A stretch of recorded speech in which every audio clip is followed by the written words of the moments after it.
The scent of sandalwood wafts through the air as a lone lantern casts flickering shadows on the walls of the therme. The temperature outside is a sweltering 30 degrees Celsius, but within these ancient stone walls it's a balmy 25 degrees. A steaming pot of hot water hangs from a chain, its contents a tantalizing mixture of herbs and minerals. As you make your way through the crowded bathhouse, you pass by the familiar figure of Marcus, who greets you with a nod as he tends to his usual post near the apoditarium. The sound of gentle chatter and the soft clinking of cups against walls creates a soothing melody that seems almost hypnotic. What if this were your last visit? Would you linger longer in the caldarium, or make one final pass through the frigidarium before departing into the scorching Roman sunlight? If you're listening to this to fall asleep, that's exactly why I make these. Drop a comment and tell me where you are and what time it is. I read every single one.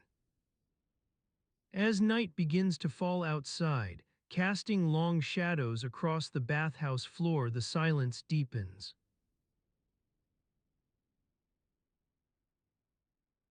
The aroma of roasting fish wafts through the streets of Rome, mingling with the scent of baking bread and the faint tang of sewage from the nearby Tiber River. You're walking down a narrow alleyway, your sandals scuffling against the worn cobblestones as you make your way to Thermopolis Felix's bathhouse. The sign above the door creaks in the gentle breeze, bearing an image of the sun god Apollo and the words Felix's warmth for the body and soul. As you push open the door, a bell above it lets out a dull clang, announcing your arrival to the patrons within. You step inside, and the sounds of laughter, splashing water, and muted conversation envelop you like a warm blanket.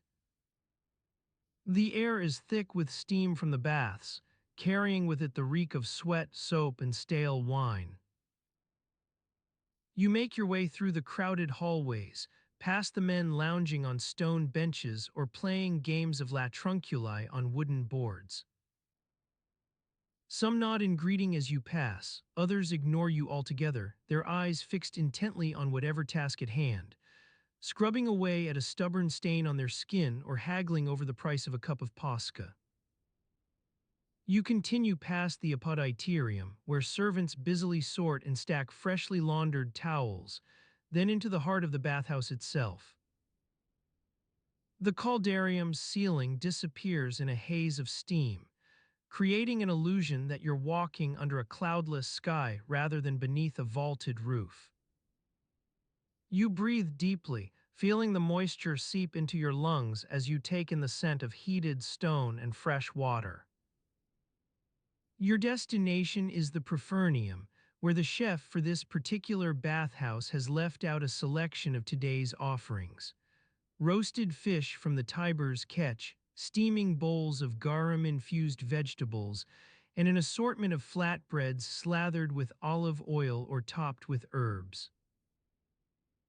You spot Felix himself standing behind a nearby table, expertly juggling multiple conversations while simultaneously ladling soup into a waiting bowl. A young servant boy catches your eye as he tries to balance two overflowing trays on his way through the crowded room. One tray slips from his grasp, sending several cups crashing onto the stone floor with a dissonant clatter that makes everyone within earshot turn in surprise. Felix's expression remains unruffled. Instead of scolding or rushing over to help, he simply nods at you and says, "Ah, another delightful display by young Marcus here." You take this as your cue to join the growing queue for the Prefernium, where a harried-looking cook is trying to manage multiple orders while simultaneously refereeing an argument between two of Felix's most loyal customers, Lucius and Rufus. The pair are haggling over whose turn it was to get the last flatbread with fresh herbs. I distinctly remember you getting that one yesterday, Lucius insists, his voice rising above a murmur as he gestures emphatically towards the crowd. Rufus shakes his head vigorously. No, no, my friend. I could swear.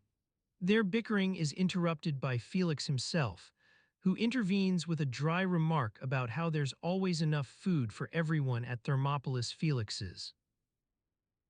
The dispute dissolves into good-natured laughter as the pair realize they are being outdone in both wit and generosity. As you wait your turn to order, you notice a small inscription etched into the stone wall nearby, the food that could kill you before the enemy did. It seems innocuous enough. Perhaps it's just a jest from one of Felix's staff or even a leftover joke from some previous patron. The phrase catches your attention precisely because it appears so out of place amidst all this warmth and good cheer. Felix notices you lingering near the inscription, his eyes flicking towards the stone wall as he says with a hint of wry amusement, "Ah, yes. That's just a little something our poet friend Marcus wrote for us last year." He leans in closer to whisper, "Don't worry, it's not on the menu this time." With your order finally being called out by the cook at the Prefernium, you take your turn and join the rest of the crowd waiting for their food. The line inches forward slowly as Felix himself helps serve dishes from a nearby table. Marcus stands off to one side, an enigmatic smile on his lips as he watches people devouring his creations with gusto, despite the occasional warning label or cryptic phrase scrawled across some of the more adventurous options. It's hard not to wonder about this particular inscription and what it might mean. Was Marcus trying to be clever? Or did something specific happen at Thermopolis Felix's that prompted such a morbid remark? As you take your place in line, savoring the aromas wafting from each dish on offer, roasted fish one moment, then garum-infused vegetables the next, it becomes increasingly clear that this bathhouse is more than just a simple refuge for weary Romans seeking respite. Felix's warmth for the body and soul seems to be something deeper, an attempt at communal warmth in the midst of life's uncertainties. When you finally receive your food, the serving girl hands you a steaming bowl with what appears to be some sort of pungent fish stew, the type served with a small warning label reading, "Eat only if you want a good cry later." You glance up towards Felix, whose eyes meet yours over the crowd and seem to say, "Enjoy this while it lasts." As you take your first tentative spoonfuls, finding the combination both disconcerting yet strangely delightful in its own right, you can't help but ponder that small inscription on the wall. What secrets lie hidden beneath those words?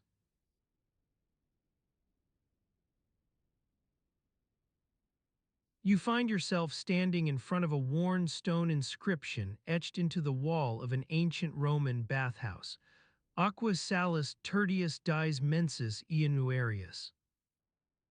The faded letters seem to whisper secrets to you as you lean in closer, trying to decipher their meaning.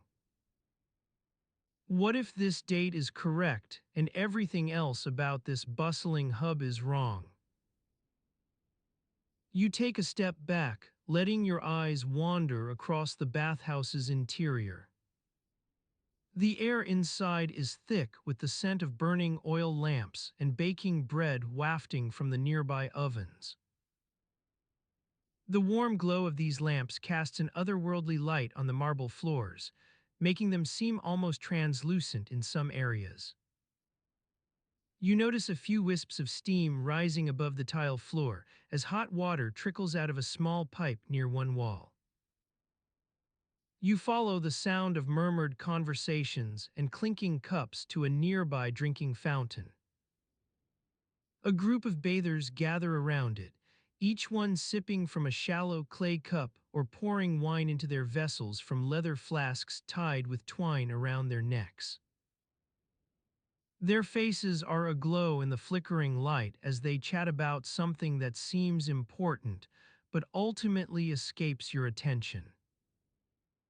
Nearby, you spot a young slave boy carefully arranging small bunches of fresh herbs along the edge of the bathing pool's waterline. He works efficiently, making sure each sprig is perfectly aligned with its neighbors before stepping back to survey his handiwork. The fragrance from these fragrant leaves, likely meant for medicinal purposes or as an air freshener, wafts towards you on a gentle breeze. As you watch him work, a gruff voice interrupts the tranquility of this scene. Marcus, why do you still have those herbs left over? Today's the third day of January. We need to use what's been preserved from last year. The new batch won't be ready until Lupercales. A harried-looking official approaches Marcus, who looks up nervously but doesn't seem too concerned about his task. You wonder which one is telling the truth, whether there truly are leftover herbs or if this conversation will simply disappear into the background noise of daily life within these walls. You consider how much time and effort goes into maintaining such a large complex as a bathhouse, with its various pools for hot water, cold water, and even a separate section for women. Marcus looks up at you now, almost catching your eye before quickly focusing back on his arrangement of herbs. His gaze is brief but seems to hold an air of quiet resignation. Or perhaps it's just the habituated acceptance that comes from living in close proximity to others who constantly remind him about deadlines and supply chain logistics. He mutters under his breath as he picks up a smaller bunch, just like last time. You can't quite make out what he says next. The sounds of laughter and muffled shouts draw your attention towards the main bathing area once more. A group of bathers are playfully splashing each other with water from small cups they carry in one hand, while keeping their wine goblets aloft for protection against any stray droplets that might accidentally land on them. You're drawn to a pair who seem particularly engrossed in this game, Lucius and Gaius, both sporting the look of seasoned veterans as they exchange good-natured jabs. They've likely come here often enough that their names have become synonymous with rowdy yet affable bathhouse patrons. You remember how some locals call them, those two clowns from across the Tiburtine Way, due to their propensity for light-hearted banter. Lucius raises his wine cup high in mock celebration as he dodges Gaius's attempt at splashing water into it, laughing loudly and drawing attention away from Marcus's task. For an instant, you feel a pang of curiosity about these people, wondering what they do outside the bathhouse walls when not indulging in such playful activities. As your gaze follows Lucius back to his friends, you notice that one bather seems rather out of place among this merry group. You catch sight of him lingering at the edge of their gathering, fidgeting with his worn leather satchel as he takes cautious glances around the room. His eyes appear sunken and troubled, perhaps due to an uncertain future or more pressing issues than you can deduce. Without drawing attention away from this lone figure further, you make a mental note. There are stories beyond these walls that may be too complex for your current understanding of life within this ancient Roman bathhouse. You feel the urge to learn more about individuals like Marcus and his role in keeping everything running smoothly here, but it will have to wait. You follow Lucius's laughter, now mingling with Gaius's responses as they continue their game. For a moment, you're caught up in their infectious excitement before your attention drifts back towards the lone bather at the edge of the gathering. What brings him here today? And what secrets does he carry within his worn leather satchel? As you ponder these questions, a gentle voice interrupts the reverie. Ah, look who's standing about like a lost sheep. The speaker is none other than Orlia, an elderly woman often seen guiding young bathers through their first experiences at this complex. She approaches you with a knowing smile on her face.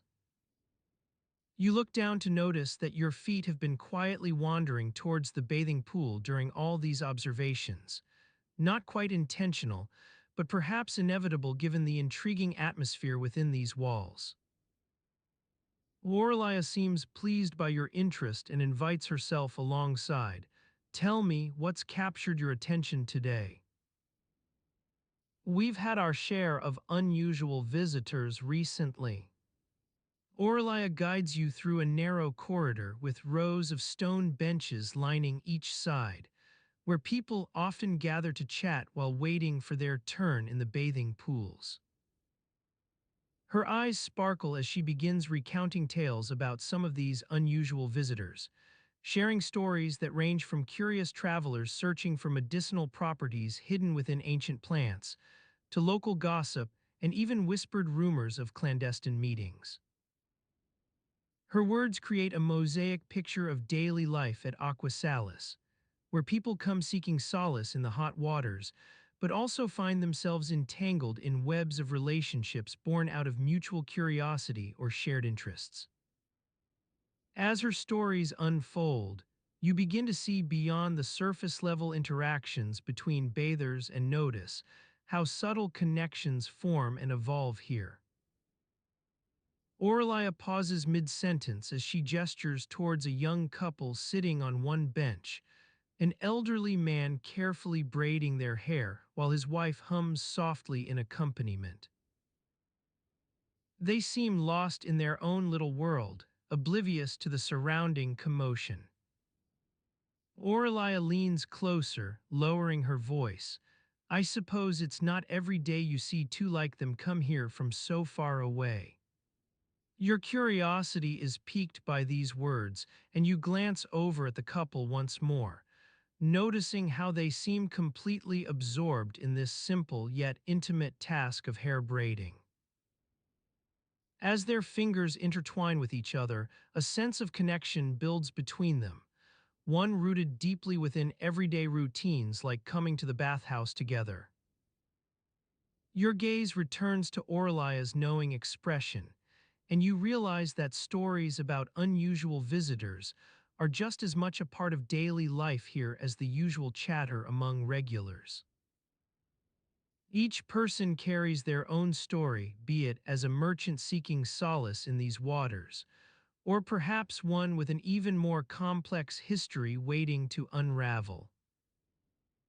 With this realization, you allow yourself to become lost within the intricate tapestry that is life at Aqua Salis, observing subtle moments of tenderness like the elderly couple braiding hair, noticing how each face wears its own unique blend of experiences as they come and go through these walls.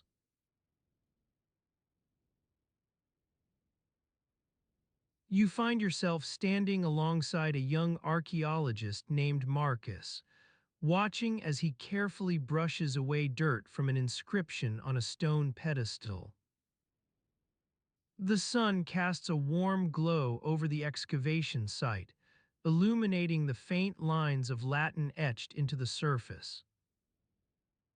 Marcus holds his breath for a moment before gently sweeping aside another layer of dust.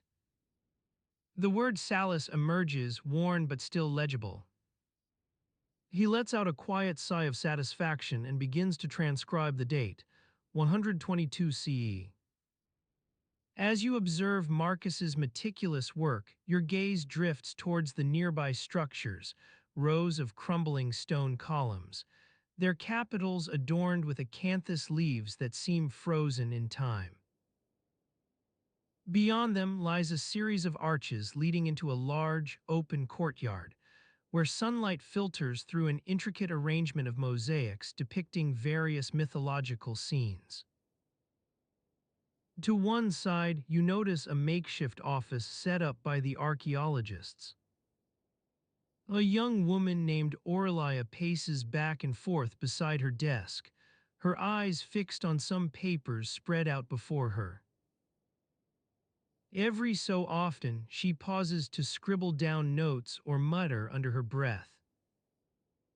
Aurelia seems engrossed in cataloging an assortment of artifacts unearthed during the excavation: terracotta figurines, bronze vessels, pieces of jewelry that catch the light as they're handled and examined.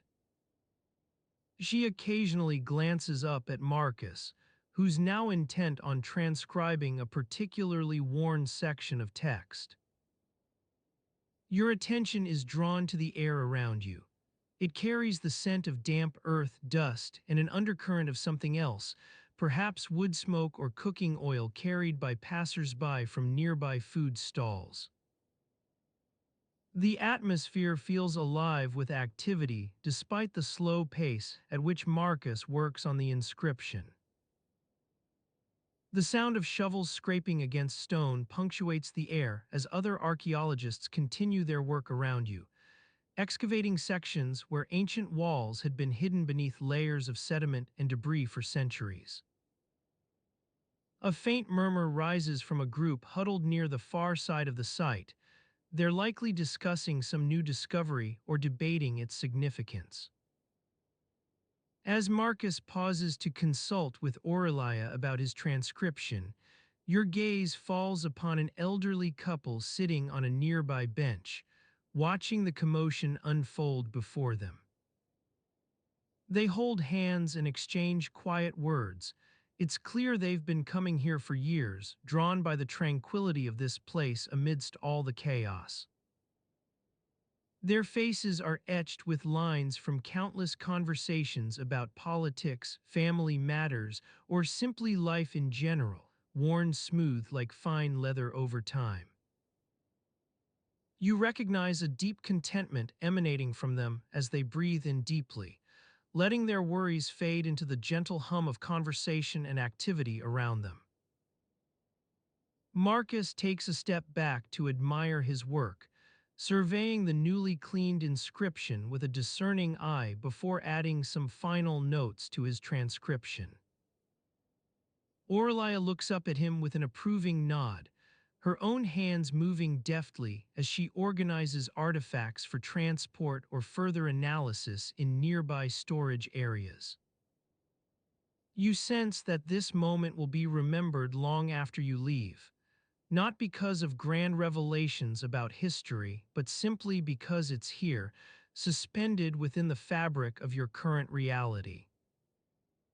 As people like Marcus and Aurelia quietly go about their work, something greater than the sum of its parts begins to coalesce, a tapestry woven from countless threads that are as much mundane routine as they are significant discovery. Marcus sets his transcription aside and takes off his gloves, revealing hands worn rough by years of working with stone. He stretches them out before him, fingers flexing in relief after a long period spent handling delicate inscriptions. A small crease appears on his brow, perhaps due to the effort exerted or from concern about some detail he might have missed. He looks up at you as if catching himself lost in thought and then focuses back on the task at hand, taking photographs of various artifacts for record-keeping purposes. His hands steady, his eyes moving deliberately over each object before focusing through the lens of his camera to capture every nook and cranny, every crack, scratch, or other imperfection that could hold a clue. The sun continues its relentless march across the sky above, casting dappled shadows around you as it approaches midday. Activity at the site hasn't slowed. In fact, it seems to be growing more intense with each passing moment, punctuated by an air of quiet urgency from those working on their latest discoveries. It's clear that your place here is not merely passive observation but a shared experience, one where every step forward holds significance and beauty lies within the smallest details. Worn inscriptions, dusty artifacts, or even something as ephemeral as sunlight filtering through crumbling mosaics.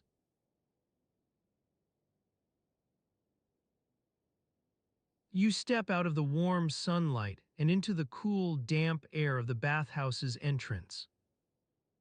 The scent of fresh water and something sweet, a mixture of myrrh and rose petals perhaps, envelops you as you make your way through the narrow doorway. To your left, a young slave busies himself scrubbing away at a worn stone pedestal with a sturdy brush made from yew wood. His hands move with practiced ease, his eyes squinting slightly in concentration. The sound of running water and muffled conversations creates a gentle background hum, but you notice how the young man's brow furrows as he works. Perhaps it's not just about cleanliness that concerns him. As you make your way deeper into the bathhouse, you catch glimpses of people lounging on intricately carved marble couches or sitting in small groups engaged in lively discussions. The air is thick with the smell of sweat and oil, but beneath this lies a pungent tang, something acrid and earthy that clings to the stone walls. Your eyes wander over the room as you move through it, worn inscriptions etched into the marble, their letters weathered by time and neglect, dusty artifacts perched precariously on shelves or nestled in small alcoves. Even something as ephemeral as sunlight filtering through crumbling mosaics casts intricate shadows across the floor. You notice a peculiar inscription above one of the doorways, an old stone fragment that seems out of place amidst the more polished stonework. Its date is scratched into the worn surface, 62 AD according to your observation. What if this piece was indeed from the original construction? The bathhouse has seen many renovations over its lifetime. Perhaps it's possible that some remnants were overlooked or forgotten in earlier restorations.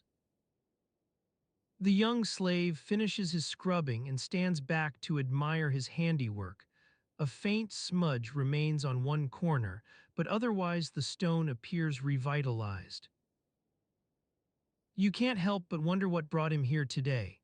Was he tasked with restoring an important piece of decor, or perhaps working through some personal issue amidst the familiar surroundings? You're not sure how much attention you should draw to yourself in this setting. After all, a bathhouse is primarily about anonymity and relaxation rather than grandeur. Your eyes adjust slowly as you navigate between pools of soft light. People's faces blur into gentle silhouettes against the pale stone. As you near one of the larger apsidal areas, you notice an elderly man sitting on a nearby bench, his legs stretched out before him in worn sandals, his head cocked slightly to one side. He gazes at something crumpled between his toes with such intensity that it catches your attention. Perhaps he's rethreading a worn leather sandal strap or merely lost himself in thought. The soft lapping of water against the stone edges and muted conversation create an almost soporific atmosphere, yet you can't help but feel drawn to this particular scene. The gentle light filtering through mosaics above casts a comforting glow over everything, as if time itself were slowing down amidst these warm shadows rather than speeding up. A young girl sits beside the elderly man on his bench. Her eyes are fixed intently upon him. Perhaps she's listening for some hidden message or merely trying to understand an elder statesman lost in contemplation. The quiet lapping of water creates a soothing melody. You almost expect someone to pick out a lyre and join in, but that never happens. Your attention drifts back to the inscription above the doorway as you continue on your way through the bathhouse. 62 AD being such an intriguing date, especially considering how much has changed over these intervening years. Did something unusual occur around then? Perhaps this specific piece of stonework was simply misplaced and forgotten during renovations. You notice a group nearby engaged in heated discussion about their respective athletic prowess. One tells tales of personal triumphs on the palestra, while another boasts of impressive times in the caldarium, each trying to outdo his opponent with tales both fantastical and mundane. It's almost as if they're not competing so much as trading stories, yet still there's an undercurrent of competitiveness simmering beneath their words. You wander over to join them momentarily, listening intently as you lean against a nearby pillar. Then your attention strays again. Perhaps it's the way their voices blend with those from other conversations scattered throughout the bathhouse. As sounds carry on currents of warm air through narrow corridors and around corners. Your hand touches something smooth behind a nearby stone pedestal. It feels almost like silk to your fingertips, though upon closer inspection you realize it's actually worn wood, perhaps the remnants of an old wooden cabinet or chest. You run your fingers over its surface gently. Beneath this soft touch lies a deeper texture that might be felt but not immediately seen. In the distance, muffled laughter breaks out amidst the gentle hum of conversation. Some kind soul has brought in fresh fruit for all to enjoy. You catch glimpses of clusters of grapes and sliced pomegranates placed discreetly on small tables scattered throughout the room, a thoughtful touch that adds warmth without drawing attention. A young couple sits together, eyes locked upon one another as they share something whispered between them. Their hands barely brush against each other in passing. It's almost imperceptible how much tension there is beneath this delicate touch. Yet amidst all these people moving through the bathhouse, some engaged in quiet conversation while others laugh or boast. You pause before entering a large apse, one that seems particularly warm and inviting due to its proximity to the main source of heat. A faint scent clings here too, something earthy, perhaps akin to damp soil. The gentle lapping of water creates an almost soothing melody as you step into this larger area. Shadows dance upon walls. Your gaze drifts along rows of reclining couches arranged in a series, worn cushions and pillows stacked neatly against each headrest. In the distance, someone's voice rises above the din, though it remains indistinct enough to seem more like music than speech itself.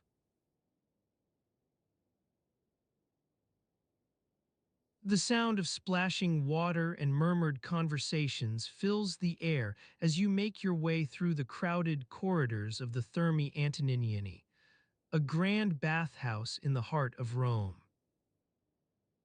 You've been here for hours already, but the evening seems to stretch on forever like an endless scroll. As you approach the central pool, the murmur of voices grows louder and more distinct. People are talking about the recent changes in the bath schedule, how the record keepers have started enforcing new rules regarding bathing times. It's not that anyone minds a bit of order, it's just that these changes seem to be coming out of nowhere. You take a moment to adjust your toga, which has been bunched up from sitting for so long on the stone bench. A faint scent of rose petals and olive oil wafts through the air as you smooth out the wrinkles, not quite the most dignified look for someone of your standing in society. Still, it's late and one must prioritize comfort above all else. A figure approaches you from across the pool, a man with a wispy beard and an expression that suggests he's seen better days. His name is Lucius, and he's been coming to these baths for as long as anyone can remember, perhaps even longer than some of the stones themselves have stood. He nods at you in greeting, his eyes squinting slightly from the smoke-filled air. You exchange a few pleasantries with Lucius about the weather, the food they served earlier today, a rather bland lentil stew, and how it's always more crowded on Fridays. Conversation flows easily between friends like this. There's no need for awkward small talk or forced camaraderie when you've been through so much together. As you stand up to stretch your legs, a faint clinking noise catches your attention from the nearby tables, where the bath attendants are serving wine and bread to those who require sustenance. One of them notices your gaze and winks, an old friend, no doubt. He holds out a small flask of Posca, his eyes sparkling with a hint of mischief as he whispers something in your ear. You take a sip from the flask, feeling the cool liquid glide down your throat. It's a simple drink made from fermented vinegar that passes for wine among those who can't afford the good stuff. But to you, it tastes like the essence of summer afternoons spent lounging by the Tiber River. The tanginess tickles your nostrils and invigorates you just enough. People around you are starting to disperse now, either heading towards their respective bathing areas or making a beeline for home before nightfall sets in with its chilly breeze. You notice a young couple slipping away into one of the side corridors hand in hand, as if oblivious to the commotion surrounding them. Their footsteps fade quickly into the distance. Back at your own table, Lucius leans in closer and lowers his voice, saying something about how he's heard rumors that this latest batch of record keepers might not be entirely new after all. Some say they're an old crew from a nearby bathhouse, tasked with keeping order here until the current staff can get their feet wet, figuratively speaking. You raise an eyebrow at Lucius, intrigued by his claim but also skeptical. What would it even mean for these record keepers to be not entirely new? It sounds like someone's trying to stir up trouble or create a sense of unease among the bathhouse regulars. Still, there might be some truth in what he says. You do recall hearing rumors about staffing changes at other local baths. The evening wears on as people continue coming and going through the corridors. Water flows into the central pool from somewhere above, its rhythmic gurgle punctuating conversations and footsteps alike. Shadows of latecomers dance across stone walls while soft lanterns flicker overhead, a gentle reminder that even in this grand bathhouse, time keeps moving forward with or without our notice.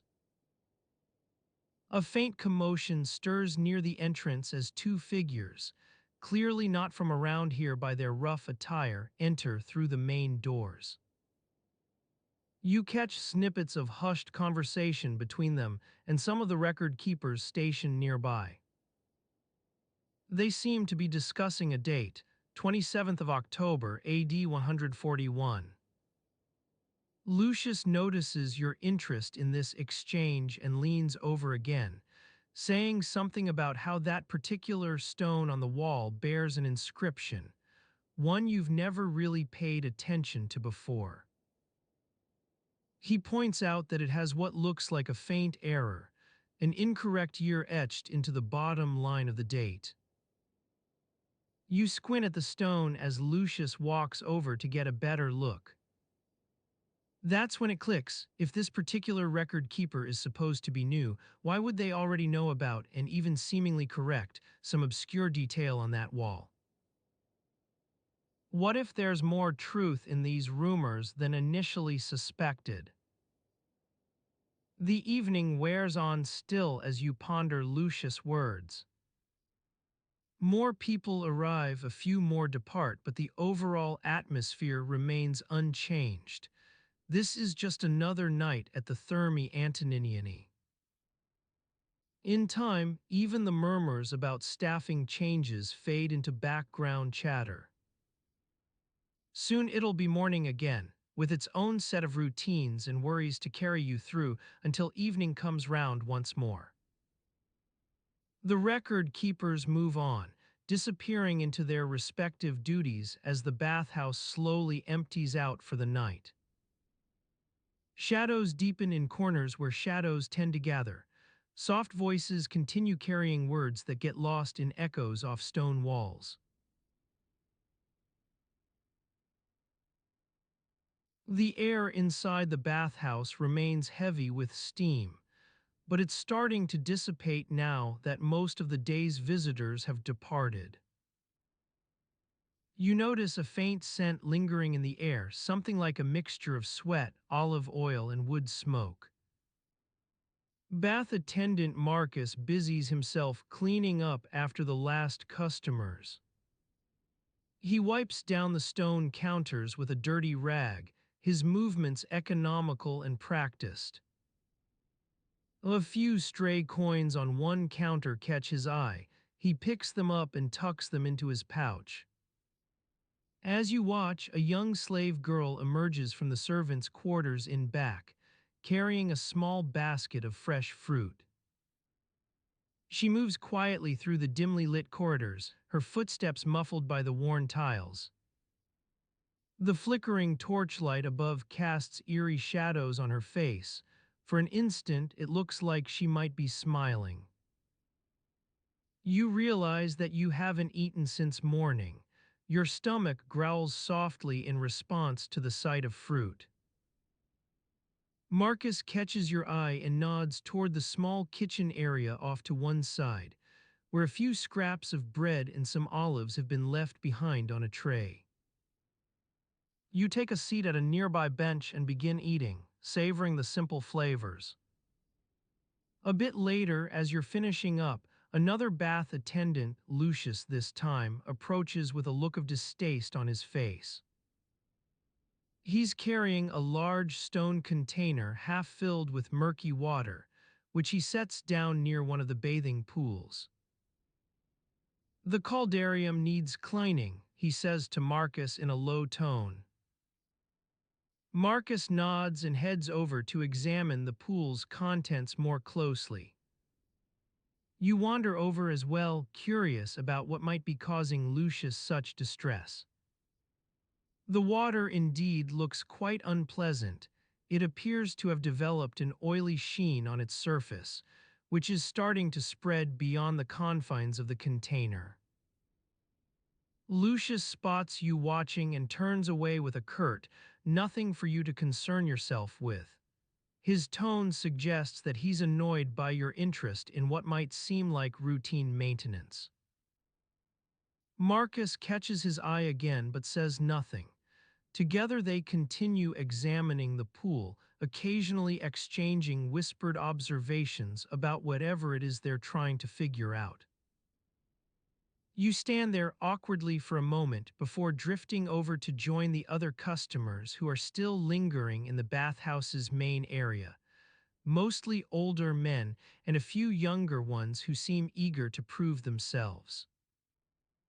Some of these individuals engage you in conversation, but their words feel like background noise while your mind keeps wandering back to that pool. As it turns out, Lucius was right. There is indeed something peculiar going on with the caldarium's water. You notice now that its edges have taken on a strange sort of film, almost like a thin layer of soap scum, but not quite. This substance seems particularly stubborn and resistant to cleaning agents. Marcus starts scrubbing away at it using one of those long-handled brushes you see him occasionally use for general maintenance. Lucius stands over his shoulder, offering advice in low tones. You watch them work, intrigued by the way their conversation flows, mostly about what might be causing this particular problem and how best to tackle it. While they're busy dealing with the caldarium's water issue, you find yourself idly glancing around at other parts of the bathhouse. Your gaze lands on a few scattered pools of stagnant water that have collected in low-lying areas, not particularly unusual for this time of year when everything is more humid than usual. As you take it all in, something strikes you. Even though these water pools look rather uninviting and might seem like hazards to those unfamiliar with the bathhouse's layout, no one else appears too concerned about them. It occurs to you that perhaps, just possibly, people are used to seeing stagnant areas around here, or maybe they're more accustomed than you'd think to navigating through damp conditions. Marcus finishes scrubbing away at the affected area and gives a satisfied nod before rinsing his brush in nearby water. He glances over at Lucius with an air of well done but says nothing aloud. It's clear that their conversation has helped clarify some aspect of this issue, even if you're not entirely sure what it is. As they continue working on the pool and surrounding areas, a faint smell wafts through from outside, something pungent and slightly sweet at once. It takes a moment to place, but then becomes unmistakable. The scent of hot vinegar being used for bathing or cleaning purposes elsewhere in the complex. This particular odor reminds you that there's more going on beyond what you can see right now inside this one bathhouse area. You remember how different parts of the facility might have slightly distinct aromas, like when you're walking through corridors and catch whiffs of various perfumes, oils, or even food being prepared in back. Lucius seems to sense your interest in something new. He shoots a glance at Marcus before turning toward one of the smaller doorways leading off into other parts of the complex. Want to see what's going on with that vinegar smell? He says quietly to you, not as if it's an invitation, but more like, hey, since you seem curious. His tone implies there might be something worth checking out. Marcus gives a slight shrug in response, and Lucius heads off through the doorway.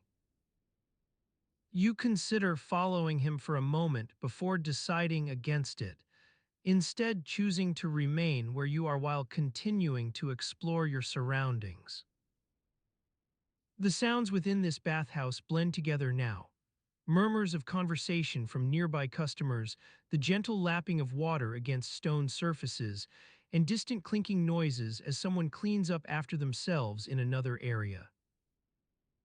In one corner, a group of young men has begun playing with some small wooden objects that look like miniature versions of game pieces. Their laughter carries across the room. Your gaze drifts over to them before settling back on Lucius's retreating figure.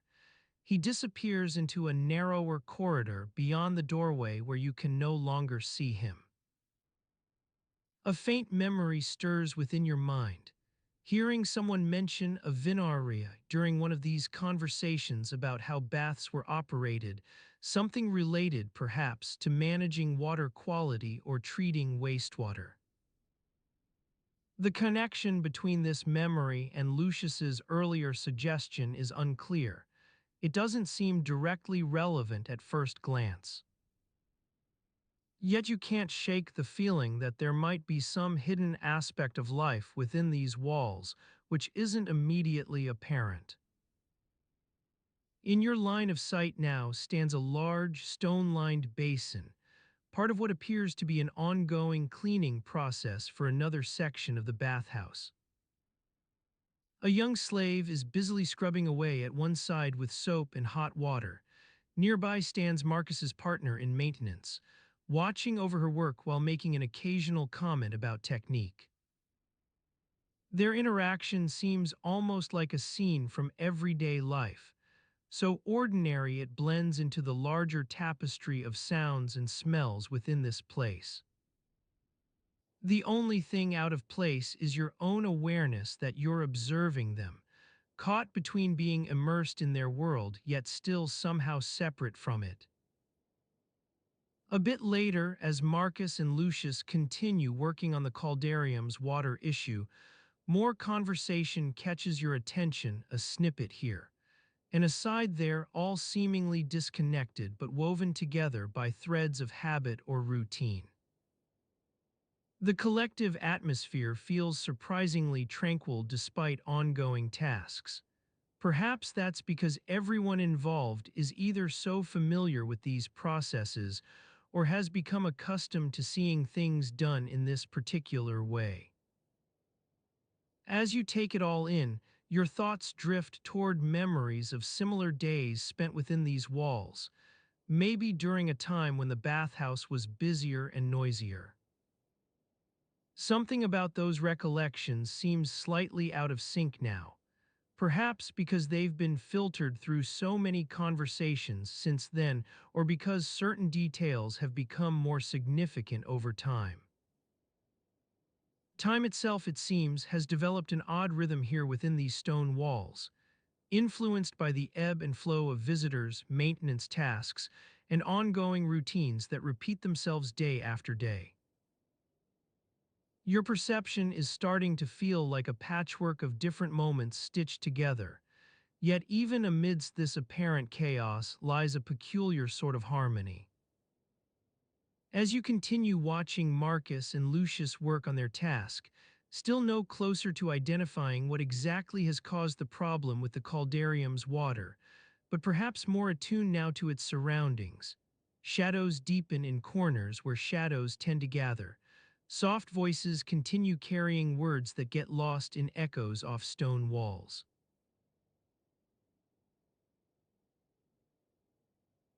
The sound of dripping water has grown louder now, a steady beat that synchronizes with your own breathing.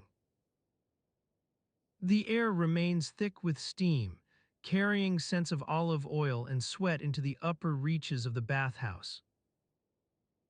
Shadows deepen in corners where shadows tend to gather. Soft voices continue carrying words that get lost in echoes off stone walls. Marcus leans forward, his eyes squinting as he inspects a small crack near the base of one of the pipes. Lucius stands opposite him, hands clasped behind his back, surveying the arrangement of ceramic vessels on the nearby shelf. Their task has been ongoing for what feels like hours, still no closer to identifying what exactly has caused the problem with the caldarium's water. As you watch them work, a faint scent drifts into your nostrils, something bitter and acrid carried by the steam from deeper within the bathhouse. It's not unpleasant, but rather an undertone that adds depth to the other aromas in the air, like someone adding a pinch of salt to their food. Marcus steps back now, wiping his forehead with the hem of his tunic. Sweat has begun to trickle down his face, mingling with the olive oil he applied earlier to protect himself from the heat and grime. He glances over at Lucius, who looks, well, not exactly bored, but perhaps slightly disinterested in their task.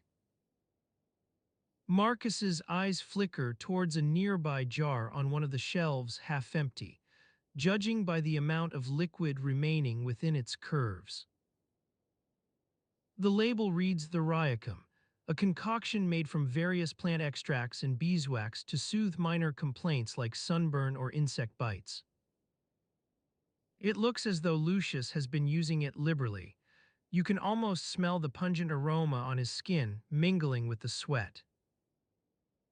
The two men seem deep in discussion now, something about a recent shipment of pipes from Gaul that might have contributed to their woes. Their voices drop lower, carried off by the rising steam as they pace across the room, pausing occasionally to examine some aspect of the plumbing or inspecting a particular pipe's joints for signs of wear. You notice an old man standing at the edge of your vision, someone who appears completely out of place amidst the bustling activity. He leans against one of the pillars supporting the bathhouse roof above, eyes cast downward as if lost in thought. His robes look worn and frayed around the edges. There's a faint whiff of cheap wine carried by his clothes.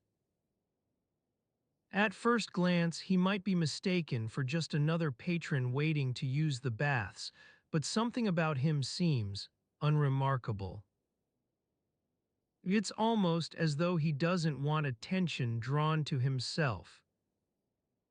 His eyes flicker up occasionally, however. You catch a glimpse of what appears to be an unsettling intensity lurking beneath his somewhat bland expression. Marcus and Lucius are still at it now, lost in their argument over pipes from Gaul versus whatever else might have caused the problem with the caldarium's water. The old man hasn't moved or reacted yet, just standing there like a statue amidst all this commotion. You wonder if perhaps he's been waiting for, who knows, a chance to observe something new. A faint clinking sound catches your attention, the creaking of wooden wheels on stone as someone pushes one of the bathhouse doors open, letting in an influx of cool evening air that sends wisps of steam curling upwards like tiny spirits trying to escape their prison. It's a young woman this time. She steps into view, eyes fixed intently on something held by her hands, a small clay amphora adorned with intricate designs. Her gaze sweeps across the room as if searching for someone specific. You sense an air of purpose about her movements that separates her from some of the other patrons who seem more casual in their demeanor. Marcus catches sight of her and breaks off his conversation with Lucius, a slight look of annoyance crossing his face before he turns to greet her. As she draws closer, you notice something on her tunic, an embroidered emblem resembling two serpents entwined around one another's bodies, the whole design encircled by delicate leaves. It looks familiar, you can't quite place where you've seen it before, perhaps from your own travels. Marcus approaches now, hands extended in a gesture of welcome. Eurelia, we were just discussing. SHH, she interrupts him with an imperious flick of her hand, eyes still fixed on the clay vessel held by her side. I have something for you to see. As Aurelia pushes forward into the heart of the bathhouse, Marcus and Lucius part slightly to let her through, their conversation momentarily suspended in favor of whatever new development has brought her here today. The old man remains where he is, watching with a detached air that seems almost unnervingly calm. The evening light, casting its gentle glow across the room now, creates long shadows on either side, like sentinels standing guard over some forgotten relic left buried beneath their feet. Steam rises in wisps from the floor as you follow Aurelia and Marcus towards whatever is drawing them deeper into this steam-filled sanctuary.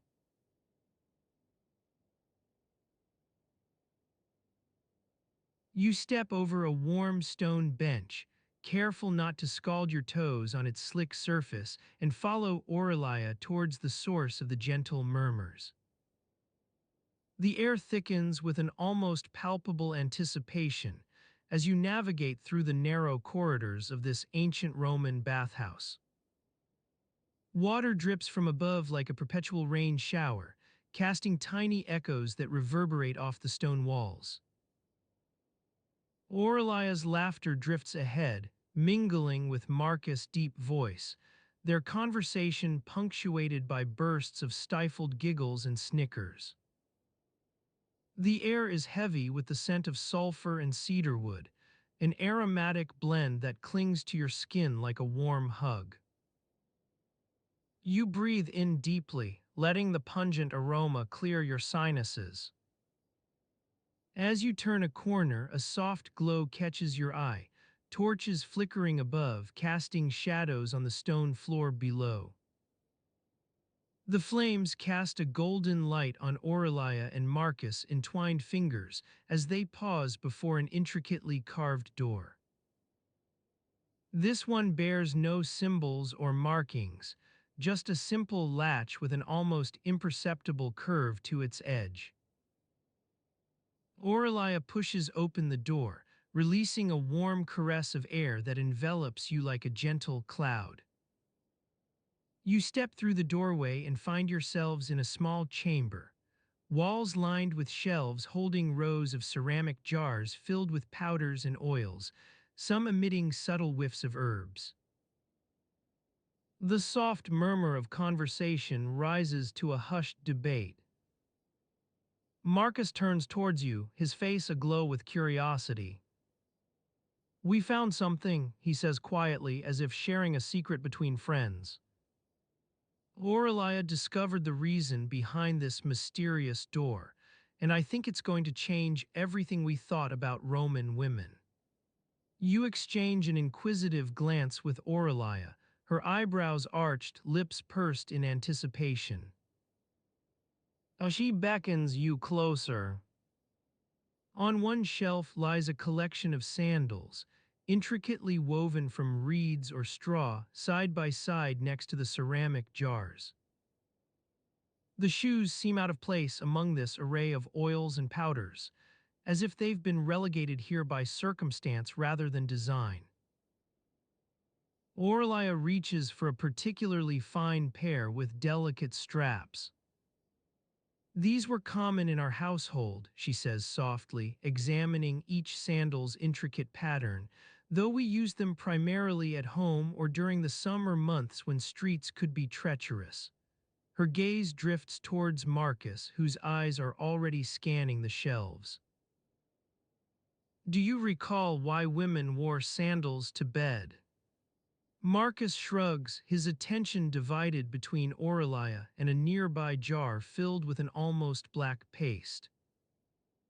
You lean in for a closer look, tiny particles shimmering like stardust within its dark confines. "Ah," Marcus starts, as if recollecting something distant but familiar. "I believe it was because their feet had to be prepared before applying any ointments or pastes. You can't put on the good stuff with shoes still stuck to your skin." Aurelia nods in agreement. You notice how Aurelia's own sandals rest near her bedchamber door, neatly arranged alongside a pair of slippers, as if awaiting their owner's return from this bathhouse visit. With each new realization comes another question. You glance at the shelves again and catch sight of an unassuming label on one jar, Onanthus. Next to it lies a fine bottle with 3 small containers inside. One bears an image of grape leaves, another shows 2 vines intertwined, while the third displays a tiny wine jug.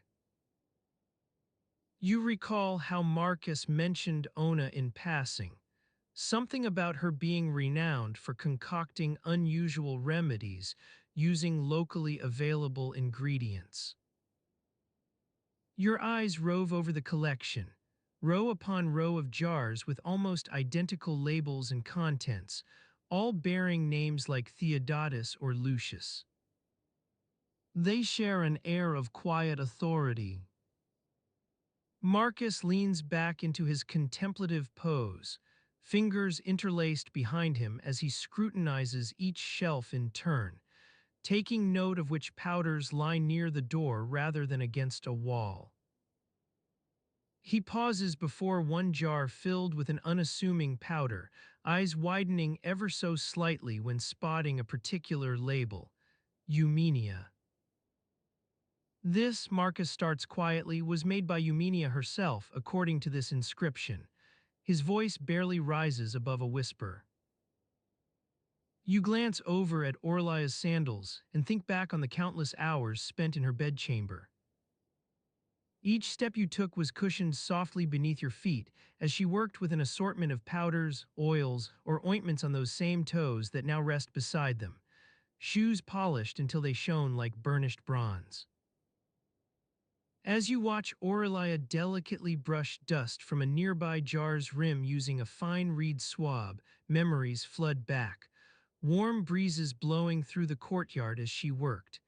Evenings spent lounging in her bedchamber while watching Marcus prepare his own remedies on shelves almost identical to these.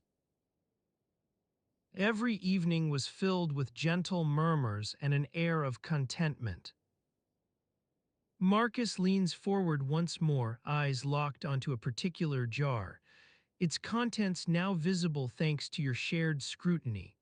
Fine powders mingling within the confines like wisps of cirrus clouds in the morning sky. We were all wrong, Marcus says quietly. The true reason behind this door lies not with the bathhouse's inner workings or any particularly innovative architectural feature, but something far simpler. Aurelia leans forward, her attention drawn back to the shelves as well. You catch a hint of excitement beneath her measured tone when she speaks next. Perhaps we should explore why Roman women wore sandals to bed, Aurelia says softly. You step out of your small apartment above the bathhouse and into the crisp morning air. The sun has barely begun to rise over the rooftops, casting long shadows across the narrow streets.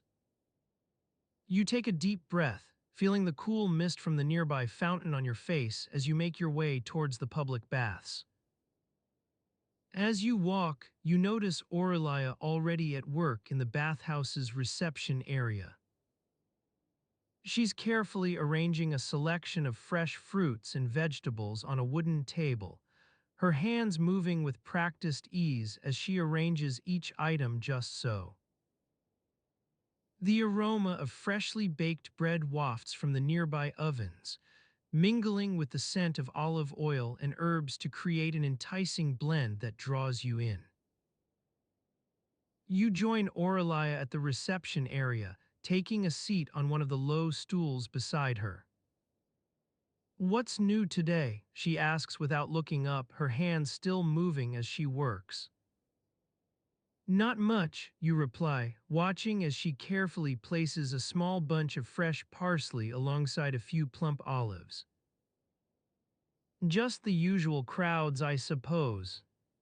Aurelia glances over at you with a faint smile. "Yes, same old, same old. Though we do have some unexpected news." She pauses for a moment, her eyes drifting towards the inscription on one of the stone columns nearby. You follow her gaze to see that it's an ancient text, weathered from countless washings and wear over the centuries. The letters are worn but still legible. Gaius Furius, curator baths at Balnearium. Gaius Furius, curator of the bathhouse and public baths. You remember noticing this inscription before on your first day at work here, but it's been a while since you paid much attention to it. Now Aurelia seems intent on studying it with particular interest. "What is it?" you ask her curiously, leaning in for a better look.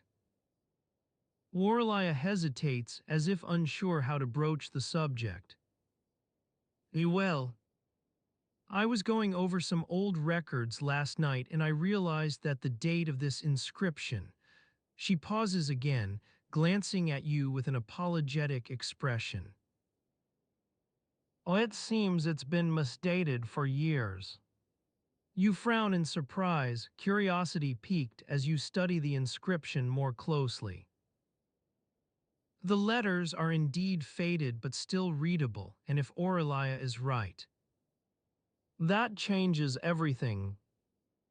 "What do you mean?" You press her gently, feeling a thrill of excitement at the prospect of uncovering something new. Aurelia leans back on her stool, steepling her fingers together as she begins to explain. The original date listed for this inscription was 15 BC, which would make it roughly contemporaneous with the construction of our own bathhouse. You raise an eyebrow in skepticism. You've heard stories about how ancient buildings were often constructed over existing structures, or even using leftover materials from earlier projects, but wait, you interrupt Aurelia's explanation, your mind racing ahead to consider the implications. If this inscription is genuinely older than everyone thought, and considering that it's directly above one of our own bathhouse's main rooms, your gaze drifts upward towards the floor above, where the public baths themselves are located. You can almost picture the scene. Rows of steaming cauldrons and tubs filled with hot water, the soft murmur of conversation as people come to unwind after a long day. You snap back to attention as Aurelia's voice cuts through your reverie. Oh yes. It means that Gaius Furius might not have been just any ordinary curator, she says slowly, her words dripping with excitement. He could have been the actual architect or even one of our bathhouse's original founders. You can feel a thrill running through you at this prospect, and Aurelia seems to sense it too, as she leans in closer to share more details. But for now, let's pause here. Imagine yourself stepping into the still darkened public baths above. The air is thick with anticipation as people begin to stir from their quarters. Water starts dripping lazily from the faucets as they prepare for another busy day of visitors. As you walk up the narrow stairs and make your way towards one of the main rooms, you're enveloped by a familiar yet ever-changing scent. Layers of sweat, sandalwood oil, olive leaves, and something almost sweet that lingers in every corner. It's an ephemeral mix that never quite repeats itself but is always unmistakable. This is what it smells like to be alive here. Now you've reached the main bathing area, with its neat rows of stone basins filled with steaming hot water. There are people moving about already, attendants carefully scrubbing down each bath with large sponges, while others sit in contented silence as they soak their weary bodies. You notice a young man sitting at one end of the room, his eyes fixed intently on some invisible point beyond you. He's holding a small scroll clutched tightly between both hands and seems completely absorbed by whatever is written there. As you approach him with a friendly greeting, he looks up in surprise, then hastily hides the scroll behind his back when their gazes meet for only an instant. You frown slightly at this behavior, but say nothing as Aurelia joins you from downstairs. The two of them exchange quiet words before turning to watch as the bathhouse begins its daily bustle. It's just another ordinary day, or so it seems, but we'll see how things unfold.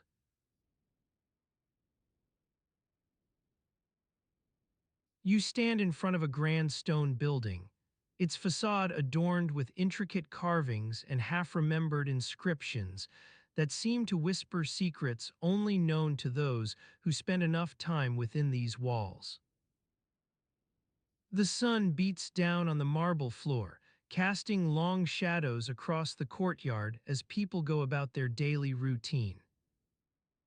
You notice a peculiar sign above one of the entrance gates, Tempus Stantium, 1 hour of timelessness.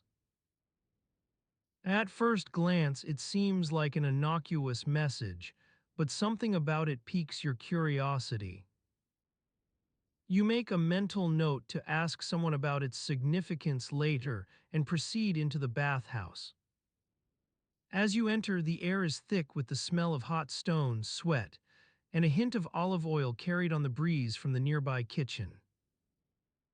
The sound of splashing water and murmured conversations fills the air, punctuated by the occasional clanging of pots or the soft chime of an arriving servant. You make your way through the crowded corridors, navigating around clusters of people lounging on marble benches, engaged in lively discussions about everything from politics to the latest theatrical performances. The atmosphere is convivial, yet somehow you sense a palpable undercurrent of tension. Perhaps it's just another ordinary day, or so it seems. The first stop for most patrons is the apoditerium, where attendants help them shed their outer garments and deposit their belongings into small storage cubicles. You watch as an elderly man carefully unwraps his woolen cloak, releasing a faint scent of lanolin into the air. Nearby, a young couple giggles as they struggle to extricate themselves from a shared mantle, finally managing to free themselves with a bit more effort than decorum. You take your own turn at the apoditerium, handing over a small pouch containing coins for your attendants, and exchanging it for a soft terracloth towel wrapped around your waist. As you move on towards the baths proper, the soundscape shifts, from murmurings to gurgling waterfalls and gentle splashing. You notice that some patrons seem almost ritualistic in their movements, pausing at specific points along the bathing route as if performing an unspoken rite of passage. You wonder what lies behind these habits. Is it a personal quirk or something more deeply ingrained? The warm air envelops you like a caress, filled with the scent of fresh herbs and simmering oils that cling to your skin. The sounds grow louder, water splashing against stone, murmurs rising above the din, creating an almost soothing white noise that seems to lull even the most anxious souls into a state of relaxed awareness. You make your way through the narrow corridors between hot baths, stopping at each step for a few moments of repose before continuing on. Sweat drips from your brow as you stand in front of one particularly vigorous jet, watching water dance across the stone floor with an almost hypnotic rhythm. As you progress deeper into the bathhouse, you start to notice small inconsistencies in the routine, tiny variations that might be dismissed as mere coincidence, but linger at the edge of your awareness. A particular servant seems too attentive, a specific stall appears more inviting than others, or perhaps it's just the result of fatigue and too much time spent in the warm air. Your attention is caught by an elderly woman who sits on one of the marble benches, carefully examining her fingernails as if searching for hidden flaws. She looks up at you with a hint of recognition and whispers something under her breath, tempus stantium, before returning to her inspection, lost in thought. You ponder this brief exchange, considering whether it might be connected to the mysterious sign above the entrance or simply another example of an individual's personal quirk.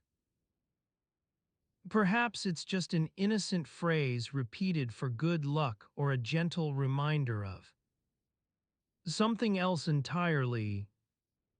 As you continue through the bathhouse, small moments accumulate in your mind. A child laughing at the water's edge, a servant struggling to keep up with his duties while simultaneously trying not to trip over his own feet, and that enigmatic elderly woman, each one building into an almost indistinct background hum of everyday activity. Time blends together as you move through this labyrinthine world, where every step is defined by routine, yet seems to unfold like a slow-moving river. You lose track of the hours, caught in the gentle flow of sweat-drenched marble and murmured conversations that stretch on forever, until suddenly, without warning or fanfare, it's time for your allotted hour. The air around you shifts as if sensing an unspoken expectation, like the stillness before a storm breaks. A soft murmur begins to spread throughout the bathhouse. Tempus stantium whispers turn into urgent hushings and reassuring nods, people acknowledging that their designated slot is approaching, that soon they'll be granted 1 hour of timelessness. Your attendants signal you forward with gentle gestures, guiding you towards a secluded section set apart from the main bathing area. Here lies a small pool surrounded by columns, its water crystal clear but mysteriously still despite the constant flow elsewhere in the bathhouse. As you approach the edge of this special sanctuary, something peculiar becomes apparent. Time itself appears to be slowing down just for an hour. You sense it more than see it, like trying to grasp a concept through osmosis rather than understanding.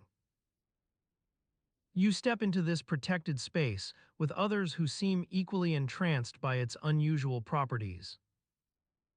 Together you form a shared illusion of suspension, suspended between the past and future, yet simultaneously existing only in the present moment. It's as if an invisible boundary has been erected around you all, shielding the outside world from seeping in or influencing your existence during this sacred hour. The bathhouse returns to its gentle hum of activity, leaving behind a fleeting memory that refuses to solidify into tangible form, more like an echo lingering on the edge of perception. You sense it still resonating within yourself as you leave the bathing area and step back into reality's relentless flow. Tempus stantium echoes softly in your mind. What lies at the heart of this peculiar phenomenon? Is there a deeper significance hidden beneath its tranquil surface, or is it simply an intriguing anomaly waiting to be explored further, perhaps even dismissed as an urban legend perpetuated by overzealous attendants eager for more tips? You can't help but ponder these questions as you make your way back out into the warm sunlight, already feeling like a part of this enigmatic world has become a part of you. The sun's rays cast long shadows across the marble floor as you step out of the bathhouse, blinking away the warmth that had seeped into your eyes during your leisurely soak in the tepid waters. The scent of fresh bread wafts through the air from a nearby bakery, enticing passers-by to indulge in its crispy delights. You pause for a moment, considering joining the queue, but your stomach protests with a gentle rumble, reminding you that it's been some time since your last meal. As you make your way down the street, the sounds of haggling merchants and chattering pedestrians fill the air, punctuated by the occasional clang of pots and pans being washed in nearby basements. You feel a faint breeze rustle through the hair on your arms, carrying with it whispers of distant conversations and forgotten melodies. The bathhouse's attendants, now busy scrubbing down their station with soft cloths and pungent oils, offer you a nod as you pass by. One of them catches your eye, an elderly man with wispy gray locks and a kind smile, who hands you a small linen cloth wrapped around his fingers like a tiny apron. He presses the bundle into your palm, saying nothing more than for the emperor's visit. You're taken aback, wondering why this worn-out fabric would be handed to you now. Perhaps it's an innocuous gesture, a token of appreciation for being a regular patron. The cloth itself is surprisingly warm, imbued with the subtle aroma of sandalwood and myrrh that clings to its threads. As you tuck the cloth into your belt, questions swirl in your mind like wisps of smoke carried away by an unseen breeze. What's the significance behind this small gesture? Is it merely a benevolent act from one person to another, Or might there be something more at play here? You've heard whispers about the emperor's personal hygiene routine being rather unusual among his peers. Some say he spends hours each day scrubbing every inch of his skin with pumice stones and perfumed oils, only to emerge looking like a radiant sun god in shining white robes. Others claim it's all an elaborate ruse, designed to create the illusion of unparalleled cleanliness. You can't help but wonder if this cloth is somehow connected to these whispers. Perhaps it contains some secret blend of scents or herbs that would reveal hidden truths about the emperor's habits. The thought sends a flutter through your chest as you continue on your way, lost in speculation and the quiet rustle of leaves beneath your sandals. As the afternoon sun climbs higher, its rays casting golden hues across the city's stone facades, you find yourself drifting toward the imperial palace. It's an odd decision, perhaps, but something about this day has piqued your curiosity. Maybe it's the peculiar gift from the elderly attendant or the gentle breeze rustling through your hair. You arrive at the palace gates to find a small queue of servants and sycophants waiting for their chance to gain favor with the emperor. Each one carries an assortment of scented oils, intricately carved combs, and other accoutrements meant to ease the ruler's daily routine. Some glance nervously about, no doubt aware that this is not a crowd you'd typically find gathered here. An air of anticipation hangs over the group like a promise unfulfilled. Each one hopes to catch the emperor's eye with their particular offering and earn a fleeting moment in his presence. The quiet competition creates an undercurrent of tension, punctuated by whispers and furtive glances exchanged between those waiting for their turn. As you observe this scene unfold before you, your thoughts drift back to the cloth still tucked away within your belt. Is it merely a token from one attendant, or could there be something more significant hidden beneath its worn surface? Perhaps, just perhaps, this unassuming strip of fabric holds secrets about the emperor's private rituals that would astound even his closest confidants. A gentle breeze stirs through the trees nearby, rustling leaves in time with your own racing thoughts. Your eyes begin to grow heavy as you ponder these enigmatic threads, a small cloth gifted by an elderly attendant, whispers of unusual habits surrounding the emperor's daily routine, and this chance encounter at the palace gates that has drawn you into its midst. Without realizing it, your pace slows until you're almost standing still amidst the crowd. You become acutely aware of every sound, the murmurs of those waiting to be called before the emperor, the distant clanging of pots in a nearby kitchen, and even the quiet hum of bees flitting between flowers nearby.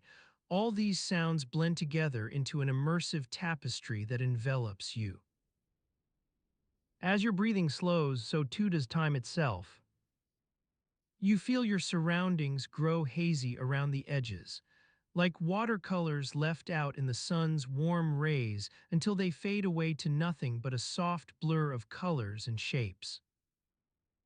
For what feels like an eternity, though it might only be mere minutes or hours, you remain suspended within this dreamlike state, listening intently as every sound recedes into the background except for one, the steady beating of your heart. As you slowly regain consciousness, the dreamlike state begins to dissipate like mist burning off a tranquil lake on a summer morning. The sound of your heartbeat remains steady, but it's no longer the only thing you're aware of. Other noises start to seep back in. The creaks and groans of old wooden beams, the faint hum of conversation from deeper within the bathhouse, and the occasional clatter of pots being washed at a nearby sink. You feel a gentle stirring beneath your skin as circulation returns to your extremities.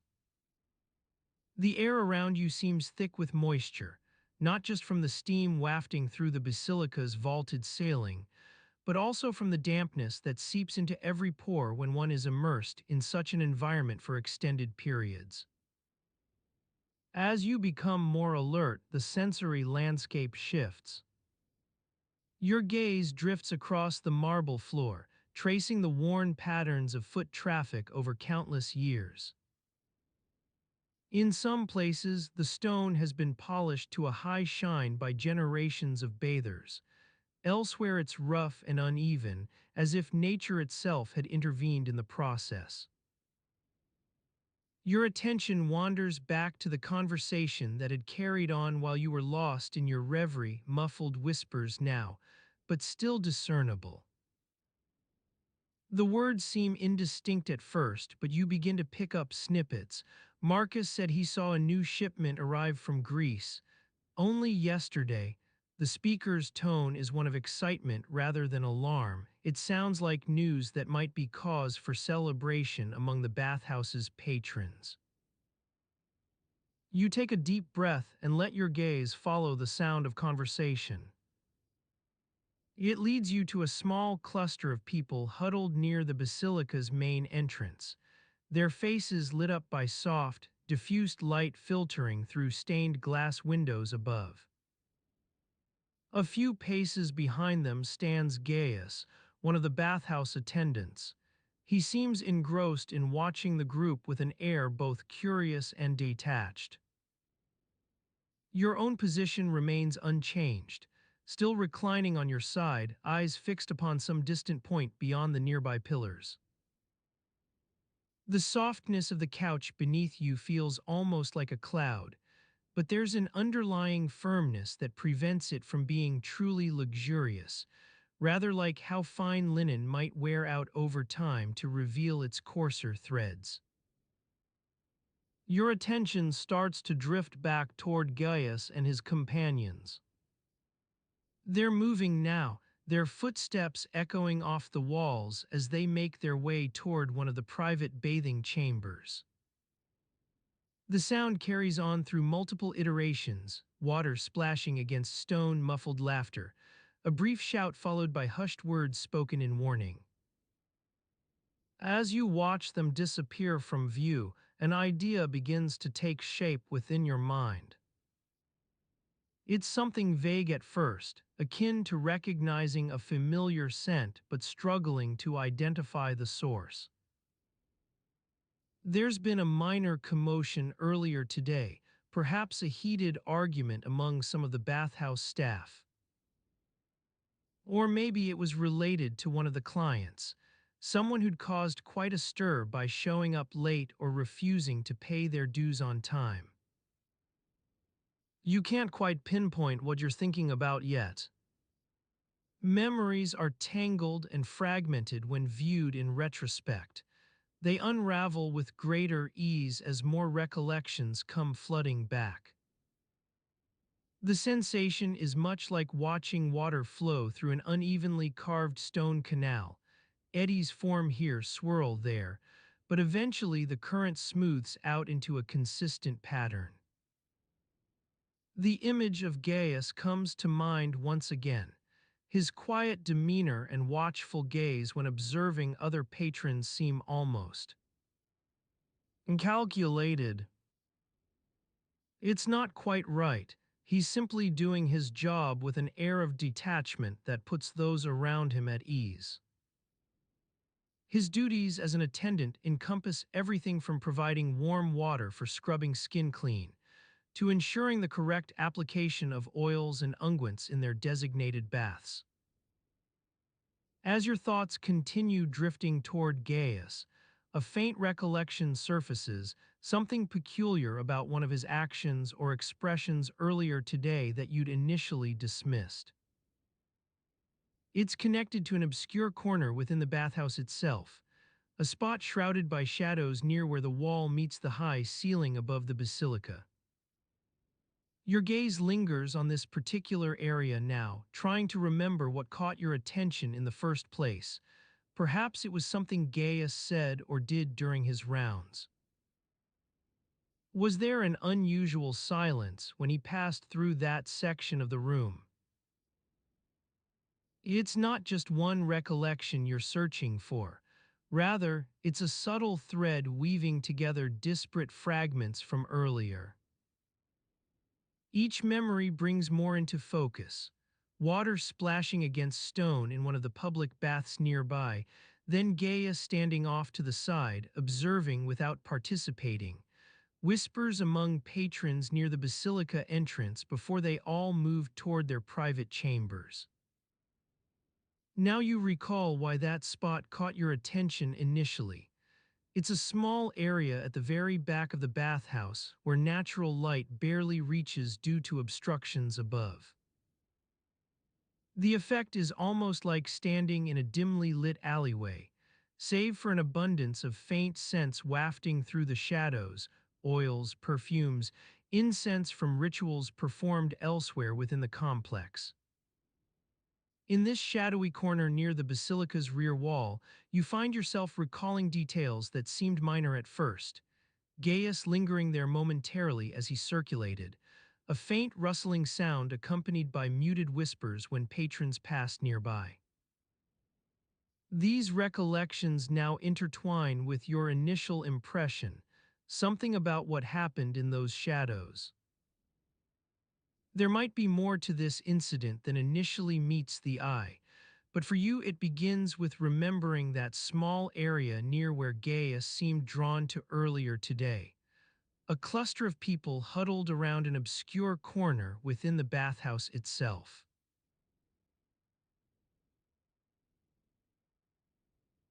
As you stand near the edge of the central courtyard, surrounded by the gentle chatter and soft splashing of bathers, your gaze wanders to that cluster of people huddled around an obscure corner within the bathhouse itself. They seem engrossed in a heated discussion, their voices rising above the ambient din like ripples on a pond. You can't quite make out what they're saying, but it's clear something is amiss. Gaius, still lingering near his favorite massage spot, catches your eye and raises an eyebrow as if to say, "What's all this fuss about?"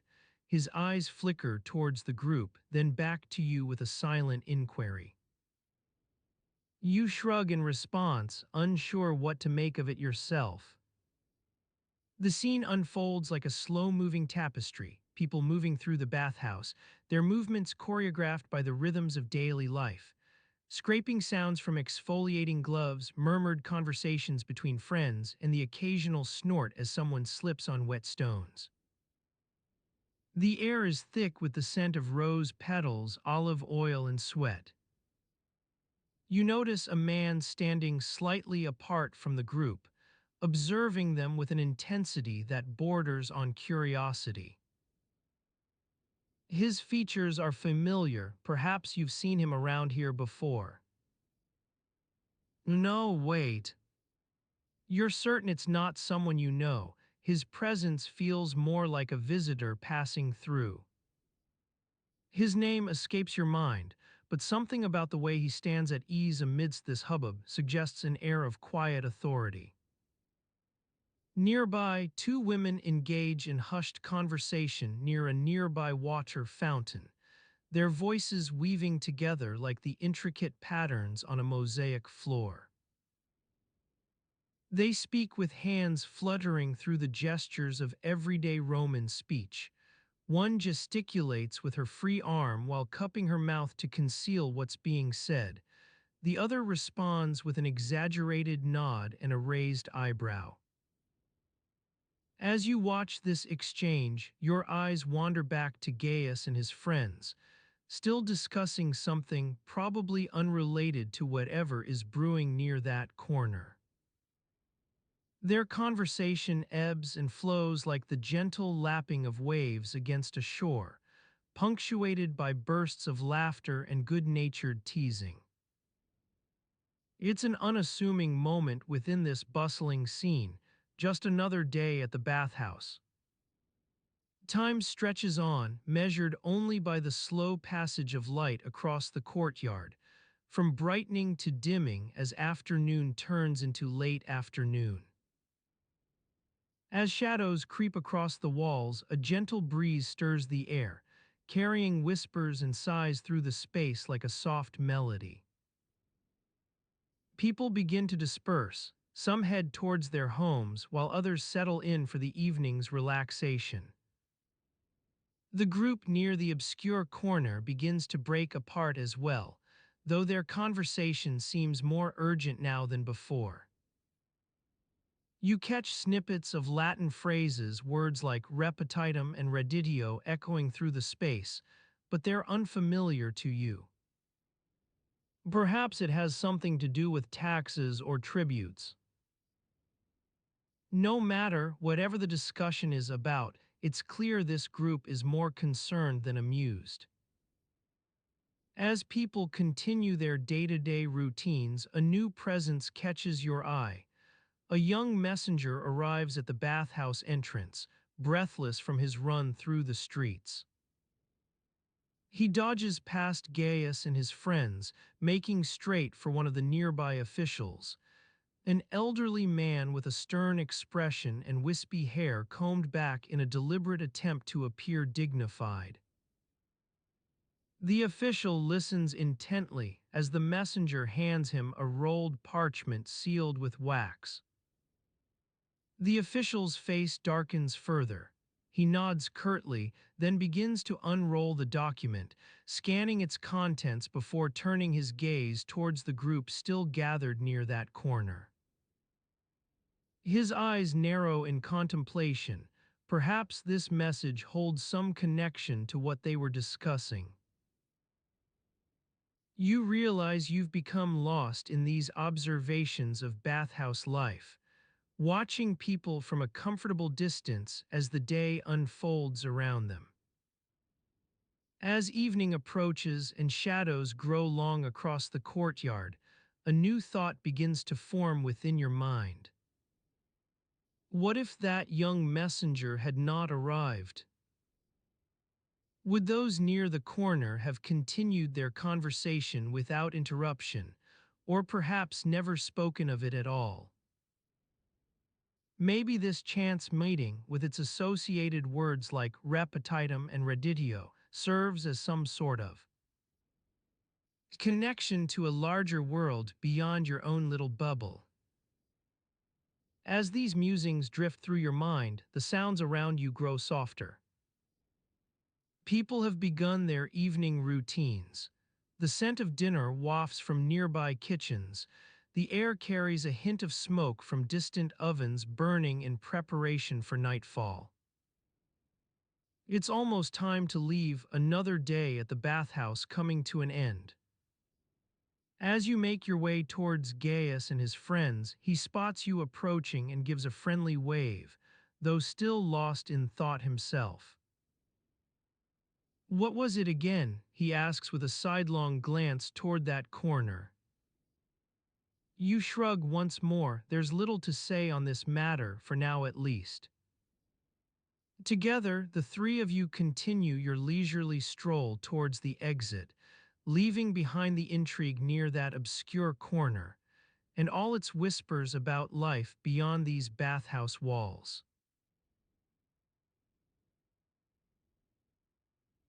You walk alongside Gaius and Marcus, the warm breeze rustling your hair as you leave the bathhouse's public areas behind.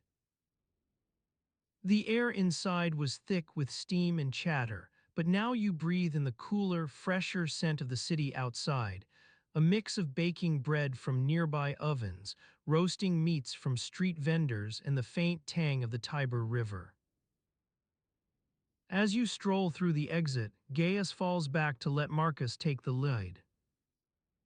"I'm buying," he says with a grin, his eyes twinkling in the fading light. The sun is low now, casting long shadows across the cobblestones as it sinks toward the horizon. You smile and wave goodbye, watching them disappear into the crowd. You continue your own path, wandering through the narrow streets that branch off from the main thoroughfares of Rome.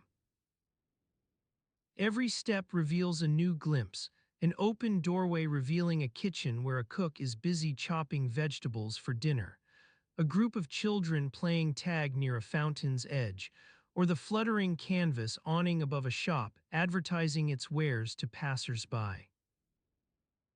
Your thoughts drift back to the bathhouse and the earlier conversation.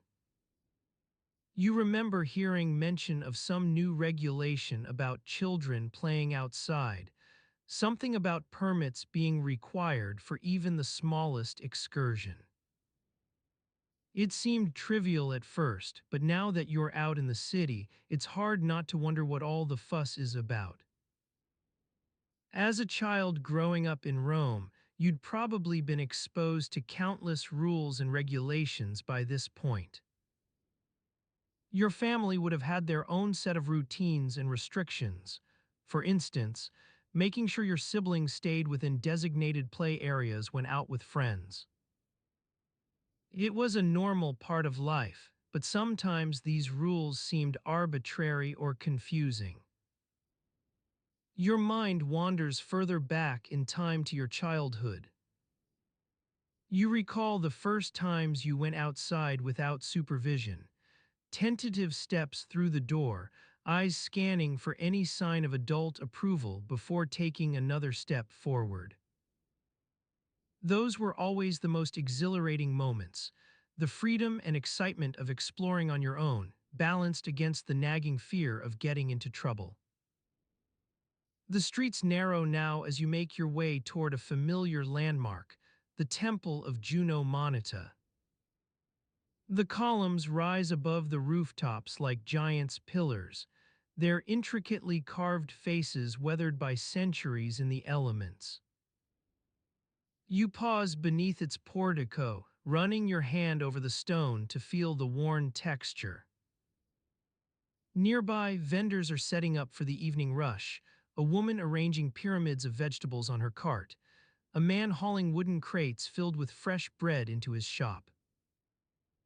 The sounds blend together, clinking pottery from one stall, the rhythmic thud-thud-thud of a blacksmith's hammer striking metal in another.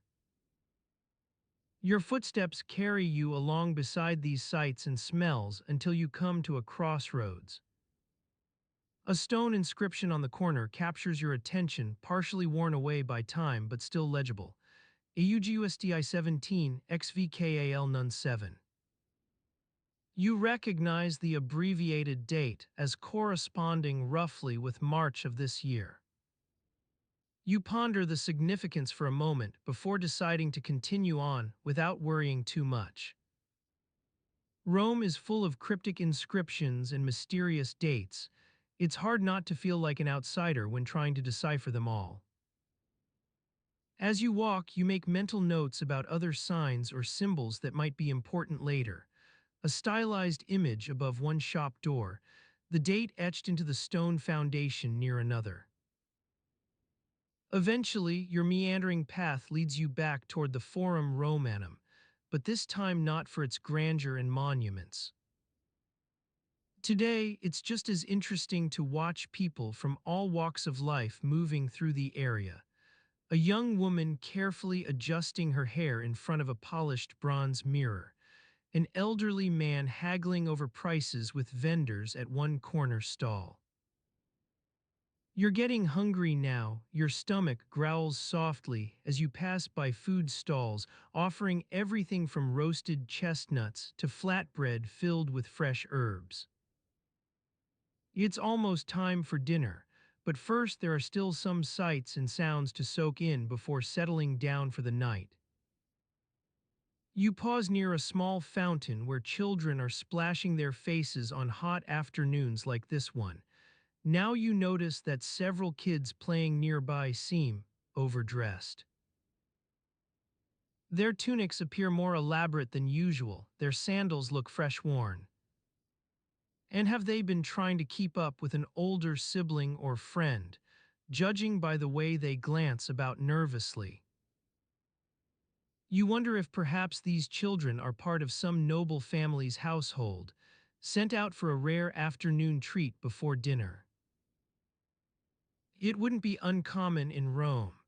After all, even relatively modest families might go to great lengths to give their young ones an enjoyable experience.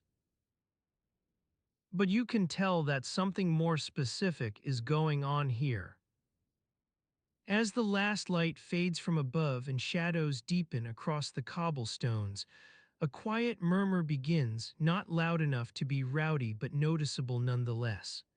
Whispers of news spread by word of mouth as people share what they've seen or heard in their daily lives.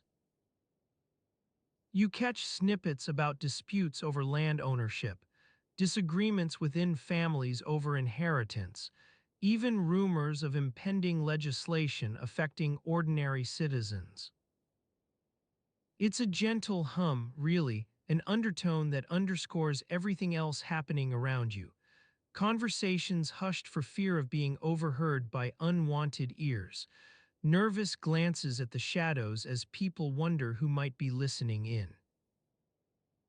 Rome is always full of these small worries and anxieties, each one adding to its intricate tapestry. As dusk deepens into twilight, your footsteps continue on through this backdrop, a blend of everyday sounds, familiar scents, and the quiet hum of news that spreads from person to person like ripples across water.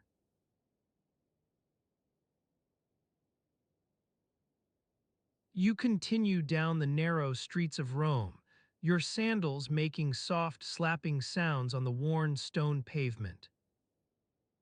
The air cools slightly as dusk deepens into twilight, and you breathe in deeply to take in the familiar scents that cling to every surface: wood smoke from cooking fires, fresh bread wafting from a nearby bakery, the sweet tang of dates ripening on a merchant's stall.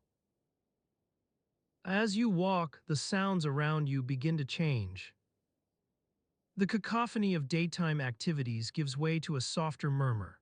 Vendors calling out their evening specials, children playing in the fading light, and the occasional barking dog adding its own peculiar note to the symphony. You pass by the Forum Romanum, where people are beginning to gather for the evening's entertainment. Musicians tuning their instruments, jugglers practicing their throws, and actors rehearsing lines for the day's performances. Your attention is drawn to a nearby inscription on a stone column, partially hidden in the shadows of a temple's architrave. You approach it more closely, running your fingers over the weathered letters, Senatus Consultum Populi Romani Ordini. Your mind wanders back to the countless discussions you've had with fellow scholars about this very inscription, its significance, its meaning, and what exactly is being said here. One of those scholars, a young man named Marcus, comes to mind. He's been researching an intriguing theory that challenges everything they thought they knew about Roman governance. According to his proposal, the date on this stone might not be as accurate as everyone assumes. It could be off by several years, which would fundamentally alter their understanding of Roman politics during this period. You've debated Marcus's ideas with him late into many a night, sharing theories and countertheories over cups of wine. He insists that if you consider the peculiarities in the stone's carvings, the seemingly deliberate errors might not be mistakes at all, but rather a code, one hidden message among many buried within the text. You continue to ponder Marcus's hypothesis as you walk further into the twilight. The street lamps are lit now, casting long shadows across the pavement and highlighting the dust motes dancing in the air. Your footsteps echo off nearby buildings, creating an uncanny sense of being watched by unseen eyes. Your thoughts drift back to your own work on Roman census records, the painstaking process of cataloging names, ages, and family relationships for each household within Rome's vast population. It's a task that has consumed countless hours over several years, with no shortage of controversies and disagreements among scholars about methodology and interpretation. A particular entry catches your eye as you walk. Domitius a fur head of household, 42 years old. Beneath his name is listed the total number of members in his family unit, 10 individuals. You recall another scholar arguing that these numbers are suspiciously consistent across many families, suggesting some kind of systematic error or deliberate manipulation. Your attention lingers on this entry as you ponder what might have led to such discrepancies. Were there external pressures forcing officials to skew the data? Or perhaps internal tensions within households themselves, sibling rivalries, family feuds that seeped into census records? As your footsteps carry you further away from the Forum Romanum, the sounds of evening entertainments fade into the background, replaced by an almost eerie silence. The stars begin to twinkle in the sky above, their soft light casting a mystical glow over Rome's rooftops. A gentle breeze stirs, carrying with it whispers from nearby conversations, snatches of gossip about local politics or speculation on upcoming events. It creates an illusion that you're moving through a world both familiar and yet unknown, each step carrying you further into the heart of ancient Roman life. Your thoughts return to Marcus's theory and its implications for understanding Rome during this time period. You recall another scholar dismissing his ideas as fanciful, saying such claims would require concrete evidence to support them. Yet what if Marcus is correct? What if this inscription holds a hidden message that could change everything they thought they knew? You pause in front of an unassuming doorway, the entrance to your own humble abode within Rome's city walls. A faint scent of cooking oil and herbs wafts from inside, enticing you with promises of warmth and comfort. As you step into the dimly lit interior, a small flame flickers on the hearth, casting shadows across the room's simple furnishings. Worn wooden chairs, clay pots, and woven baskets filled with everyday necessities. Your eyes adjust to the soft light, and you notice something peculiar amidst all these familiar objects. An empty space where your usual collection of scrolls and text should be. You frown in mild annoyance at this small inconvenience. Someone must have misplaced them while tidying up or perhaps forgotten they were stored elsewhere. With a quiet sigh, you begin to search through the nearby shelves, checking for any sign of their whereabouts. The night wears on, with only an occasional creak from the wooden beams overhead breaking the silence as you rummage through your collection.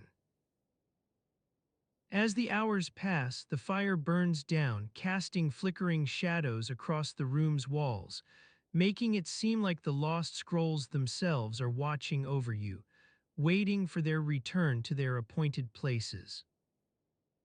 Time loses all meaning in this slow-paced search, with only an occasional glance at the stars twinkling outside to remind you of Rome's vast and mysterious world beyond your doorstep.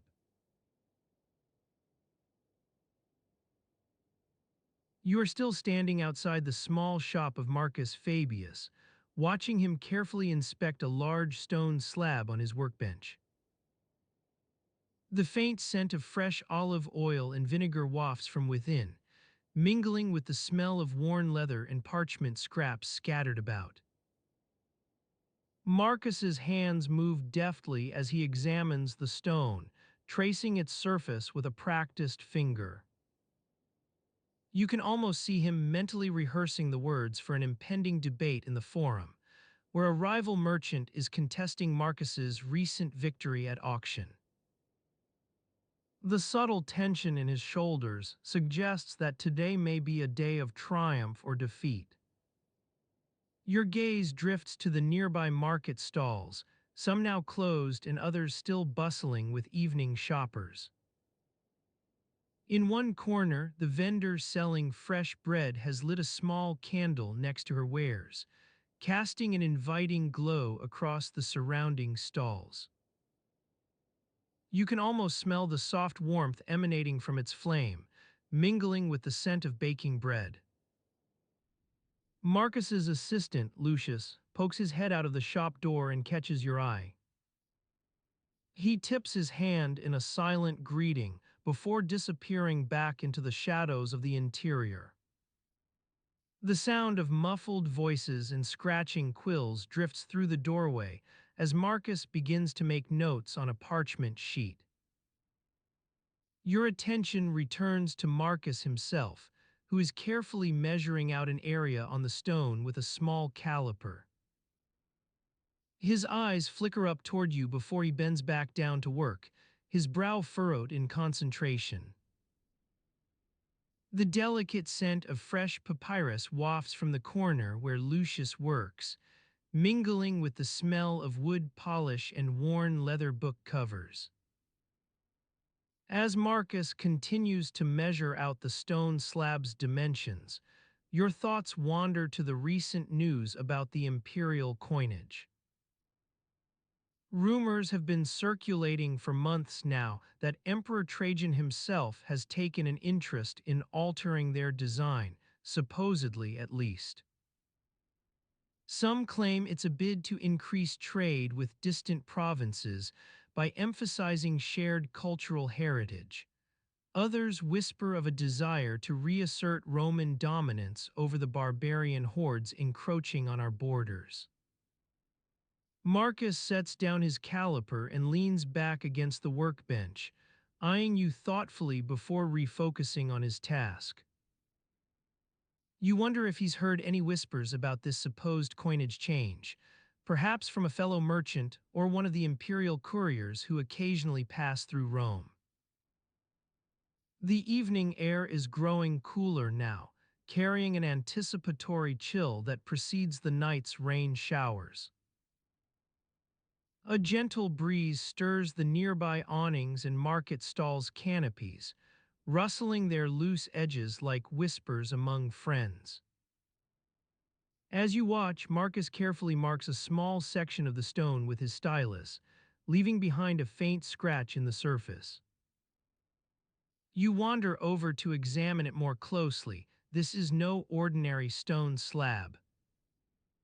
The surface bears an inscription that catches your eye. Imp Trajan AVG GERDAC PMTRPXII. This must be one of those rumored coins from the Imperial Mint. Your curiosity piqued, you turn back to Marcus. Ah, he says in response to a silent question, his gaze flicking between you and the stone slab as if recalling an earlier conversation. You're curious about this new design. I've heard rumors it's meant to commemorate the emperor's triumphs in Dacia, though some folks are whispering that it might signal something more substantial. Marcus pauses for a moment, lost in thought as he strokes his chin with one hand while gesturing toward the inscription. I'm not convinced by all these whispers myself, he admits softly. But what do I know? Only that Trajan's taken an interest, and when his imperial majesty focuses on something, you'd best believe it'll be a sight to see. Marcus sets down his stylus and picks up a small vial of ink from the workbench beside him. He carefully dabs its tip into a tiny indentation in the stone slab before moving back to take a seat behind a nearby lectern. As he begins writing on a fresh sheet of parchment, you find yourself drifting toward the nearby market stalls once more. Perhaps it's time for that slice of bread and some freshly made wine. The gentle evening breeze carries an almost musical quality now, as vendors pack up their remaining wares or quietly close shop for the night. Marcus pauses mid-sentence to glance around at the quieting scene outside his shop before refocusing on his writing. His hand moves with practiced ease across the parchment sheet, tracing words that flow like river currents. You can almost feel yourself becoming a part of this tranquil evening atmosphere, Rome's vast and mysterious world receding for just another moment. Time loses all meaning in these quiet hours, when everyday concerns begin to fade away beneath the weight of stars twinkling high above the cityscape. The soft glow of oil lamps flickering on stone walls casts an eerie calm over the bathhouse.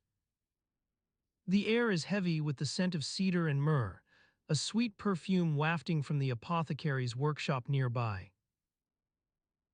You find yourself in the midst of this tranquil scene, surrounded by the gentle hum of conversation and the soft clinking of metal on stone as patrons move about their daily routines. The atmosphere is peaceful, almost monastic, yet still imbued with a sense of community that only comes from shared rituals.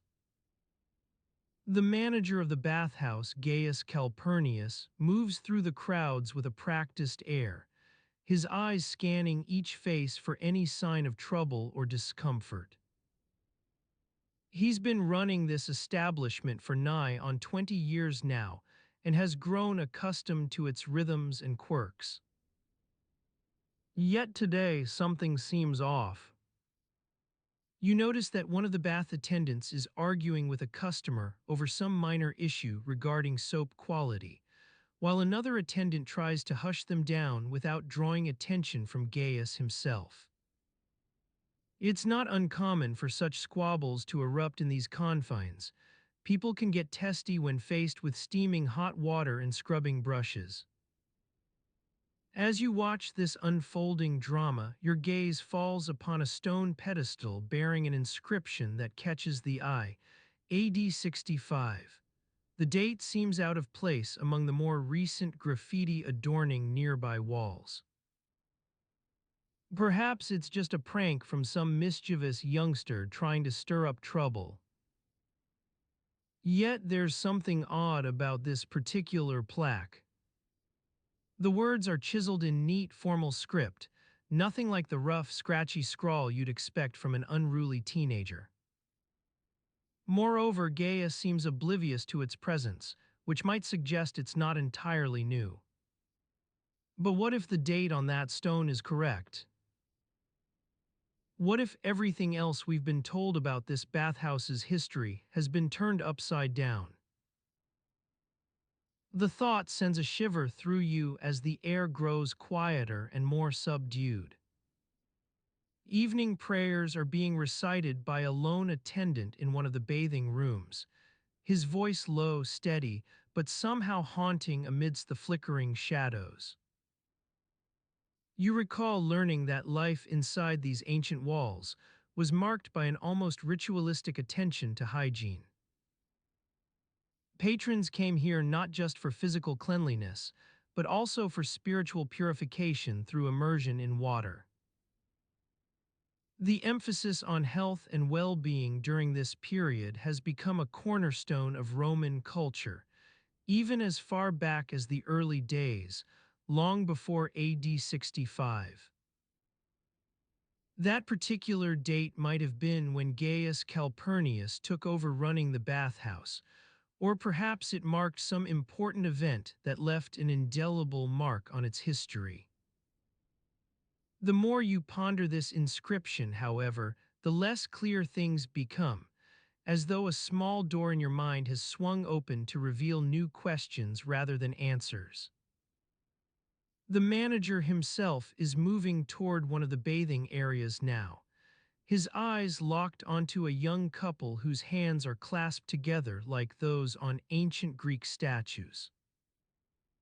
They seem oblivious to Gaius's approach, but sense something in the air and turn as he draws near, probably sensing an impending lecture about decorum or some such. You wonder what made them think of coming here today, dressed not for athletic competition nor formal occasion, but instead clad in simple tunics that reflect their modest social standing. Perhaps they sought to find solace from life's troubles amidst the steam and warmth. Or was it simply an excuse for a romantic tryst? The bath attendant nearby gives Gaius a brief nod before whispering something into his ear. You catch only the new shipment of olive oil, but it seems like enough to break the tension, as if some internal debate had been resolved. Gaius's expression softens ever so slightly upon hearing these words. He knows that's certain. Shall we say, requests have come in recently regarding the bathing schedule and product offerings, all hinging on acquiring fresh supplies from a particular trader who happens to be traveling with this shipment of olive oil. It seems like there might have been a misunderstanding somewhere along the line about exactly what Gaius has agreed upon. The bath attendant shoots him another discreet glance, as if hoping he's made up his mind regarding some delicate negotiation, an exchange that likely involves more than just soap and scrubs but possibly favors or other less tangible forms of compensation. You're reminded of how Roman merchants and traders worked behind the scenes to secure business deals through personal connections rather than contracts. Perhaps Gaius is one such individual caught between obligations, loyalty, and his own interests. The olive oil shipment becomes a focal point around which this intricate web of relationships revolves, all playing out in hushed tones amidst steamy air. The manager makes a decision about something or other, but doesn't seem to communicate it directly. He sends the attendant off with some instruction regarding arrangements for tomorrow's bathing schedule, then heads back into his office, leaving you lost once more among these dimly lit passageways and swirling scents of cedarwood. As night deepens outside, shadows grow longer within the bathhouse itself, darkness creeping along walls adorned with worn frescoes. Your eyes begin to wander toward those faded images, scenes of everyday life amidst tranquil landscapes now rendered timeless by age. One painting catches your attention in particular, a depiction of what appears to be some sort of official inspection or audit, judging from the formal attire and solemn expressions on display. There's no indication as to who these figures might be or which specific incident they're observing. What if this mural were more than just an artistic representation? What if it held secrets about how exactly Gaius Calpurnius came to run this bathhouse, perhaps even before that fateful date inscribed on the pedestal? You find yourself lingering among these mysterious images, caught in a dreamlike haze as ancient stories slowly unfold around you like petals from some long-dormant flower. Yet another quiet moment has settled over the bathhouse. Conversations dwindle to whispers and soft clinking of dishes being washed by unseen hands. Gaius Calpurnius is nowhere to be seen now, having vanished into his office, a space that likely contains its own share of mysteries and hidden histories.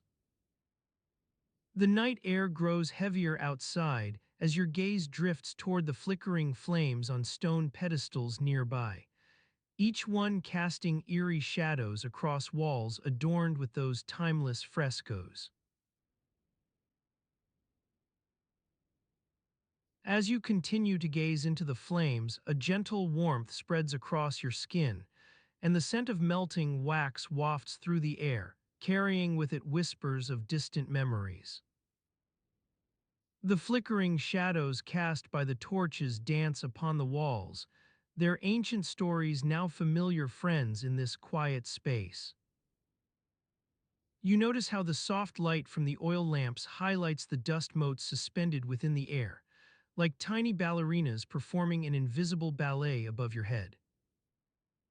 Their delicate movements seem to slow with each passing moment, as if they too are succumbing to the weight of fatigue that settles over you. A faint hum rises from outside, a low murmur carried on the breeze. It's the sound of the city awakening, or perhaps just settling into its own rhythmic slumber. The darkness beyond the bathhouse windows seems to press inwards, like a living entity seeking permission to enter this sanctuary of steam and tranquility. Your gaze drifts towards the central courtyard, where the night air has grown heavy with moisture from the public bath's relentless cycles of heat and coolness. Water drips into stone basins, echoing through the stillness like a lonely heartbeat, the rhythmic plink plink plink creating an otherworldly melody that blends seamlessly with your breathing. You remember how the previous day's events unfolded within these walls, the constant flow of bathers in and out, the soothing sounds of oil being poured into lanterns, then set ablaze to cast a golden glow over all who gathered here. The rhythmic splash of water, as one by one each person immersed themselves beneath the hot waters, releasing tensions built up from the day's trials. Today feels different, perhaps it's just your own exhaustion weighing upon you, but everything seems muted now. Even the conversations around the central courtyard have given way to hushed tones and stilted laughter. The usually boisterous crowds that gather here during peak hours seem to be holding back, as if waiting for something to stir them from their collective reverie. You rise from your contemplation of the flames, stretching out stiff limbs beneath a thin blanket draped over your shoulder, an unassuming cloak against the chill in this drafty hall. The shadows cast by nearby pillars grow longer and more pronounced with each passing moment, like ghostly sentinels guarding ancient secrets hidden within these very walls. A sudden realization strikes you. Why did it take weeks for news from distant provinces to arrive? It seems almost laughable now, the amount of time spent traveling across lands, along dusty roads through unforgiving climates. You've seen messengers arriving here on horseback, their mounts weary and lathered in sweat as they deliver parchments tied with a strip of worn leather. You recall an old scroll displayed within these very walls, its surface cracked and faded from countless years spent exposed to the elements. It bore an inscription claiming that messages between Rome's farthest reaches could travel no faster than the speed at which oxen carrying bundles on their backs traversed such distances. That news took 2 weeks, 3 at most, depending on whether the road was passable or if rainstorms had forced travelers onto makeshift paths.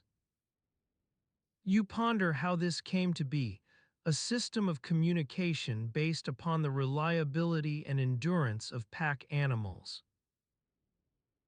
It's almost quaint now, yet you can't help but wonder about those who once implemented such a method. Were they driven by necessity born from a harsh environment, or simply constrained by an age without alternatives? As your thoughts wander further into the past, the sounds around you grow louder, whispers giving way to murmurs as people begin stirring after their long day. The scent of food wafts through the air once more. Yesterday's leftovers were warmed over low fires in clay pots, served alongside new dishes prepared by cooks stationed near the baths. A young slave carries a steaming platter into the main courtyard, its contents an assortment of fresh vegetables harvested from nearby gardens and seasoned with herbs gathered along the Tiber. You watch as he ladles portions onto wooden plates handed to him by bathers emerging from their ablutions, each one exchanging a brief smile or nod before disappearing back into the throng. As night deepens outside, you notice how shadows grow longer still, now reaching towards doorways and illuminating stone tiles worn smooth beneath countless footsteps. Your own fatigue becomes more pronounced as you lose yourself within this never-ending tapestry of sounds and scents, water dripping from basins, oil being replenished in lanterns, muffled laughter carrying through walls, distant thunder growling on the horizon. Your eyelids begin to droop, weighed down by a gradual exhaustion that seems almost inevitable after days spent navigating Rome's labyrinthine streets. The gentle warmth emanating from nearby flames proves irresistible, and as your gaze drifts towards their soft light once more, you feel yourself yielding to its soothing presence. The darkness gathering beyond the windows becomes indistinguishable from the shadows dancing upon walls within. Both seem equally insistent on claiming this space for themselves. Your breathing grows heavier now, each inhale and exhale a slow surrender to the lulling rhythms of life in an ancient Roman bathhouse. Time stretches out before you like molten wax, its surface smooth as stone beneath your fingers, yet pulsing with hidden energies waiting to be uncovered. You feel yourself carried away by these unassuming forces, sounds blending together into an endless chorus, scents mingling into a rich tapestry that envelops all, the city itself slowly awakening outside. And in this peaceful sanctuary of steam and shadows, where history seeps quietly through every stone and crevice, you are drawn deeper still, further into the world's quiet moments, where time is measured not by ticking clocks but by the gentle lapping of water against tile floors.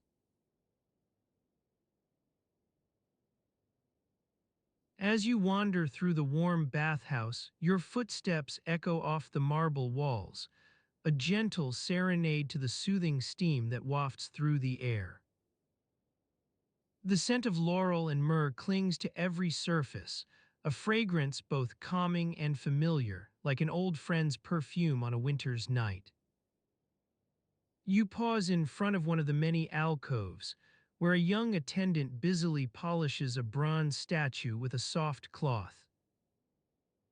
His eyes flicker up as you approach, his gaze lingering for just a moment before he returns to his task, lost in the gentle rhythm of his polishing strokes. To your left, a row of stone benches stretches out like a frozen wave, their worn surfaces a testament to countless hours spent lounging, chatting, and watching the world go by through the tall windows that line this side of the bathhouse. The sun's rays still creep through these openings, casting long shadows across the floor as they struggle to penetrate the thick stone walls. As you continue on your way, the soft chatter of patrons grows louder, punctuated by the clinking of cups and the occasional laughter of a group enjoying their midday repast in one of the many dining areas scattered throughout the bathhouse. The aroma of fresh bread wafts from the nearest oven, enticing passers-by with its promise of warm, crusty loaves. You make your way to the central courtyard, where a large pool glimmers like a sheet of dark glass. A sprinkling of patrons lounge nearby, some reclining on intricately carved wooden chairs, while others simply sit cross-legged on the stone floor. The gentle lapping of water against the edges of the pool creates a soothing melody that weaves in and out of the quiet conversations taking place around you. A young couple catches your eye as they stroll past, their hands entwined as they share a soft word or two before pausing to admire the intricate mosaics adorning one of the nearby walls. Their gazes linger for just an instant on each piece of artistry, and then they move on, lost in the quiet comfort of being together. In this atmosphere of serene indulgence, where time itself seems almost irrelevant, you can't help but feel a sense of wonder at how such a place came to be, built by generations past as a sanctuary from life's trials. As you stroll further into its depths, notice the way light filters through the arches above, casting intricate patterns on the floor below. Your footsteps carry you toward one of several doorways leading out onto the roof garden above. Here, amidst a tapestry of carefully tended gardens and neatly trimmed hedges, patrons often find respite from their daily routines. As you step into this tranquil world, the soundscape shifts, replaced by the soft chirping of birds and the occasional distant rumble of thunder on an overcast day. Your eyes adjust to the softer light as you take in the view, a sea of rooftops stretching out before you like a patchwork quilt, with the far-off outline of the nearby forum visible beyond. In this moment, it's easy to forget that beneath your feet lies one of Rome's most famous landmarks, an ancient bathhouse that has borne witness to countless moments just as ordinary and yet uniquely precious. Your gaze wanders back down to the gardens themselves, where a lone gardener busily tends to a bed of fresh herbs. His hands move with practiced ease as he snips off stray leaves or carefully prunes wayward shoots. In his wake, the air is filled with the sweet scent of blooming flowers and freshly cut grass. As you continue your stroll through this peaceful sanctuary, allow yourself to be drawn into its rhythms, the gentle lapping of water against tile floors, the soft rustle of fabrics in use by patrons below, or perhaps even the distant call of a trader hawking his wares from outside. These sounds blend and merge with one another until they form a soothing melody that wraps itself around you like a shawl on a chilly evening. You pause for a moment to take it all in, the delicate dance of life within these stone walls, where patrons come seeking comfort in equal measure to those who create such peaceful havens. And as your eyes linger on some forgotten detail or another, a single phrase etched into one nearby pillar catches your eye. Isalis per aquam. It's an inscription that echoes through the ages, a simple declaration of faith in water's healing power, and by extension, its role in bringing balance to life. As you ponder this quiet testament, the soundscape around you grows quieter still, leaving only the softest whisper of stone against skin as your thoughts settle into place. In this serene atmosphere, where time stretches out like a tapestry before you, it's easy to lose yourself within the bathhouse's gentle rhythms. You wander through its halls and chambers without particular purpose, carried along by currents of conversation or drawn by some faintly remembered sound from deeper within the building. And yet, as your footsteps carry you toward one particularly secluded corner, a spot often overlooked in favor of more bustling areas nearby, a small inscription catches your eye on an otherwise unremarkable stone. See Dicerit 23. Just three simple words. And with that enigmatic message scrawled across the wall before you, it's hard not to wonder what might have been if only those words held true. The name Lucius Marcius Septimius is etched into one nearby pillar, a testament to a man who may never have known his reign as emperor would be cut short by just three letters. What does the world look like when viewed through that particular lens? How many lives were affected or altered forever by those fateful words?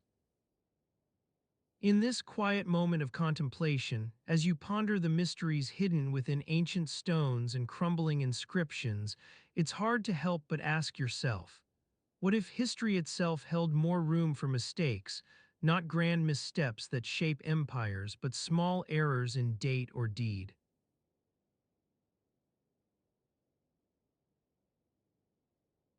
As you sit on a worn stone bench, your eyes wander to an old inscription etched into the wall nearby. It's hard not to notice the faded letters, like gentle wisps of smoke from a long-dead fire. Your gaze lingers on those forgotten characters, and you wonder what kind of mistake might have been made in their creation. You look around at the other patrons in this small Roman bathhouse. An elderly man scrubbing his feet with a rough sponge, a young boy chasing after a stray ball that bounces off the stone floor, a group of women huddled together, whispering secrets as they prepare for their turn to bathe. Life in ancient Rome is full of tiny, mundane moments like these, not grand epics or pivotal battles, but quiet, everyday struggles. As you watch, a servant girl quietly slips by with a tray laden with small cups and an assortment of sweet pastries. She sets them down on the edge of a nearby basin, where a man in his mid-twenties is lounging against the cool marble. He picks up one of the pastries. It's shaped like a miniature chariot, its crust flaky and golden, and takes a small bite. The sound that follows is almost comical. A faint crunch of crumbs between teeth, followed by a gentle clearing of the throat as he tries to dislodge something stuck between his molars. You can't help but smile at this minor inconvenience. It's moments like these that remind you human experience hasn't changed all that much over time. You return your attention to the inscription on the wall, those mysterious letters, scribbled in a language few now understand. What if history held more room for mistakes?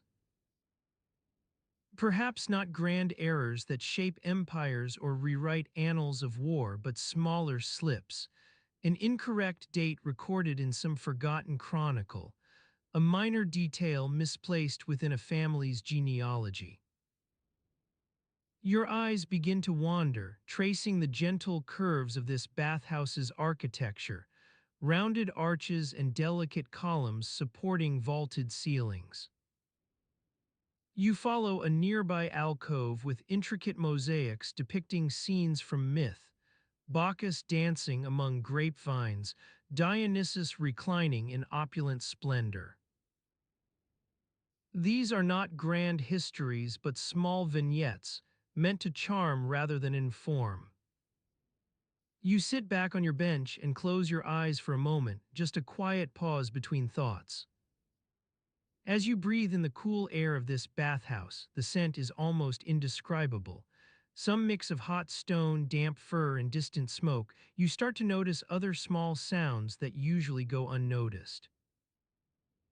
The soft gurgle of water from an underground spring somewhere beneath your feet, the rustle of fabrics as someone nearby adjusts their clothing, a low hum, perhaps just the wind outside, or maybe it's something more human. The muffled sound carries through open windows and into this interior space, distant laughter and conversation drifting in on whispers. You listen for another moment before letting go with a gentle sigh. As you sit back up, your gaze falls once again upon that forgotten inscription still there, watching like an old sentinel guarding secrets lost to time. You wonder what kind of person might have been tasked with recording those now faded letters. Someone scribbling away in the quiet hours before dawn when only the city's night creatures stir. You follow a nearby patron as they walk towards one of several large stone tubs, some filled with steaming water, others still cool and inviting. Each has its own unique arrangement of hot stones or scented oils. Some even boast intricate mosaics embedded in their sides. Your mind drifts back to that inscription on the wall. Perhaps it was a small detail like this, an artist choosing which colors would best complement his fresco, for example, where error crept into history.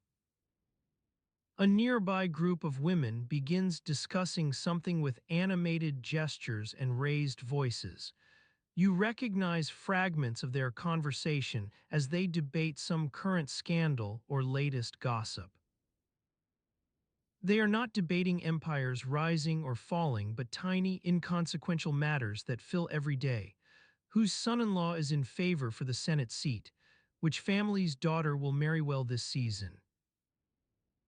You let your eyes wander once more through alcoves filled with scented oils and herbs, across rooms where people lounge on marble couches beneath intricately patterned awnings. As you watch a young girl splash water at her reflection in one of the smaller basins, you can't help but wonder, what if history wasn't quite as precise? What would happen to our understanding of this era of life itself if minor mistakes seeped into chronicles? You begin walking again, following a winding path through these narrow corridors and passageways. The light changes with each step, casting different shadows on the walls. Warm rays from high windows above, soft luminescence emanating from scented oils in nearby alcoves. As you turn a corner, an old man catches your eye hunched over on his stool, intently studying some worn parchment spread before him. He mutters to himself as he works out mathematical problems with small stones and twine, calculating the angles of sundials or measuring distances between ancient landmarks. These quiet hours of contemplation bring peace.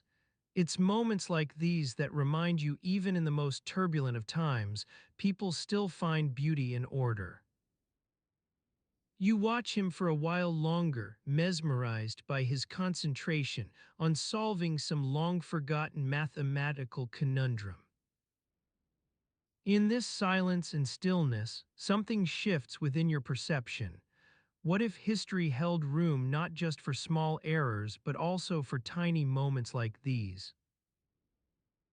Moments of contemplation where people lose themselves in thought, or the beauty found within intricately patterned stones. You continue walking through the narrow corridors, noticing details that usually escape attention. The scent of roasting meats wafts from an adjacent kitchen, mingling with fragrances from herbs and spices used to perfume bathwater. Every now and then you catch a glimpse of some small artwork embedded in stone, geometric patterns or floral motifs that evoke something almost forgotten. As your footsteps carry you along winding paths, light begins to ebb, casting longer shadows across cool marble floors. Evening approaches outside these walls. Within this space, life continues its quiet rhythm. The soft hum has returned, now accompanied by distant music drifting in on the breeze, someone playing a lone lyre somewhere nearby. With each passing moment, people settle into their evening routines. Some rest upon couches beneath intricately patterned awnings or engage in hushed conversations with friends and family. You watch an elderly couple seated together at a small table near one of the basins, sipping cooled water from delicate cups, as they gaze out across this dimly lit space. Your footsteps slow, finally coming to rest upon worn stone steps leading down into darkness below. For an instant you hesitate, then your eyes adjust to the change in light and reveal the outline of a small room hidden beneath these more public areas, little noticed by visitors but home nonetheless. A faint scent wafts from this subterranean space, something earthy yet almost fresh. Your gaze falls upon rows of neatly arranged jars, each filled with various colors and textures. This is where they make Roman watercolors, a lost art form now relegated to dusty texts and the memories of forgotten artisans.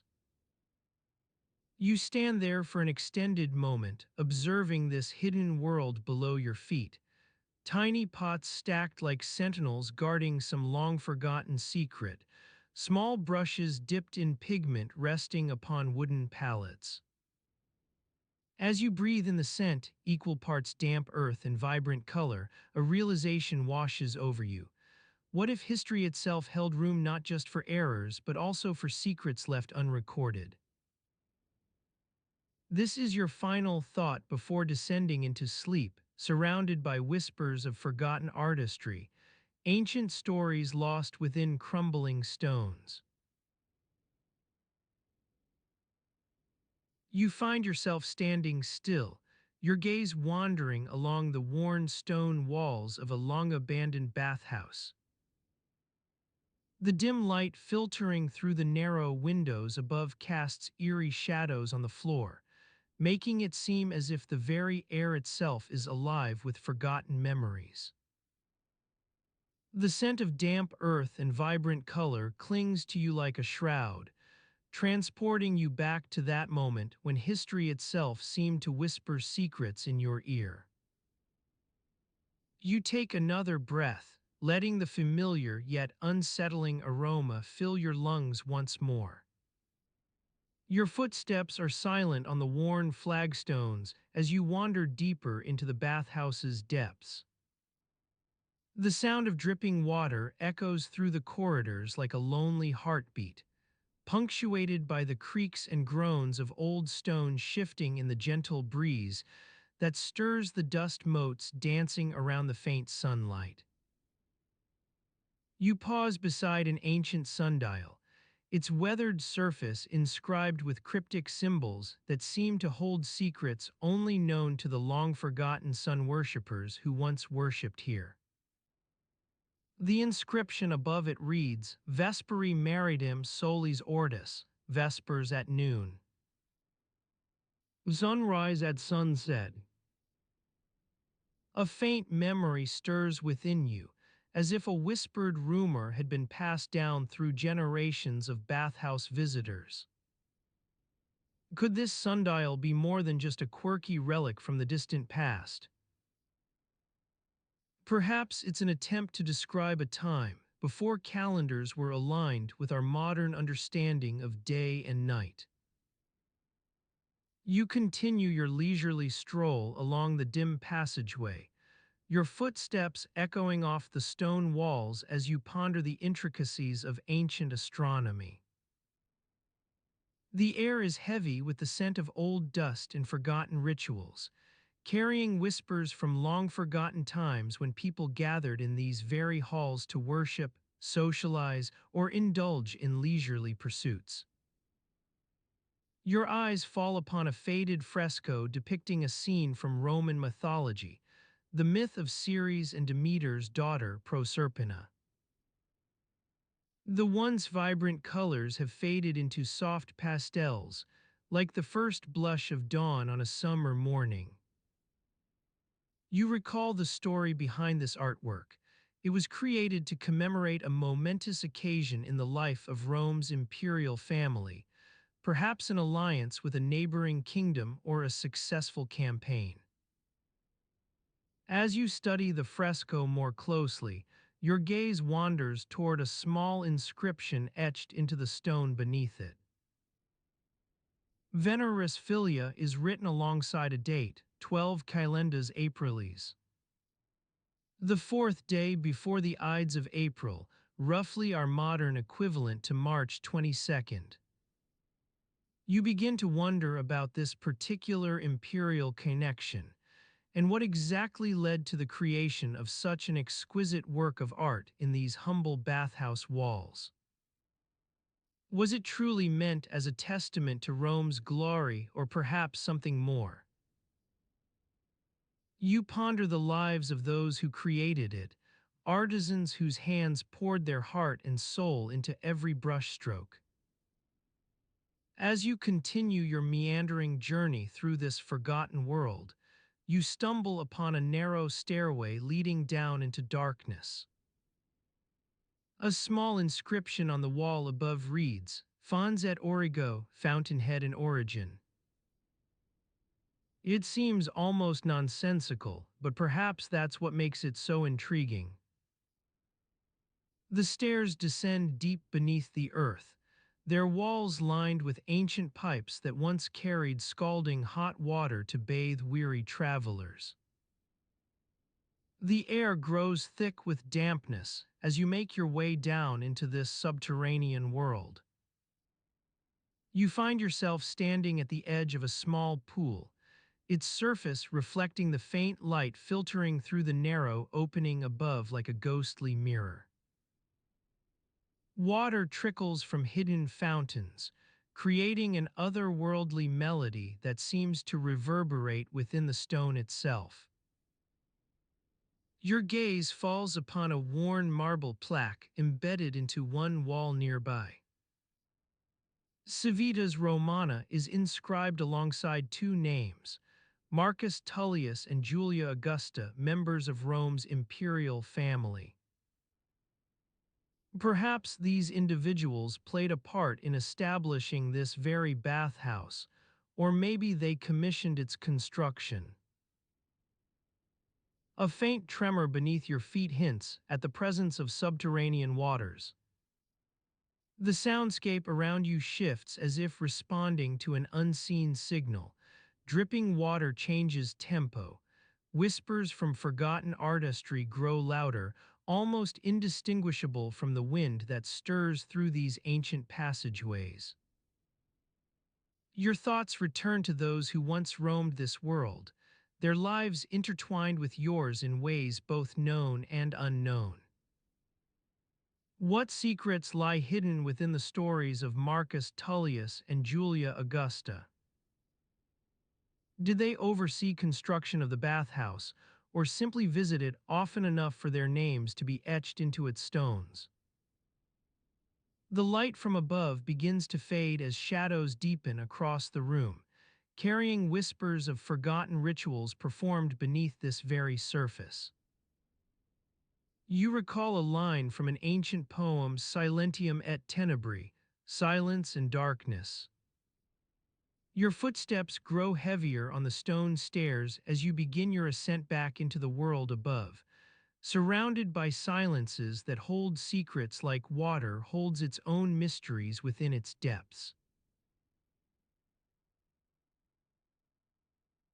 As you pause on the stairs, your hand grasping the worn stone railing for support, the air thick with the scent of damp earth and aged stone seems to slow its pace alongside yours.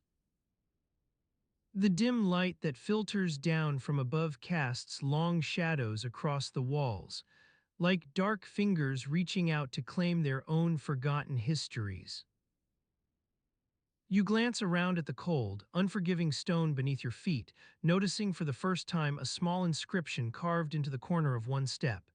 MENANDRVSDDICAVIT. The letters are worn smooth in places, but still legible enough to suggest that some long-forgotten menander dedicated this very staircase or perhaps even the entire structure above. You wonder what it might have been like for Menander, his occupation, his family, whether he ever thought about the countless strangers who would one day walk these same stairs. The creak of a distant door echoing up from below brings you back to your own footsteps, and with a faint sigh you begin your ascent. The walls seem to press in around you as you climb higher, their rough stone surfaces worn smooth by time's gentle touch, and the air thickens further still until it becomes almost palpable. You push open one of the wooden doors above, letting out a faint creak that blends into the general murmur of the bathhouse.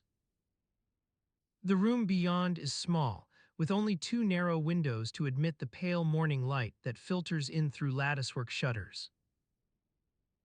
Water drips softly from the edge of the marble basin where you first washed, its gentle rhythm weaving itself seamlessly into your footsteps as they carry you across the cool stone floor. The space feels almost abandoned, a relic left behind by some earlier bath-goer who forgot their linen or a towel, but it's not empty. A small pile of discarded scrolls lies on one corner of the room, their worn leather covers creased and cracked from years of use. You recognize a few titles scribbled in cramped handwriting. On the Origins of Roman Law, Treatise on the Properties of Water, Anatomical Studies of the Human Body. You idly pick up one of the scrolls, running your fingers over the embossed letters on its cover. It's surprisingly heavy for something so small, perhaps due to some ancient binding or possibly just years of dust accumulation. You unroll a section and find yourself lost in the intricate drawings that illustrate the author's theories about human anatomy. Time seems to stretch out as you study the delicate lines that depict muscles, veins, and organs with an almost eerie precision. The room around you recedes further still, its corners softening into hazy outlines, until all that remains is this tiny section of parchment and your own wandering thoughts, tangled up in a web of forgotten knowledge. The scroll slips from your grasp as the creaking door behind you signals someone's arrival. You turn to see one of the bathhouse attendants, his face creased with age and hard work, approaching across the room with an air of quiet purpose. "Very good," he says, without looking up at you directly. "I've been searching for that scroll." His eyes linger on it a moment before moving back to your own. "You find anything useful?" His tone is neutral enough not to imply curiosity or interest in the scrolls themselves, but rather a general desire to know if his day's work has yielded some tangible result. You shrug, feeling slightly self-conscious about being caught with someone else's lost property. "No," you reply, "just some old drawings and theories." He nods once, accepting your answer as he takes back the scroll from where it had fallen on the floor. His fingers close around its worn cover like a familiar old friend.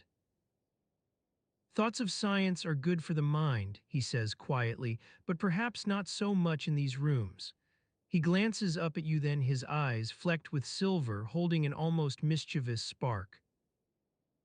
"Besides, I have my own books to read." You're left wondering what kind of texts the attendant enjoys reading when off duty, and whether they might share some interest or knowledge that could prove useful in your own pursuits. The bathhouse begins to fill around you as morning gives way to late morning, its sounds shifting into a warm background hum.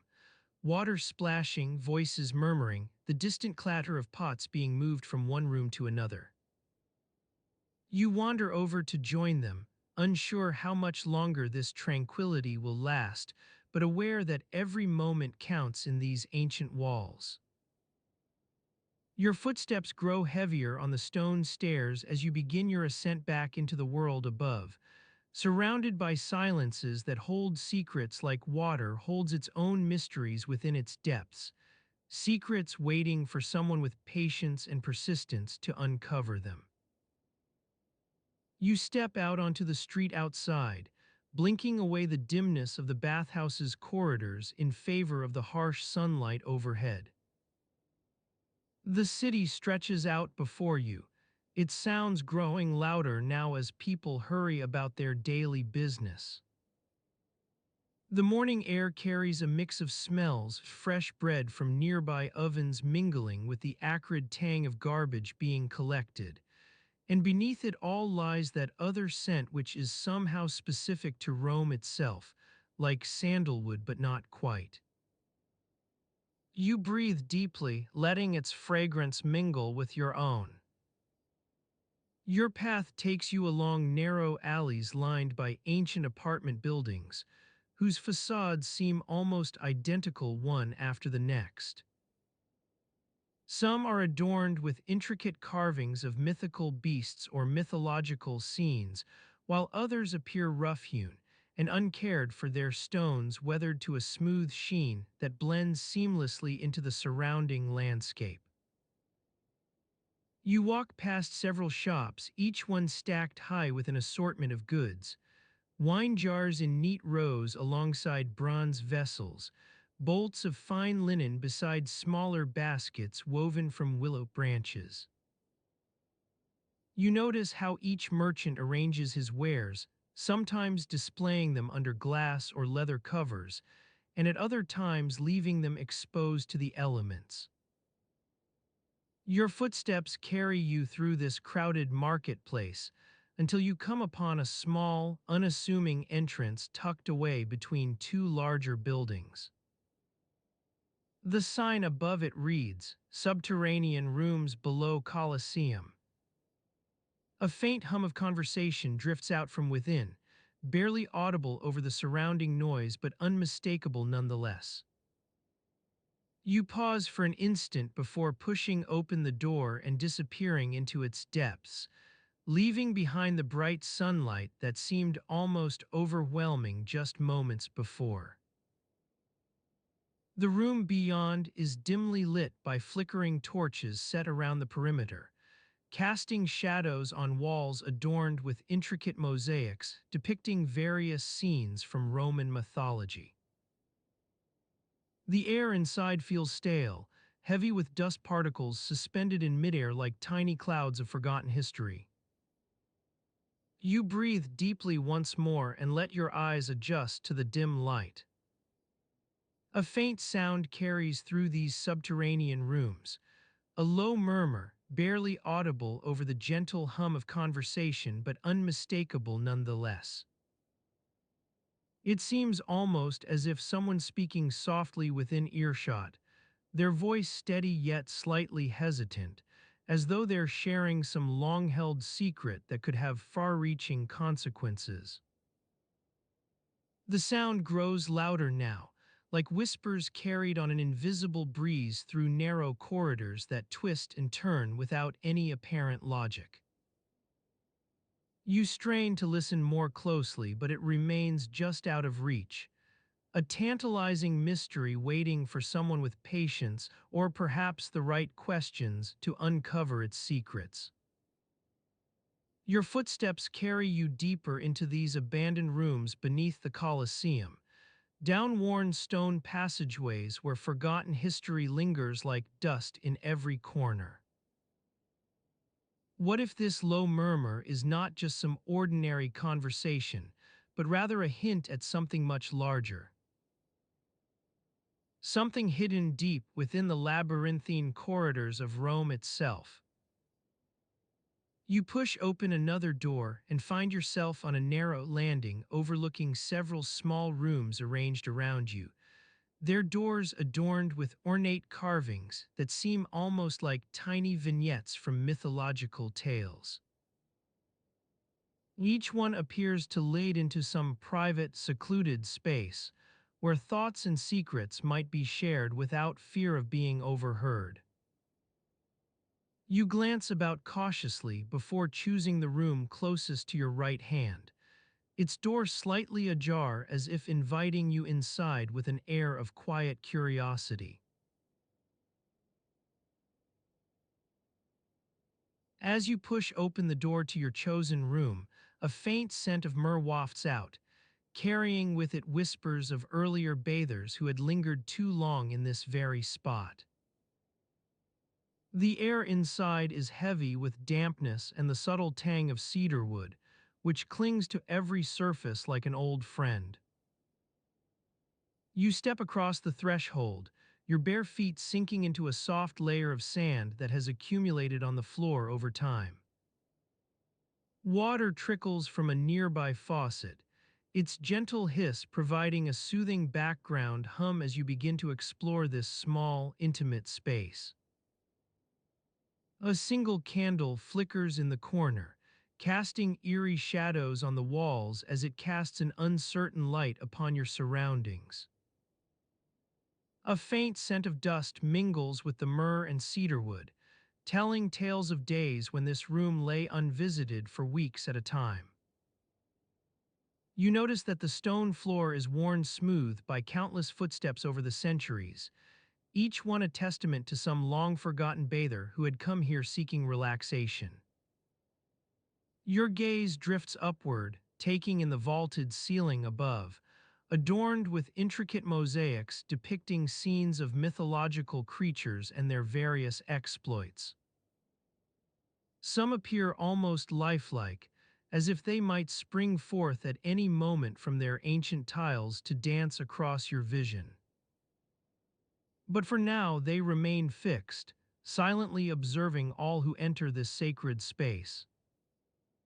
Your eyes wander back down to the bathing area in front of you.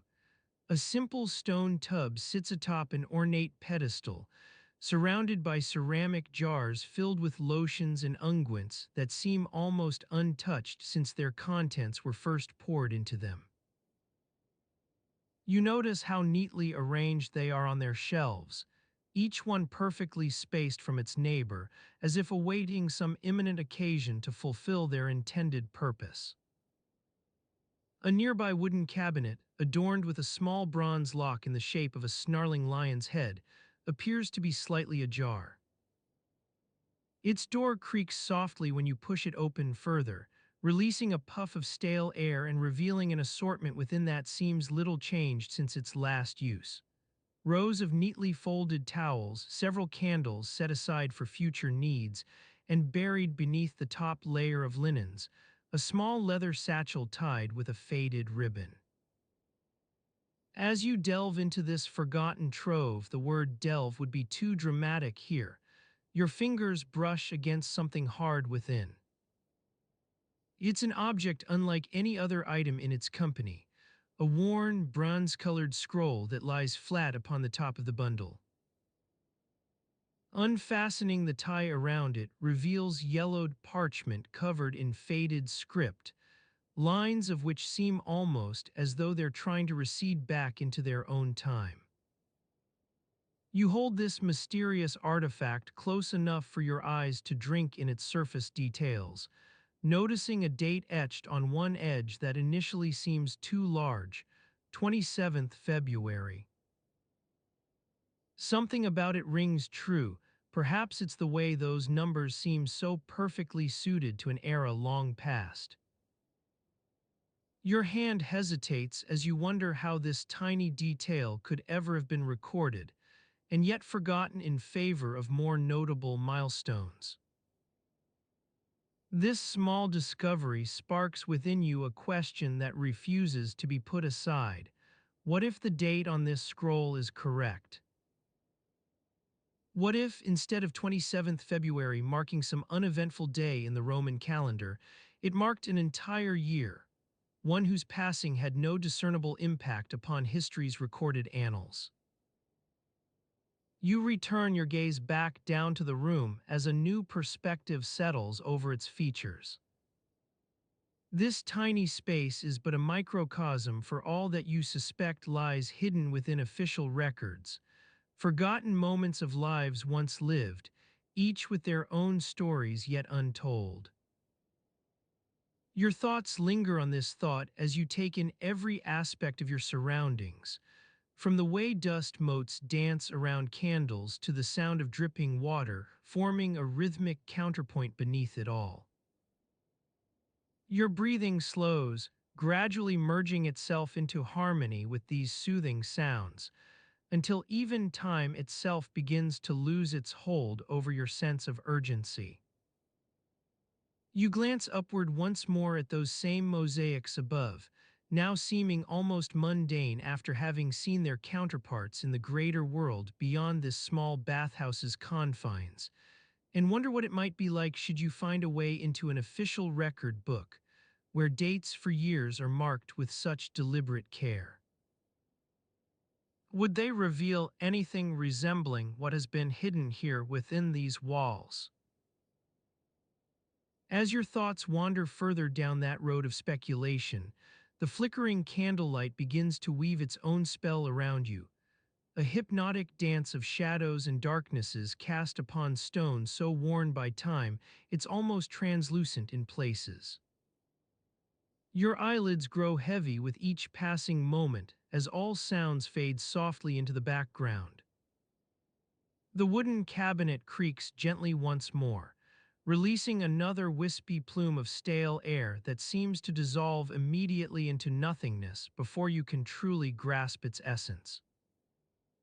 In this serene atmosphere, where dust motes float about and candles cast their slow dance on walls so worn by countless visits over centuries past, it becomes increasingly clear just how much remains hidden beneath history's official surface.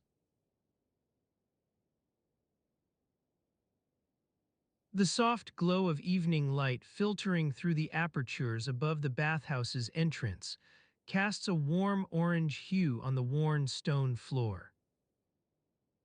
The air inside remains heavy with the scent of frankincense and myrrh, carried by the gentle breeze that stirs the candles flickering about the room.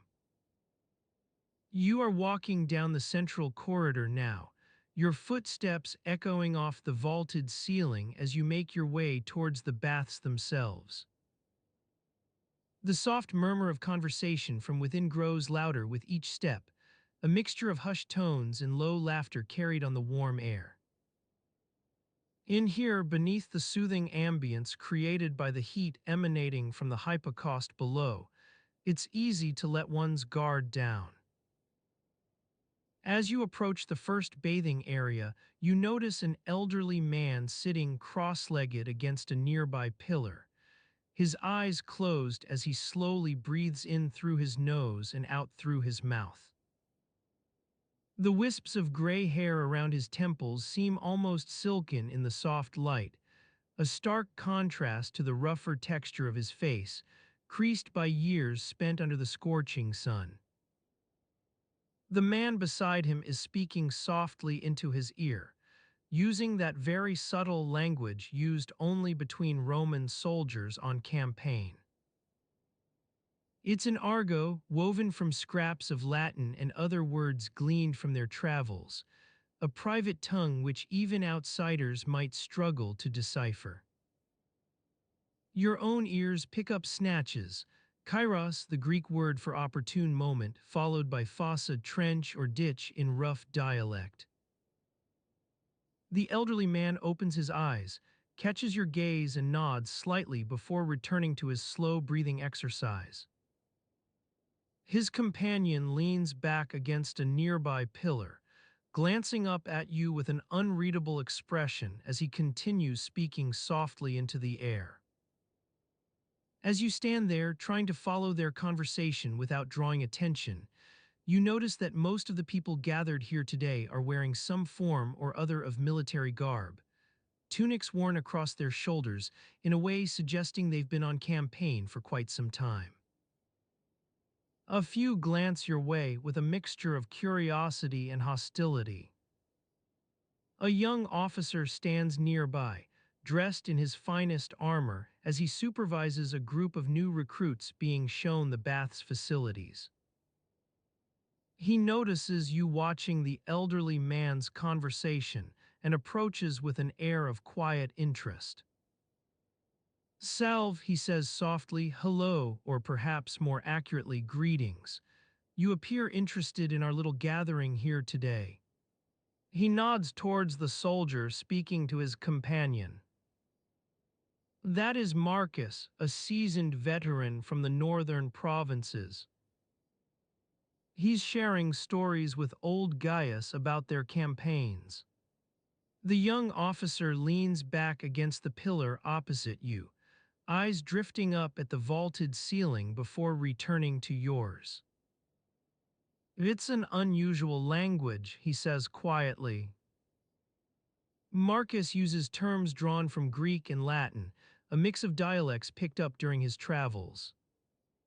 It's effective for its purpose. He pauses for a moment as if searching for words, choosing them carefully.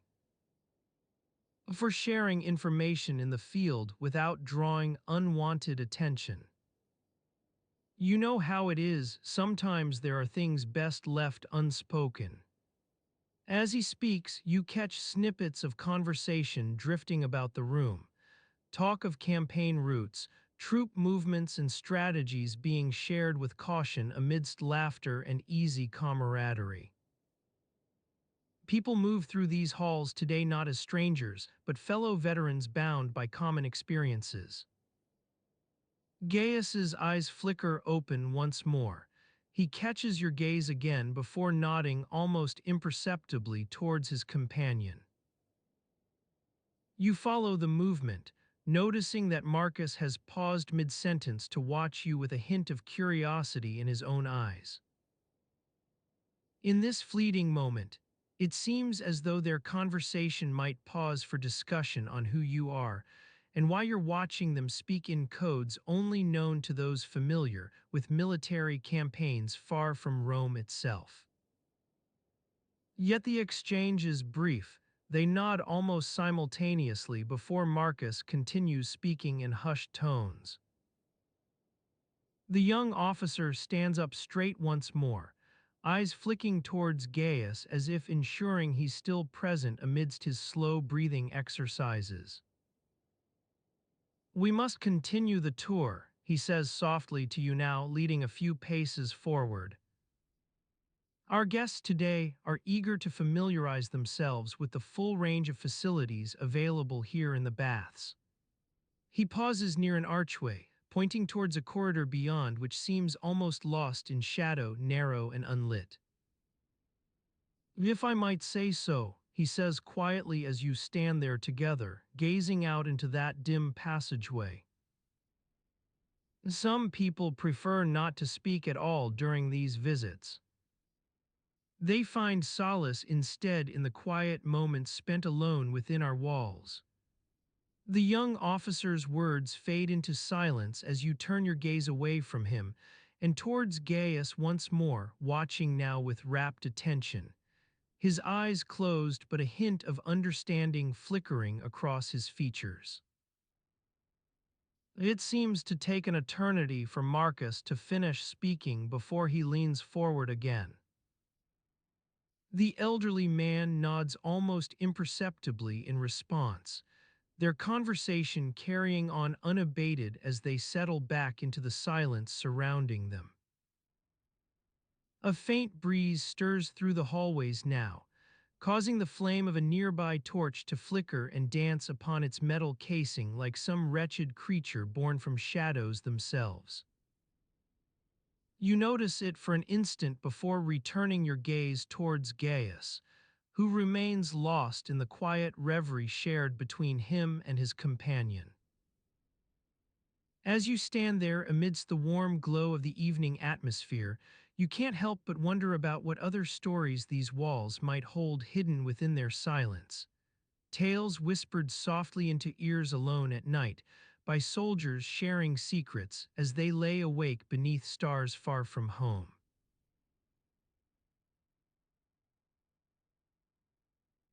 The flickering torches cast long shadows on the walls of the bathhouse, dancing with an otherworldly energy as night descends upon Rome.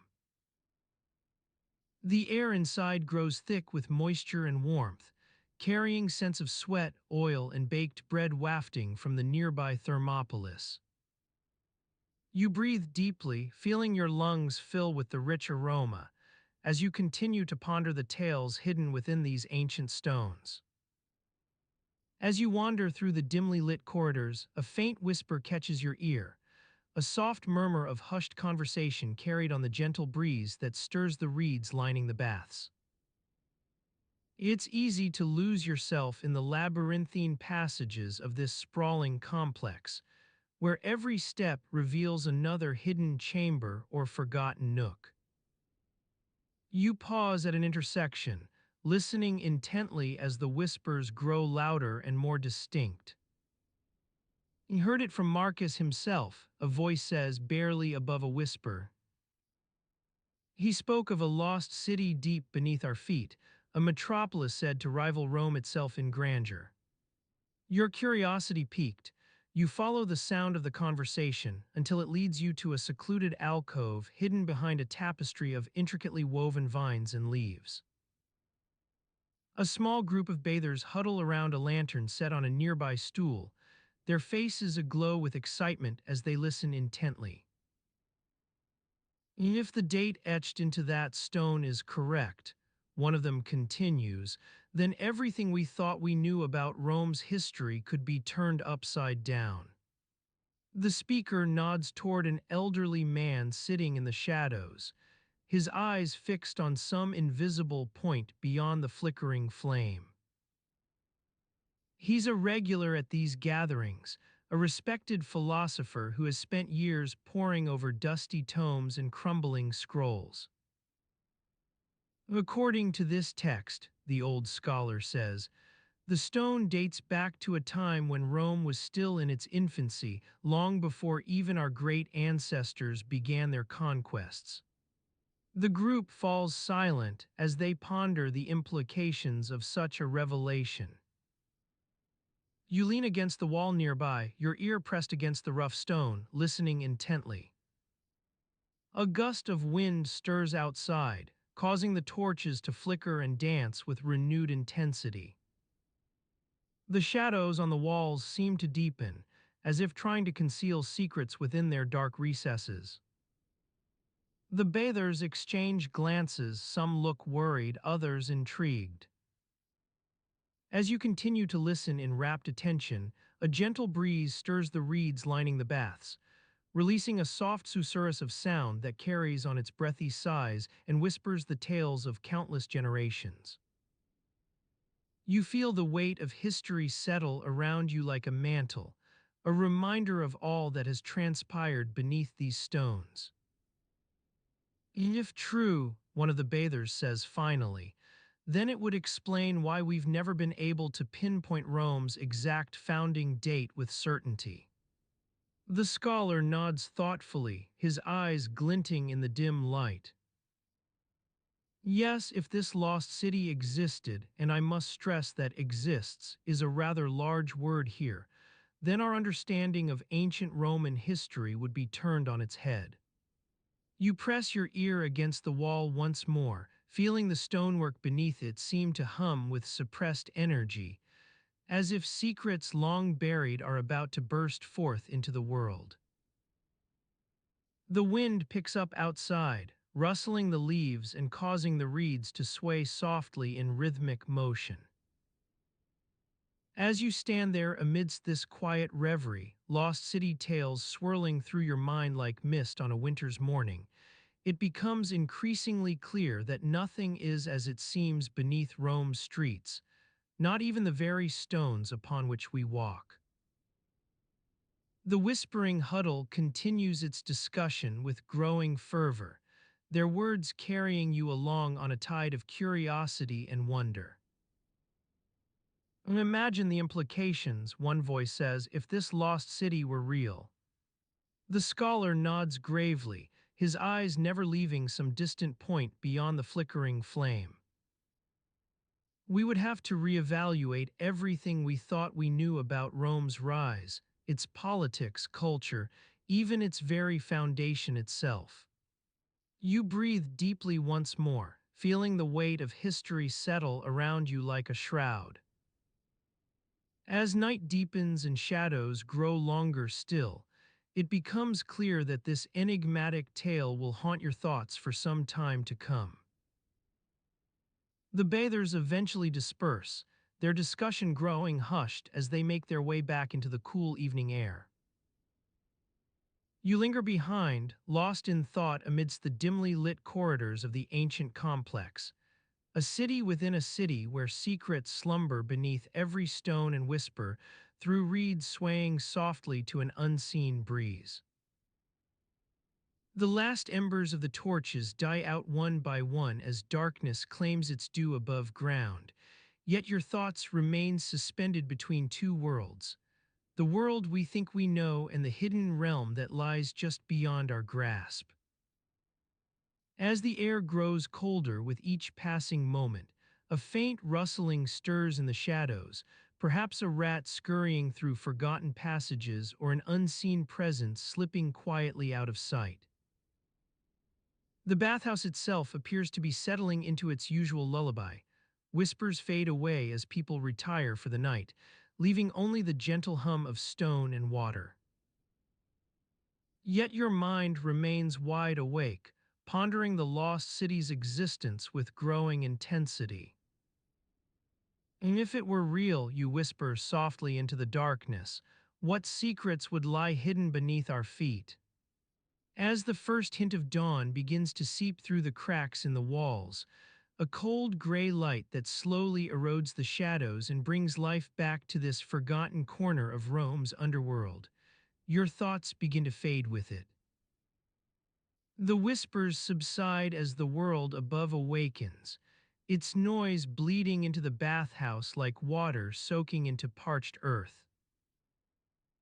With each passing moment, the dimly lit corridors grow quieter still, until only an occasional creaking floorboard or distant call breaks the silence. As the first light of dawn creeps across the stone flags, a pale, ethereal glow that seems almost otherworldly in its subtlety, you find yourself back amidst the bathhouse's familiar routines, hot water steaming through pipes, voices calling out as people begin their daily rituals.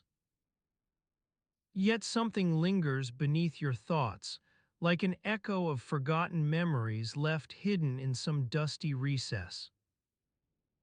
That lost city still whispers in the shadows, a constant murmur that seems to reverberate within every stone and reed, reminding you with each passing moment that there's always more than meets the eye in this labyrinthine underworld where history slumbers fitfully beneath our feet.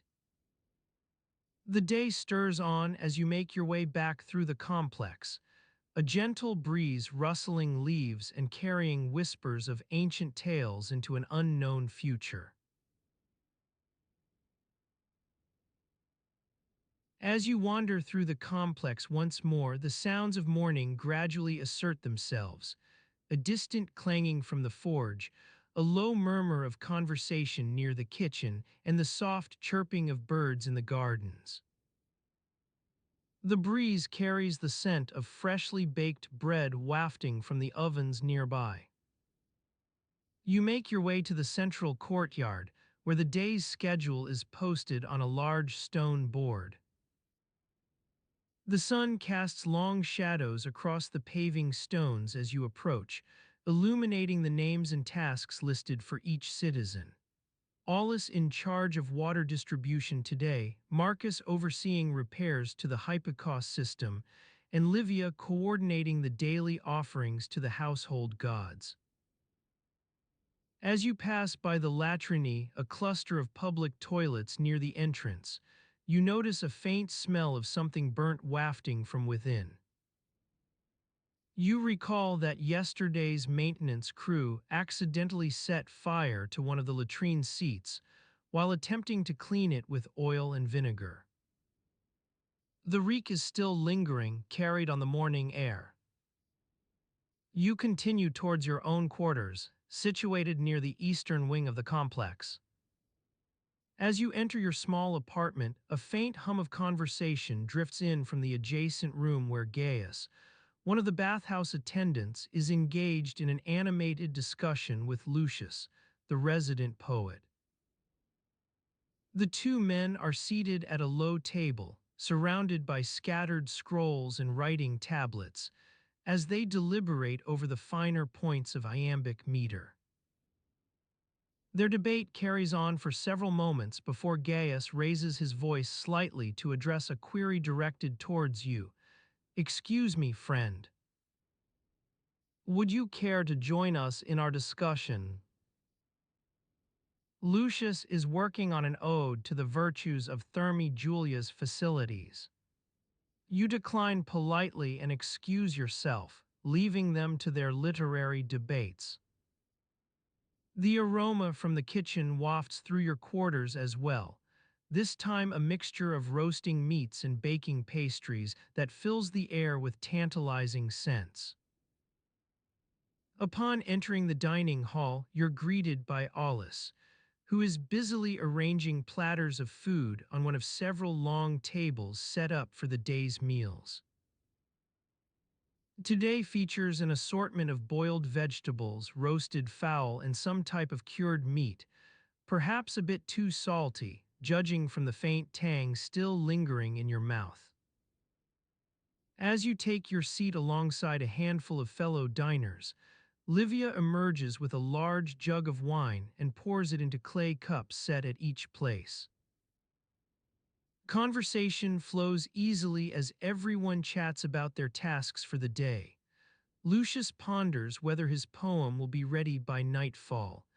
Gaius muses on how he might adjust the timing of the water flow in one of the bathing chambers to better accommodate the morning rush. Amidst this gentle chatter, a sudden commotion erupts outside, a loud voice booming through the courtyard as an official messenger arrives with news from the imperial court. Emperor Vespasian's personal secretary has arrived, seeking an audience with General Sabinus, one of the emperor's most trusted generals and advisors. You recall that Sabinus often spends his afternoons at Thermae Julia, indulging in a combination of leisure activities, including a strong preference for bathing in the hot springs during off-peak hours. The official messenger seeks out Sabinus with an urgent dispatch from Rome, its contents unclear but undoubtedly grave given the intensity of their arrival. As you finish your meal and return to your daily routine, whispers spread through the complex about General Sabinus's meeting with the imperial secretary. Speculation regarding possible military campaigns or diplomatic crises rages among those who overhear snippets of conversation. Your own curiosity piques as you imagine what this might portend for the empire, but it remains firmly in the realm of rumor and speculation, nothing concrete enough to be more than mildly concerning.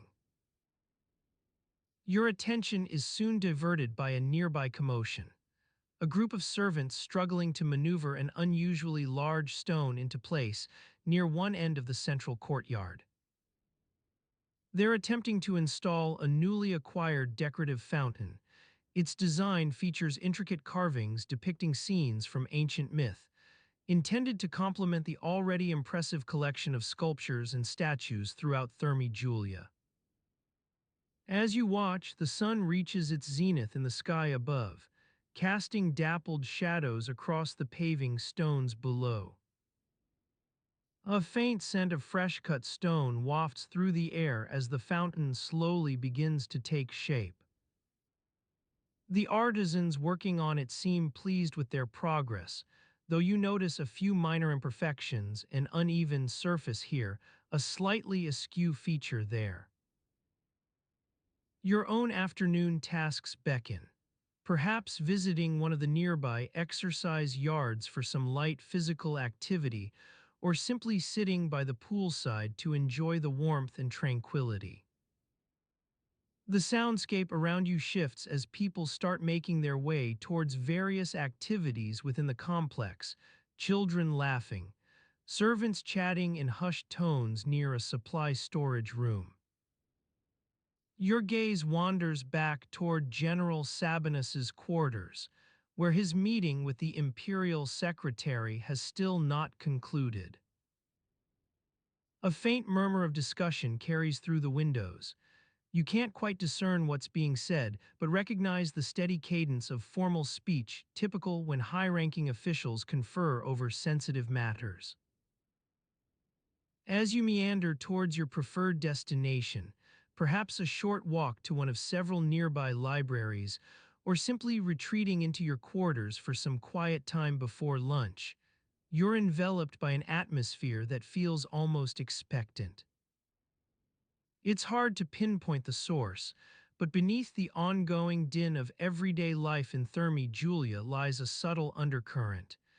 Anticipation and concern coexist as everyone waits with bated breath for news from Rome. The day wears on at its own gentle pace, people coming and going through the complex as always, each engaged in their daily routines. It's almost like any other afternoon here, yet beneath this facade of normalcy lies an unspoken tension. General Sabinus awaits a decision that could forever alter his life and perhaps those around him. In the midst of all these familiar sounds, clinking pottery, hushed conversations, laughter echoing off walls, it is easy to lose sight of what might be happening elsewhere in this vast imperial entity.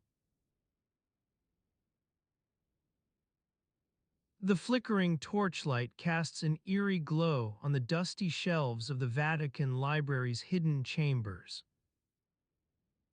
Shelves upon shelves stacked with scrolls and codices stretch towards the vaulted ceiling, their leather bindings creaking softly in the silence.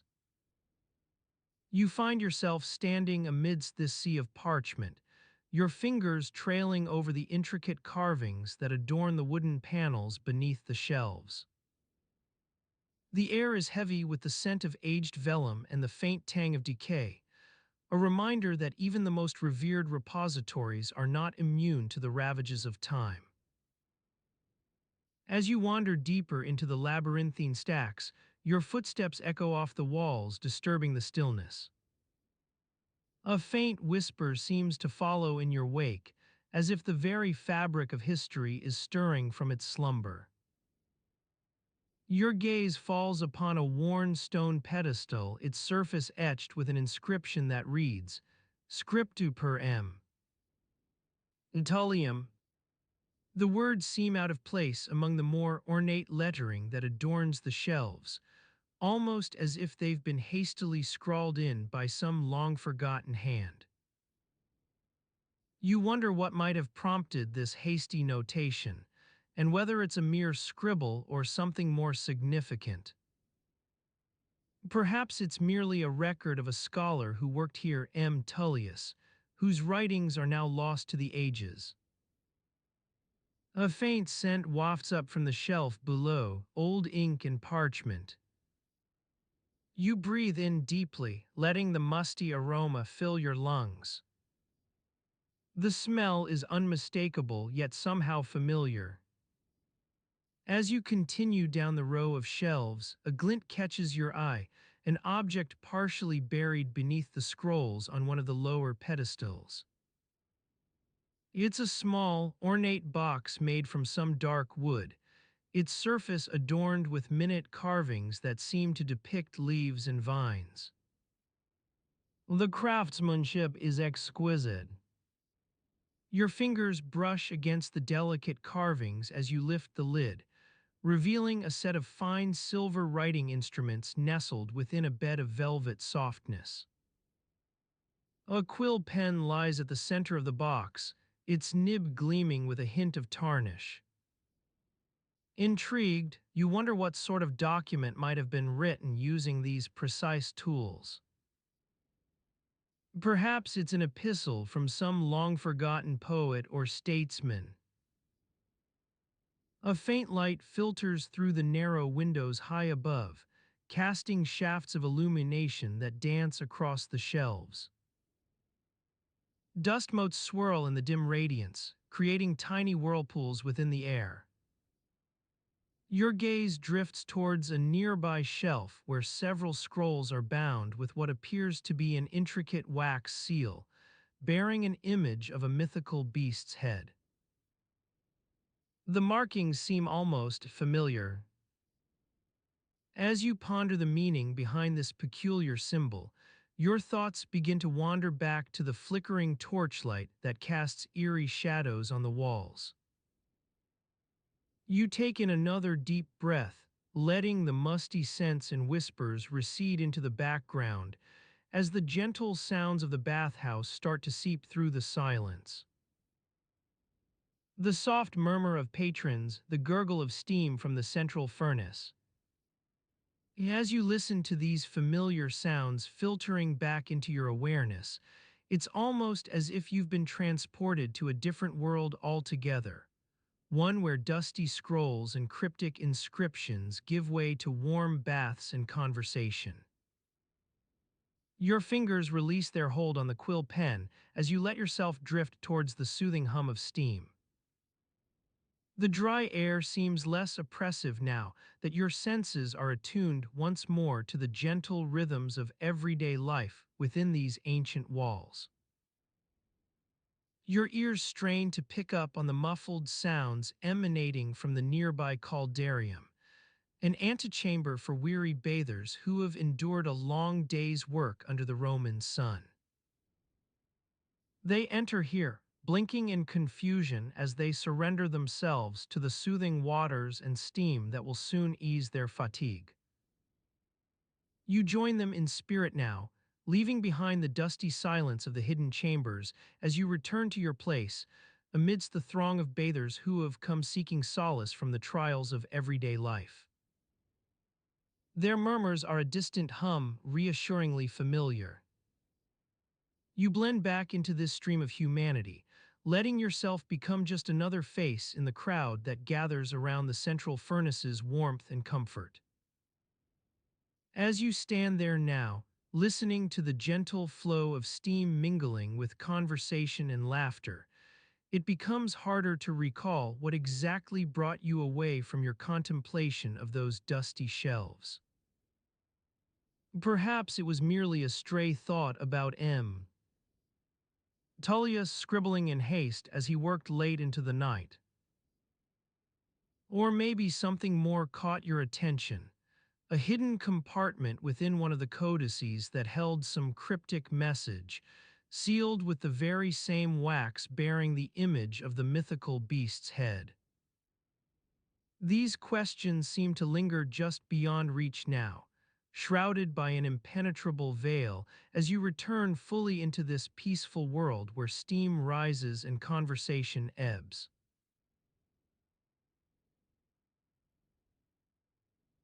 Steam still clings to your skin as you take a seat on one of the marble benches that line the warm expanse of this ancient Roman bathhouse. The gentle hiss of water and soft murmur of conversation create a soothing melody that seems to carry you further into relaxation with each passing moment. To your left, an elderly man named Marcus sits quietly, his eyes closed as he lets out a contented sigh every now and then. His wispy gray hair is slicked back, revealing the faintest hints of a balding spot on top. A small patch of stubble clings to his chin, like a scattering of tiny seeds. Nearby, one of the bath attendants, Marcus's nephew, you recall being told, busies himself with pouring a soothing mixture of olive oil and herbs into a delicate ceramic dish. The scent wafts up, carrying the promise of relief for weary muscles. You watch as the young man carefully spreads a layer of this concoction onto your back, before working it into a gentle massage that sends shivers down your spine in all the right places.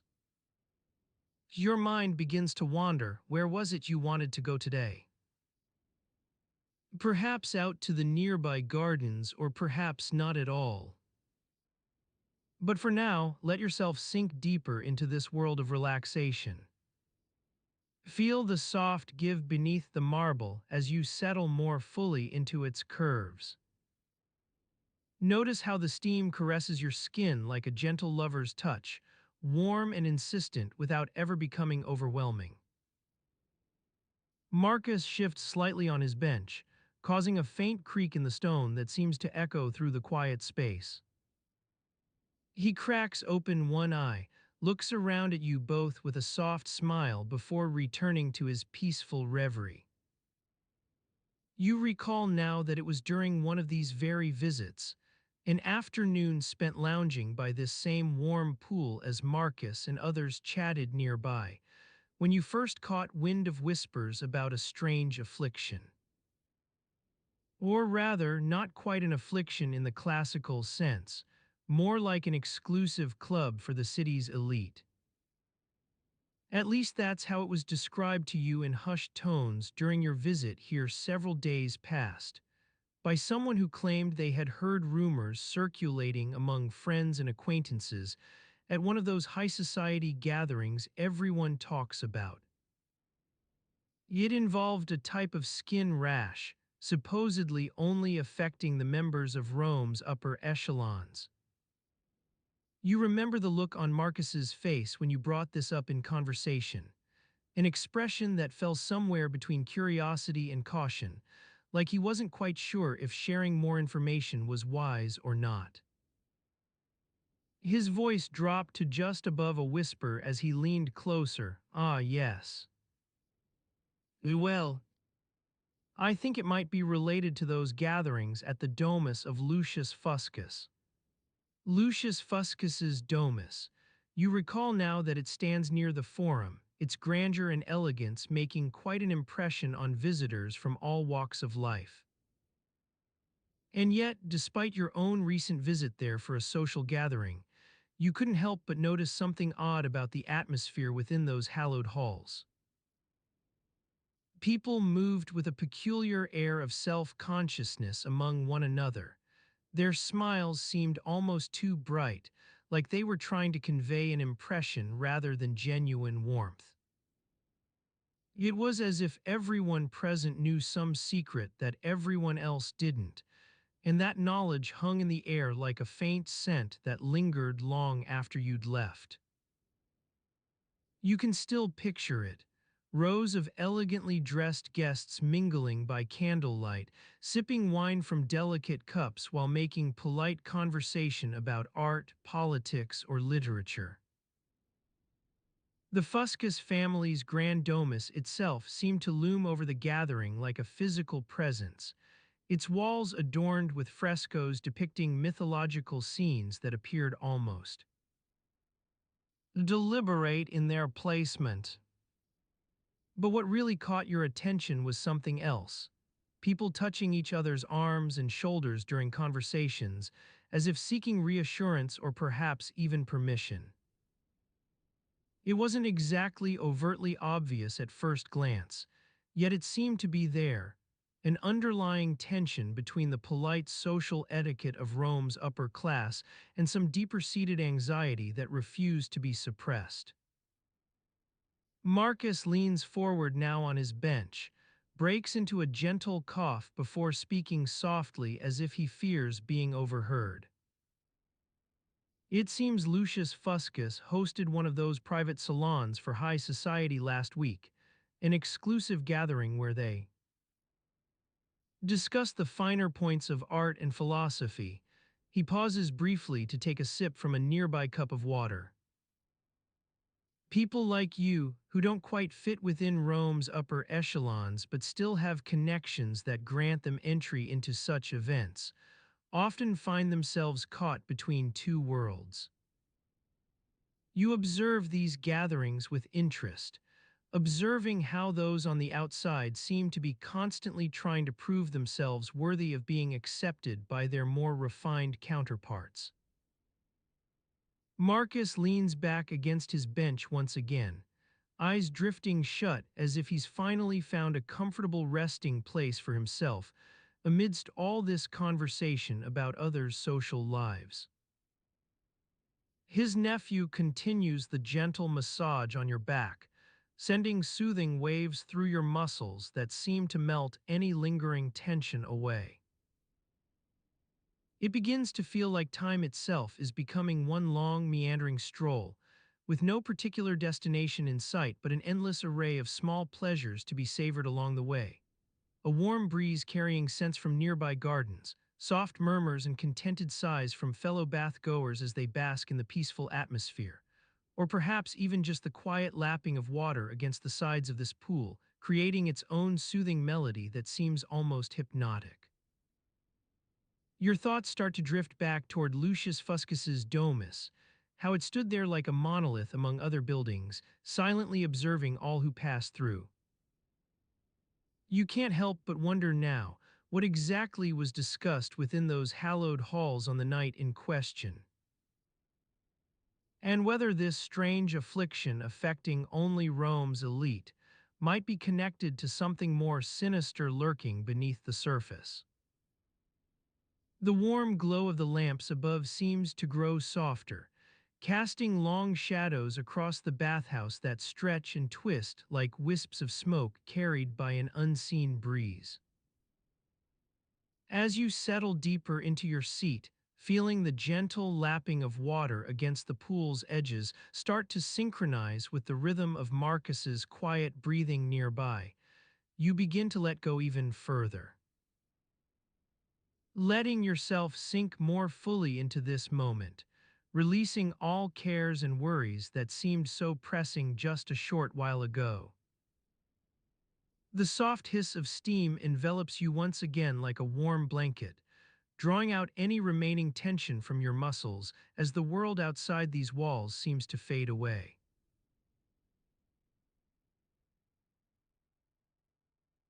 The soft hiss of steam envelops you once again like a warm blanket, drawing out any remaining tension from your muscles as the world outside these walls seems to fade away.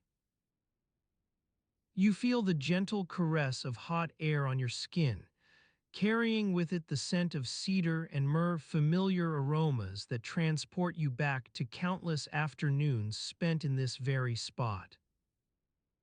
To your left, a lone attendant stirs the ashes in the small hearth, his movements slow and deliberate as he tends to the fire.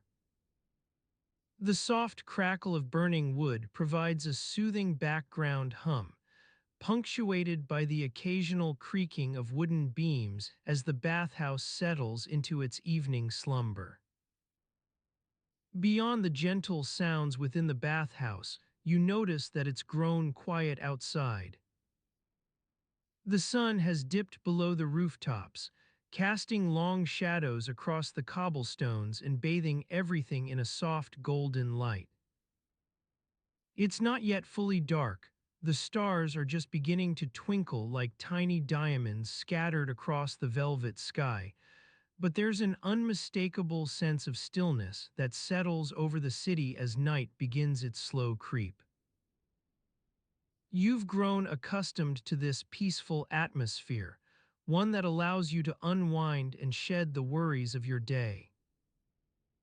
It's a sensation both calming and invigorating at once, like watching the last wisps of fog dissipate from a forest glade on a summer morning.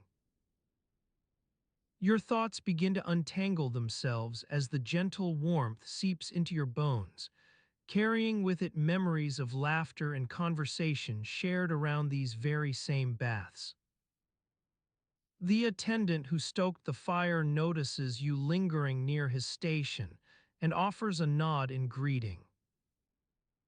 His eyes crinkle at the corners. He's an older man, one who has seen many seasons come and go within these walls, as he continues to tend to the flames. There's something reassuring about watching him work, a sense of continuity that transcends even the most mundane routines. Beyond the bathhouse itself, you notice the faint glow of oil lamps flickering in the nearby streets. It's a signal that night has truly fallen and people are beginning to settle into their evening rituals. Sharing stories over dinner, playing music on lyres or flutes, engaging in quiet debates about politics or philosophy. You recall a particular evening from months past when you stumbled upon a heated discussion between two philosophers debating the merits of Stoicism versus Epicureanism. The topic was as dry as it sounds, but the passion with which they argued was infectious. Their words danced across the air like sparks on a summer breeze. You found yourself drawn into the conversation, listening intently as they probed each other's arguments and counterarguments.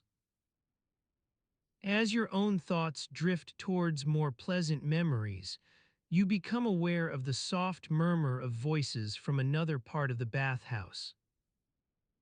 A group of Romans has gathered near one of the larger pools, laughing and splashing in a manner that suggests the day's stresses have finally begun to dissipate. You catch snippets of their conversation, gossip about who said what at the latest Senate meeting, speculation on how Emperor Tiberius will respond to growing unrest along the Rhine frontier. The sounds blend together into a rich tapestry of human interaction. Laughter and debate, murmured conversations in hushed tones, and the soft lapping of water against stone. It's a symphony that ebbs and flows like the tides themselves, sometimes loud, other times quiet, sometimes soothing, occasionally jarring. As you absorb this medley of sounds, your gaze falls upon a nearby fresco depicting the goddess Minerva in all her serene glory. Her calm demeanor seems to radiate outward from the painting itself, enveloping everything within its visual reach with an aura of tranquility. It's not that she looks particularly concerned, more as if she's watching over the city from some distant realm, offering guidance when needed. You feel your eyelids growing heavy now, weighed down by the accumulated fatigue of another day lived and experienced in this ancient Roman world. The soft hiss of steam seems to grow louder, a gentle lullaby that rocks you into a state between wakefulness and slumber. And then, without warning, or perhaps it's just the natural flow of time itself, your attention shifts towards a small inscription etched into the wall near Minerva's fresco. It reads Anno XXXVII in elegant letters, accompanied by an image that appears to be some sort of imperial seal. Your mind stumbles upon this anomaly as if stumbling upon it for the first time all over again, your eyes tracing the curves and lines of the symbol etched into the stone. Something doesn't quite add up here. You can almost feel a tiny tremor in the fabric of history itself, like an unexpected ripple on the surface of still water. You find yourself caught between curiosity and sleepiness as the room around you grows darker, shadows deepening across the floors, oil lamps flickering with increased intensity. There's a sudden urge to investigate this enigmatic inscription further, but it's tempered by the creeping fatigue that threatens to overwhelm your senses at any moment. In another life, perhaps in a different reality altogether, you might have chosen to lean forward and examine the seal more closely, tracing its intricate patterns and meanings as they unfold like a hidden narrative within the stone itself. But tonight, something about this fragment of text seems almost incongruous. And so your thoughts meander further into slumber, carried away by the gentle currents of conversation and steam that permeate these ancient Roman baths. Your breathing slows to match the soft rustle of water against stone, an unobtrusive accompaniment to the symphony of sounds that still filters through from beyond the bathhouse walls. It's a lullaby both old and timeless, weaving itself seamlessly into your consciousness as you surrender to its soothing rhythm. As night deepens outside, filling every crevice with an expectant silence, when all around seems to hold its breath in anticipation of whatever tomorrow may bring, you feel yourself sinking further beneath the surface of awareness. The soft lapping of water against the stone floor grows louder now, a gentle melody that ebbs and flows with each wavelet. You feel yourself sinking further beneath the surface of awareness, your breathing slowing to match the soothing cadence. As you drift deeper into relaxation, the sounds around you become more distinct. The distant murmur of conversation in the apoditerium, the clinking of cups being washed by a nearby slave, and the soft scrape of sandals on stone from the direction of the tepidarium. The air is heavy with the scent of laurel oil, its sweet fragrance mingling with the acrid tang of burning charcoal. You are lying on one of the marble benches in the caldarium, the warm steam rising up to envelop you like a gentle cloud. Your skin prickles as the heat seeps into your pores, and you let out a small sigh of contentment. The warmth is almost palpable, a living thing that wraps itself around you. A group of bathers nearby begin to stir, their conversations growing more animated as they prepare for departure. One of them catches sight of a small notice pinned to the wall, scrawled in hasty Greek script, the emperor's decree regarding bathhouse etiquette. The bather's eyes scan the text with interest before moving on. You follow his gaze, and your attention is drawn to the decree itself. It appears to be some sort of edict from a relatively minor emperor Caracalla, if you're familiar with the imperial family trees. But what catches your eye is not so much the content as the date, 214 AD, a full century before the reign of this particular emperor. A small puzzle begins to form in your mind. How did an edict from a long-dead emperor end up on a notice board in a modern bathhouse? It's almost unusual. But what if it were true? What if Caracalla had indeed issued some sort of decree regarding bathhouse etiquette, and someone had seen fit to preserve the text all these years later? As you ponder this question, your attention is drawn back to the warmth enveloping you. The heat seems to be growing more intense now, a gentle pressure building in your muscles as they begin to relax further. Your eyelids grow heavy, your breathing slowing still.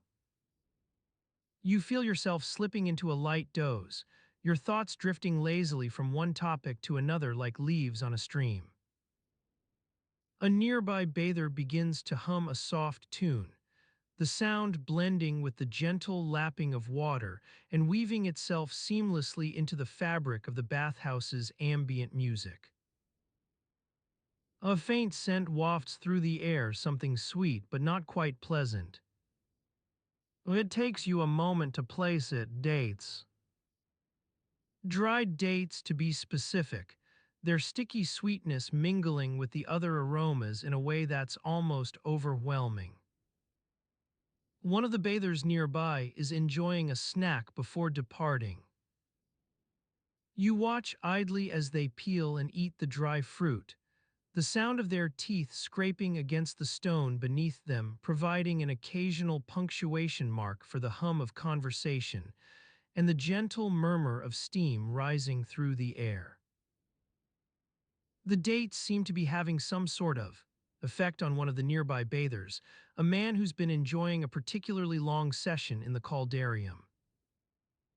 He rises from his bench with a sudden, jerky movement, as if awakened by something he'd rather not acknowledge.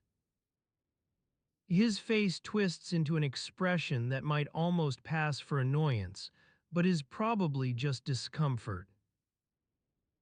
He begins to pace back and forth along the marble floor, his movements stiff and abrupt in contrast to the languid relaxation of those around him. His name is Lucius, at least. It's written on a nearby jug as part of some sort of betting pool or wager. The stakes seem to be low enough that even someone like you wouldn't have had much chance of winning, but there's something almost amusing about the whole setup. As Lucius continues his pacing, another figure catches your attention, an older man with a wispy beard and eyes that seem to hold a deep sadness. He sits on one of the nearby benches, watching Lucius with a quiet intensity, as if he understands exactly what's going on here, even though it doesn't make any sense. The two men are related in some way, you gather, brothers or cousins perhaps. But there's something almost tense about their interactions. A power struggle of sorts seems to be brewing beneath the surface, but it's hard to say just how deep-seated it is and what exactly might trigger its eruption into open conflict. As this thought drifts through your mind, you become aware of another presence nearby, a small child who must have wandered away from her mother in the chaos.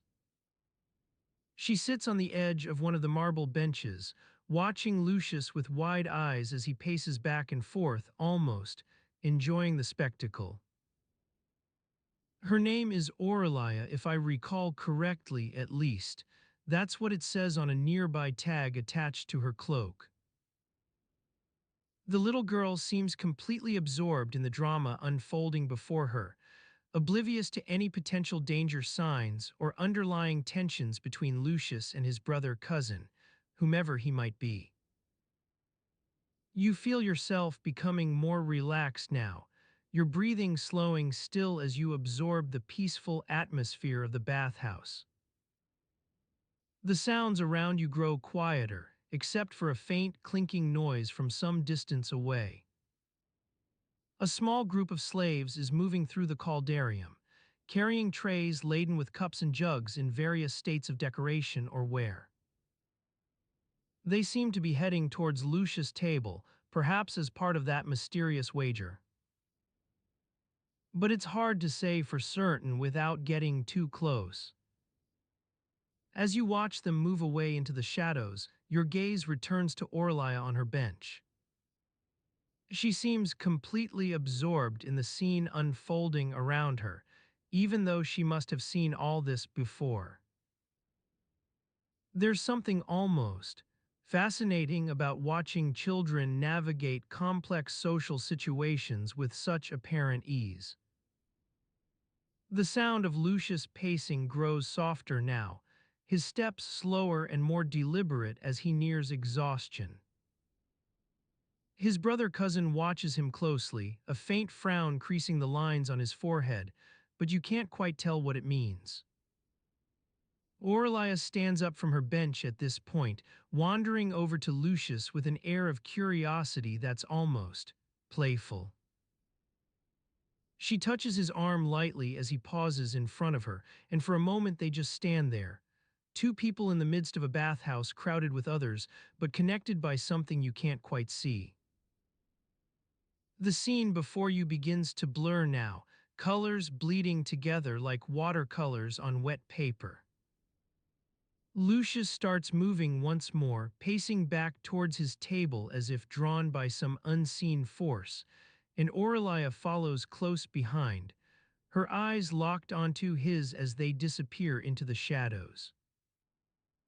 You feel yourself slipping further beneath the surface of awareness, your breathing slowing still until it's almost invisible. The sounds around you grow quieter now.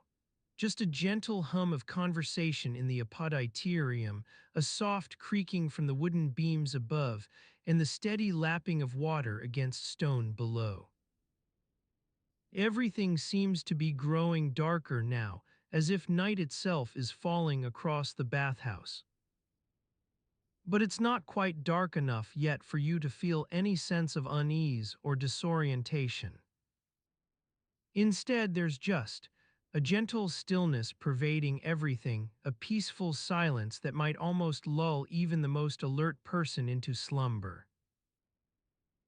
The last thing you notice before drifting off is Lucius standing alone in front of his table, staring down at some small inscription etched onto its surface. Caracalla, 214 AD. The date seems to hold some sort of secret for him, but one that he's not quite ready to share.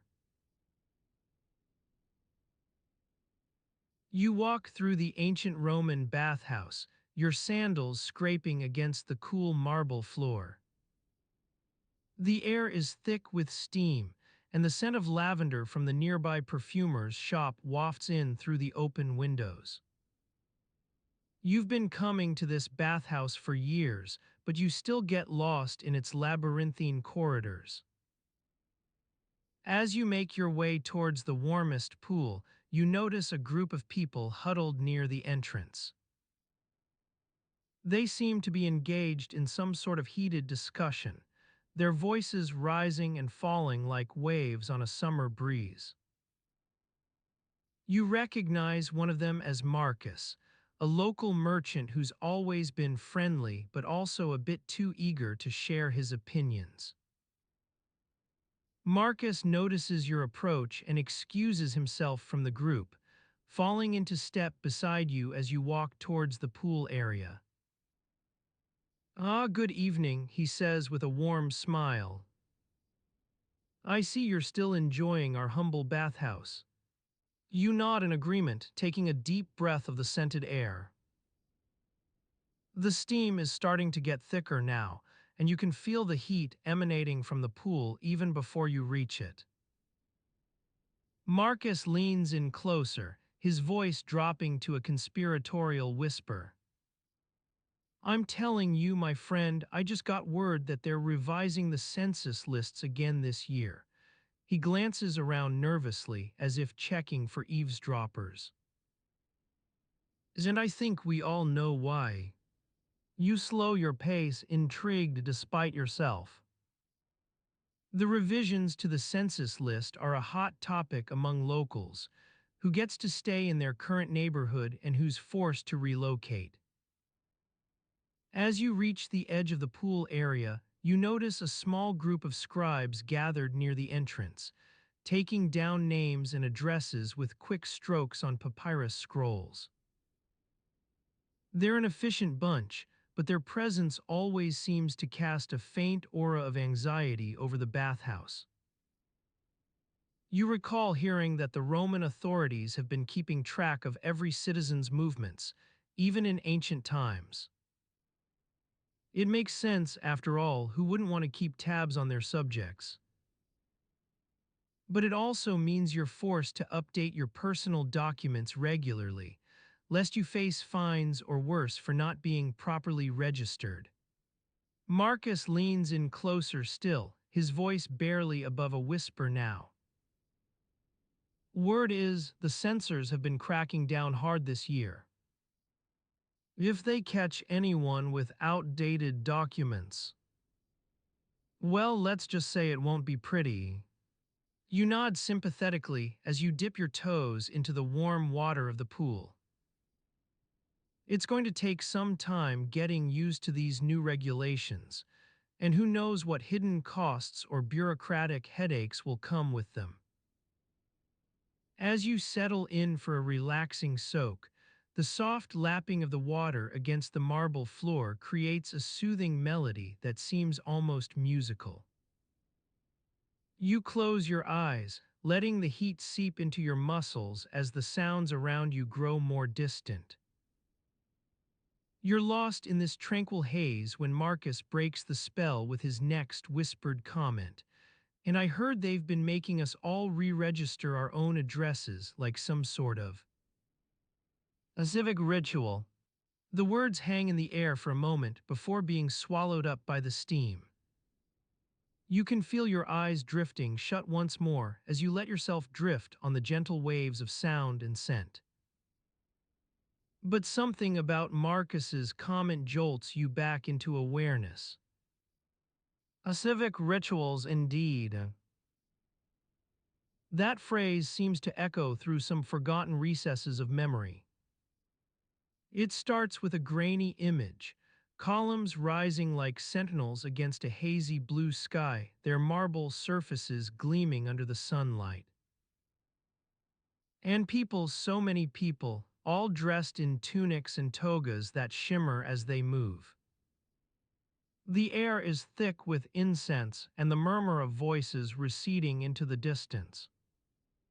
A procession, you realize now. A civic procession through Rome's streets, led by robed officials carrying scrolls emblazoned with official seals. You remember being part of such an event once, or at least thinking back to it as a child. People would carry their personal documents and registers on parade, updating the records for the entire city. It was a grand affair, full of music and chanting, even replete with offerings to the gods that kept Rome's records straight. Marcus nudges you gently forward once more, his eyes crinkled in amusement as he points out, "Seems like it's time for us all to renew our IDs again." You chuckle softly at this familiar ritual, or should we call it a civic rite? It seems both comforting and frustrating at the same time. Still, you wouldn't trade the bathhouse for anything. These warm waters are just what your weary bones need after another long day of navigating Rome's byways. Marcus hands you a towel wrapped around his own bundle of documents, neatly updated this morning, no doubt, as he heads off towards the food stalls to grab some refreshments. Mind if I join them? He asks over his shoulder, smiling wryly at your bemusement. You wave him on with a gentle smile and settle back into the warm water's soothing embrace, letting your gaze wander across the pool area once more. The steam still rises in shimmering curtains around you. Scribes scribbling away their notes seems to create an eerie symmetry between past and present.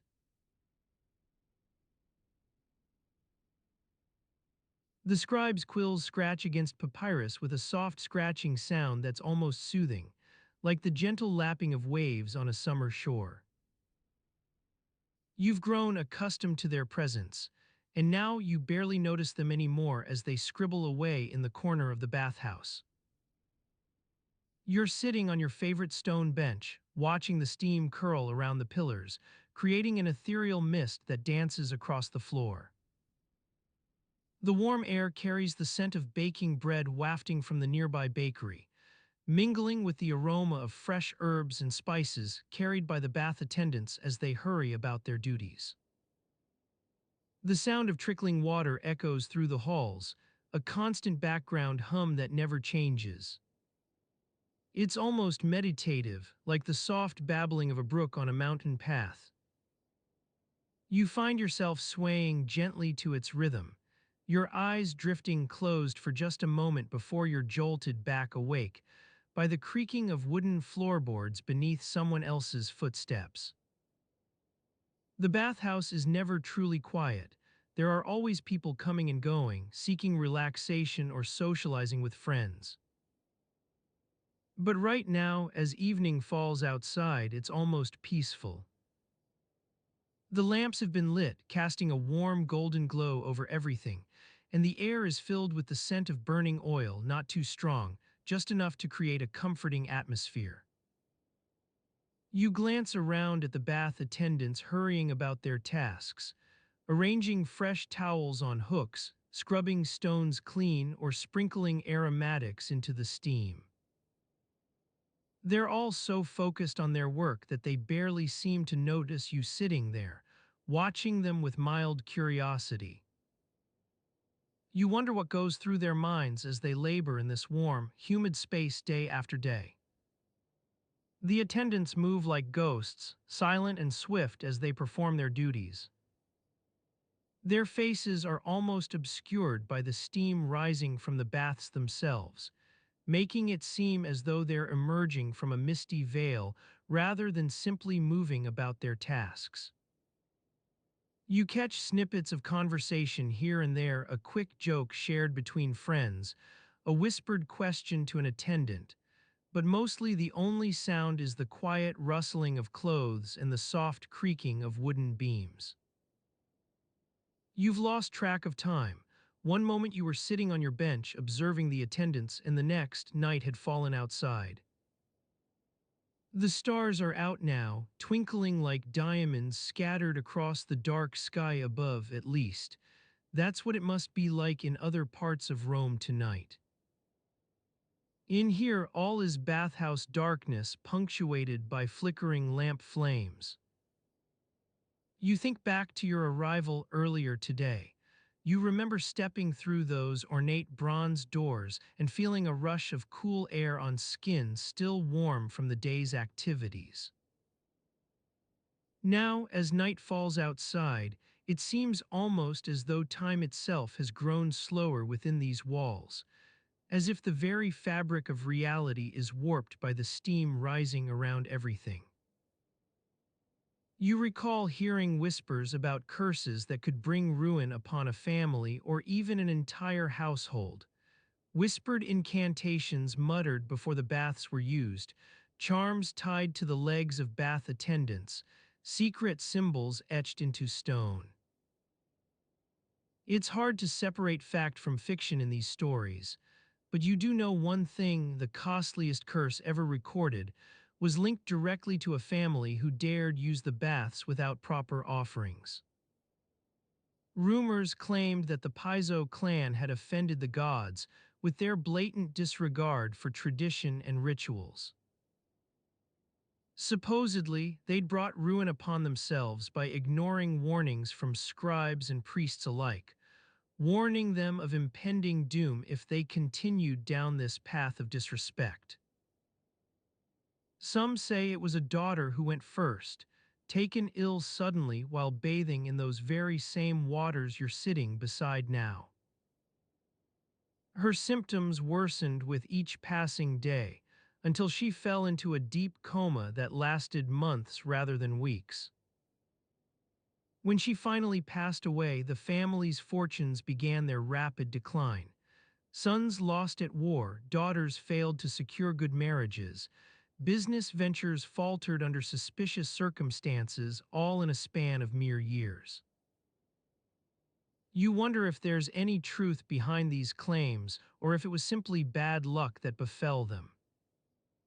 It's said some families still avoid this very bathhouse, fearing the curse will follow their footsteps through the steam and into the stone. Some claim to have seen her ghost wandering the halls, a pale figure shrouded in mist, forever lost between worlds. The attendants are quiet now, no one seems willing to speak of these things out loud. They work with an air of practiced efficiency, careful not to stir up old dust or disrupt what might be considered sacred ground within these ancient walls. As night wears on, they begin their slow exodus from the bathhouse, leaving you and a handful of other latecomers to soak in the silence. You're alone now, lost in thought amidst this quiet darkness, surrounded by nothing but shadows cast by flickering lamps, soft whispers echoing off damp stone, and an air thick with steam. What do people come here seeking? Peace from troubles left outside these walls. Some form of absolution or cleansing for past mistakes. Maybe just a place to hide from the trials that plague their daily lives. As you sink deeper into your thoughts, the world narrows down until all you can hear is the gentle dripping of water somewhere in the distance, an echo of life's relentless tides lapping against stone foundations.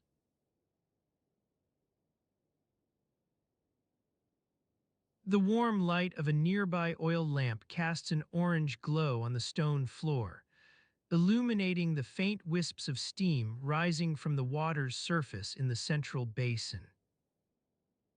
The air is heavy with the scent of wet earth and the distant tang of olive oil used to keep the skin supple. You are here in this ancient Roman bathhouse, surrounded by the gentle hum of conversation and the soft lapping of water against stone. A young girl, not more than 10 winters old, walks past you on her way to fetch a new batch of linens from the storage room above. Her dark hair is tied back with a leather thong, revealing a smattering of freckles across her cheeks. The soft clinking of cups and the murmur of patrons, enjoying their afternoon wine signal that it's approaching the time for a libation to the gods. In this case, the attention is focused on the faint star shining in the evening sky, not one of the brighter celestial bodies, but a small spark that has captivated the imagination of some of the bathhouse regulars. A nearby attendant, a man with weathered skin and a bushy beard, holds court near the central basin. He's pointing to the star on his hand-drawn map of the sky, explaining its significance in an animated tone that belies the complexity of the subject matter. The patrons gather around him, their faces aglow with curiosity. This forgotten festival, the one commemorating the night sky's most faint star, might seem inconsequential, but it has a way of captivating those who participate. You notice an elderly man sitting at a nearby bench, his eyes fixed on the attendant as if trying to recall something from the depths of memory. His hands are clasped together in front of him, and he rocks gently back and forth. You remember hearing whispers about this festival before, snippets of conversation caught during a particularly rowdy night at the bathhouse. Something about an ancient tradition that involves offering sacrifices to the faint star. The patrons seem entranced by the attendants' words, their eyes drifting up towards the evening sky as if searching for a glimpse of the celestial body.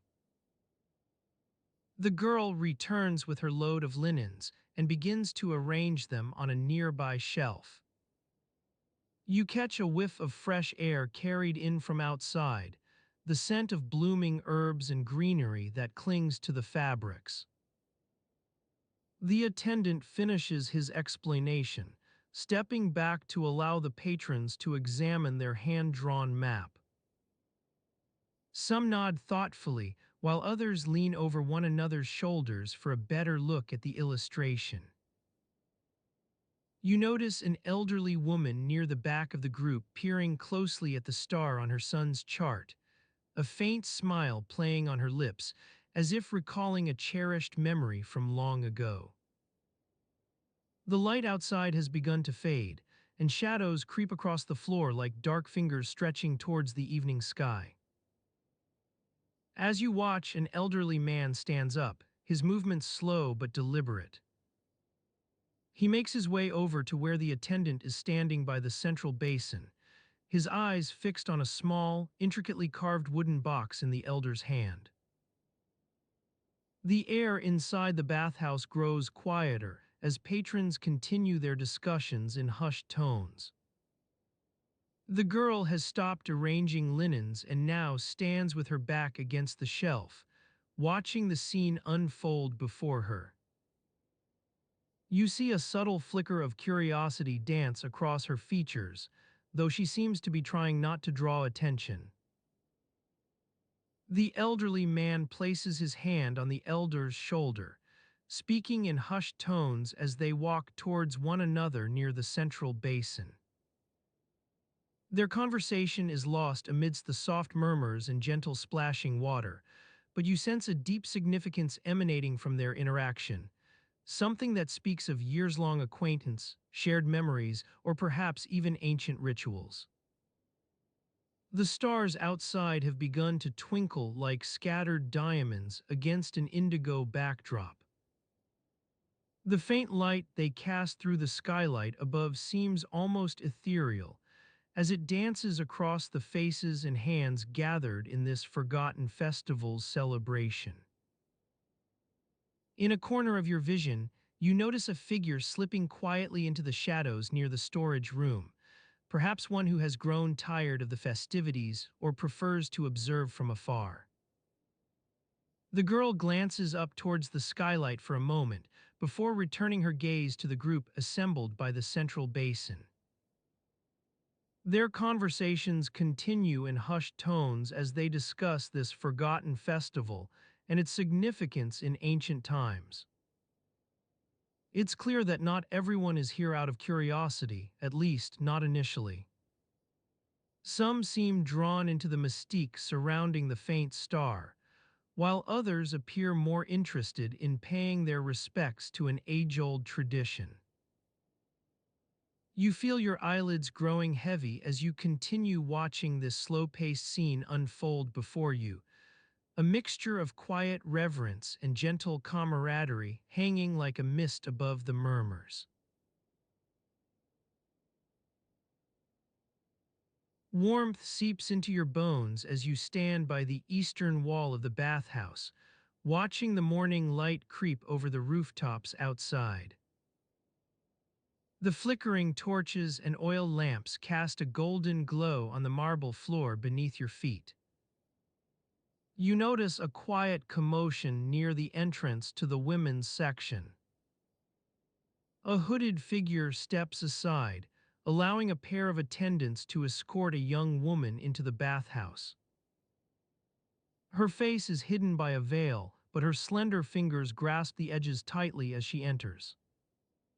The air around you remains hushed, even when whispers start spreading among the other patrons. As you observe this scene, your attention drifts back to the sound of gentle chanting carried on the breeze from outside. It's an unfamiliar melody, one that doesn't seem to belong in the midst of a Roman morning. You recognize some elements from the hymns sung during festivals at the nearby temples, but there's something off about it. The hooded figure lingers near the entrance for a moment before disappearing into the shadows. Its purpose remains unknown. The attendants lead the veiled woman deeper into the bathhouse, and their footsteps fade as they approach one of the inner courtyards. You wander over to an empty section near the central fountain, where you can sit on a marble bench without drawing attention to yourself. Water trickles from a small stone statue's mouth, creating a soothing melody that blends with the distant chanting outside. Your gaze settles on the intricate mosaics decorating the walls. Patterns of leaves and flowers seem to dance across them. The air in this section carries the scent of damp earth and something faintly metallic, reminiscent of copper pots used for cooking meals. You can hear the quiet hum of conversation from farther away, hushed as if people are sharing secrets rather than simply discussing their days. Nearby, a group has formed around one of the bathhouse's senior attendants, a man named Lucius with a graying beard and creased brow. He stands by an empty tub, surrounded by several patrons who have gathered to discuss something in hushed tones. You catch snippets of conversation as they nod towards him. And then there was the consul's son, found dead on the street near the forum. Silentium, someone murmurs, a word that means silence or quietness. The group falls silent, but not for long. They continue their hushed discussion in low tones. Lucius glances up from his position beside the tub and catches your eye. He nods slightly before returning to listening attentively as patrons offer theories about the events unfolding outside these stone walls. A series of mysterious assassinations has shaken Rome. One name keeps appearing, Lucullus, an influential senator with many enemies among the Roman elite. Rumors spread quickly in such environments, but it's not hard to believe that intrigue and backstabbing might run rampant when ambition is at stake. A gentle breeze stirs through the bathhouse as you continue watching this slow-paced scene unfold before you, a mixture of quiet reverence and gentle camaraderie hanging like a mist above the murmurs.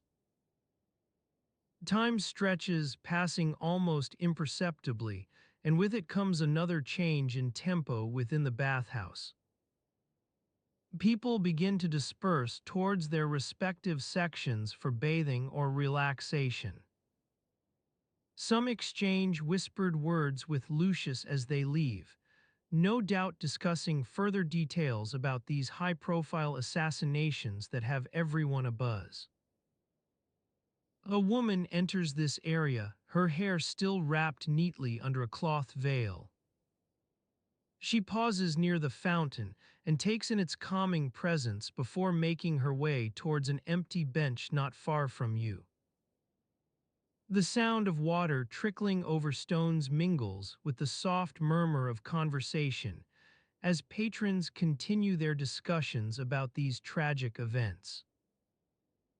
You find yourself wondering what really transpired outside, whether rumors have any basis in truth or if they've simply been exaggerated by speculation and hearsay. Some say that Lucullus's death was merely a prelude to something larger, though no one seems certain just yet of the full extent of this mysterious web. Nearby, a group has moved on from Lucius' tub. Some people are now engaged in heated discussions about politics, while others lean against nearby marble pillars, watching with an air of quiet curiosity. Conversations swirl around theories of intrigue and conspiracy within Rome's highest echelons. Your thoughts drift back to the veiled woman who entered earlier. She hasn't moved from her position near a wall, lost in thought or prayer perhaps. Her presence remains enigmatic. Like many others, you sense she might be more than just another guest here today. You watch as Lucius moves on to assist someone else in need of attention within the bathhouse, all while keeping an ear out for whispers that carry through its corridors. In this tranquil setting, with warm air and soothing sounds enveloping you, it's easy to let your mind wander amidst speculation about the world beyond these walls. The soft murmur of conversation gradually gives way to a gentle silence as patrons finish their morning routines or pause in contemplative reflection, perhaps mulling over events that have shaken Rome. Time lingers on like water droplets suspended midair above the marble floor, almost imperceptible yet ever present.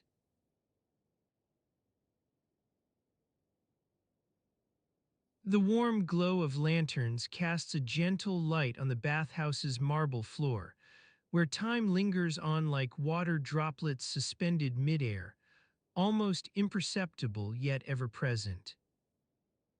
You stand still for a moment, feeling the soft warmth seep into your skin as you gaze around at the tranquil scene. The air is heavy with the scent of frankincense and myrrh, carried by the gentle breeze that stirs through the columns. The sound of softly dripping water creates a soothing melody in the background. As you breathe in deeply, you notice the faint aroma of baking bread wafting from the nearby Thermopolis, where vendors sell hot food to hungry bathers. You can almost smell the sweetness of fresh olives and herbs, mixed with the savory scent of meat cooking over low flames. The soft murmur of conversation carries on the air, hushed tones discussing politics, gossip about local scandals, or sharing news from distant provinces. The language is a mix of Latin, Greek, and colloquialisms unique to this region, creating a rich tapestry of sounds that envelop you like a warm blanket. You glance around at the bathers, some lounging on marble benches, others reclining in ornate wooden chairs. A few are engaged in animated discussions with vendors or other patrons, while most seem lost in their own thoughts as they soak up the warmth and tranquility of this sacred space. The soft clinking of cups against tables echoes through the bathhouse as people enjoy a cup of hot wine or mulsum, a mixture of honeyed wine and water. Some savor each sip slowly, taking care to appreciate the complex flavors, while others down their drink quickly, eager for another round. Your attention is drawn to an old man sitting in the corner, dressed in worn tunics and sandals. He's surrounded by piles of scrolls, books, and papyrus sheets, scribbling away with a reed pen dipped in ink. His wispy hair sticks out from under his hood like a wild tangle of branches. A faint rustling sound comes from behind you, the vendor arranging fresh produce on her stall. The vibrant colors of fruits and vegetables catch your eye: scarlet red beets, emerald green lettuce, golden apples, and purple grapes. You can almost smell their sweetness as she expertly arranges each item with precision. As you watch the vendor work, a memory stirs within you, or perhaps it's not quite that simple. The sensation feels more like the gentle rustling of leaves in an autumn breeze, distant yet familiar. It vanishes just as quickly, leaving behind only a faint sense of something forgotten. Time passes at its own pace here, where every moment is measured by the soft dripping of water and the warmth seeping into one's skin. The past blends with the present, making it difficult to discern what came before and what will follow, except for the sounds, smells, and textures that envelop you like a warm shroud. As you stand there lost in this haze of tranquility, your gaze drifts toward an inscription carved on a nearby pillar. Nereus Furius, son of Gaius, dedicated this bathhouse to the gods. Below it lies another message, partially worn away by time and weather. The letters are faint but still legible, in honor of Apollo. Intrigued, you wonder who Nereus was, what he might have accomplished, or what led him to create such a sanctuary for his fellow citizens. Perhaps there's more to the story hidden beneath the surface. Or maybe it's just another example of the countless stories woven into this place like the intricate patterns on a mosaic floor. Your curiosity is piqued, but as you ponder Nereus and his motives, the world outside seems far removed, distant like the hum of bees in a nearby meadow. You return to the present moment, reabsorbed by the peaceful atmosphere that envelops this sacred space. The soft murmur of conversation resumes its gentle flow around you, while the vendor continues arranging her produce with practiced hands. Time moves on, but it seems as though nothing has changed, or perhaps everything has shifted in some subtle way, like the tides ebbing and flowing without your awareness. The warm glow of lanterns casts long shadows across the marble floor, creating a sense of depth that belies its true simplicity. You're suspended within this tranquil scene, part of it yet separate from it at the same time, observing, listening, feeling every moment like a droplet suspended midair above the marble floor. As you continue to stand there, wrapped in the soothing atmosphere, your thoughts start to drift toward the inscription on the pillar once more. The name Nereus echoes within you, linked with images of grandeur and devotion, but nothing specific comes to mind. Instead, a faint sense of unease settles at the back of your consciousness like an uninvited guest. You begin to wonder if there's something about this bathhouse that doesn't quite add up, some detail or event hidden beneath its tranquil surface, waiting to be uncovered by chance or curiosity. The thought is dismissed as quickly as it arises, swept away on the gentle breeze carrying scents of frankincense and myrrh. And yet your mind remains drawn back to those inscriptions. Nereus Furius, son of Gaius, who dedicated this bathhouse, what if his story was more than just a dedication? What if it concealed something far greater, waiting for someone with the right perspective or patience to uncover it? Time lingers on like water droplets suspended midair above the marble floor, an almost imperceptible yet ever-present presence. The world outside seems distant and muffled, forgotten in this haven of tranquility. As you breathe in deeply once more, feeling the warmth seep into your skin, a faint memory stirs within you. It's as elusive as smoke on a summer breeze, there one moment gone the next.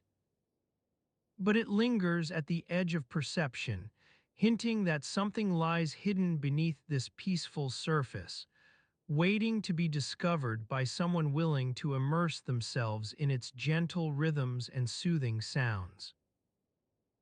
The soft glow of lanterns casts long shadows across the bathhouse, creating a sense of depth within the space. The world outside recedes further into the distance, replaced by the tranquility that envelops you like a warm blanket. As the moment stretches on, suspended between past and present, your gaze falls upon the inscription once more, Nereus Furius, son of Gaius. Below it lies another message, worn away but still legible. The letters are faint, yet they seem to whisper secrets into your ear as you stand there, lost in this haze of tranquility.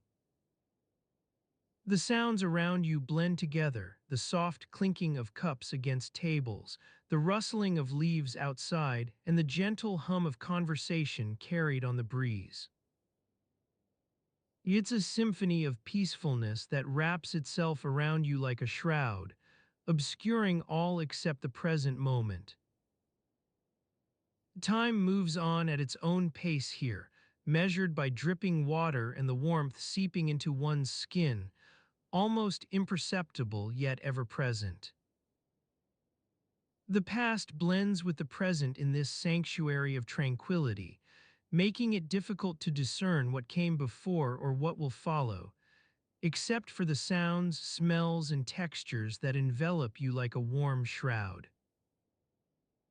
As the moments stretch on, suspended between past and present, your gaze remains fixed upon those inscriptions. Nereus Furius, son of Gaius. Below them lies another message, worn away but still legible.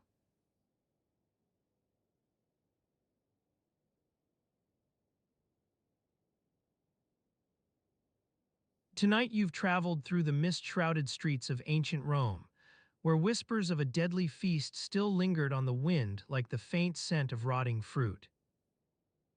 Shadows danced upon the walls of a bathhouse, where a young slave's life was bound to the rhythm of scalding water and scrubbing stones. In distant fires, forgotten inscriptions flickered to life, casting an otherworldly glow over the silence that followed their discovery. The tides of history had ebbed and flowed, leaving behind only hints of what once was a scent of frankincense and myrrh carried on the breath of time itself. What connects these disparate threads is not a single event or person, but rather the accumulated weight of human experience, the countless lives lived, loved, and lost in the city's crowded streets. It is this shared, collective heartbeat that pulses through every moment, from the lavish feasts to the quiet moments of contemplation. If you'd like to keep exploring, you can gently tap like and subscribe so you don't miss the next journey. And if you feel awake enough, leave a comment and share where in the world you're listening from, perhaps on a moonlit balcony overlooking the Mediterranean, or huddled beneath a worn quilt in a small Parisian apartment. As you drift toward sleep, the memories of ancient Rome begin to dissolve like sandcastles at dusk. The sound of scurrying feet fades into the distance, and the flickering torches grow dimmer still. Your thoughts grow lighter, untethered from the burdens of the past. In this quiet darkness, memory itself becomes a gentle lapping against the shores of consciousness, an ebb and flow that ebbs forever, leaving behind only the faintest whisper. Time is not lost, but merely patiently waiting.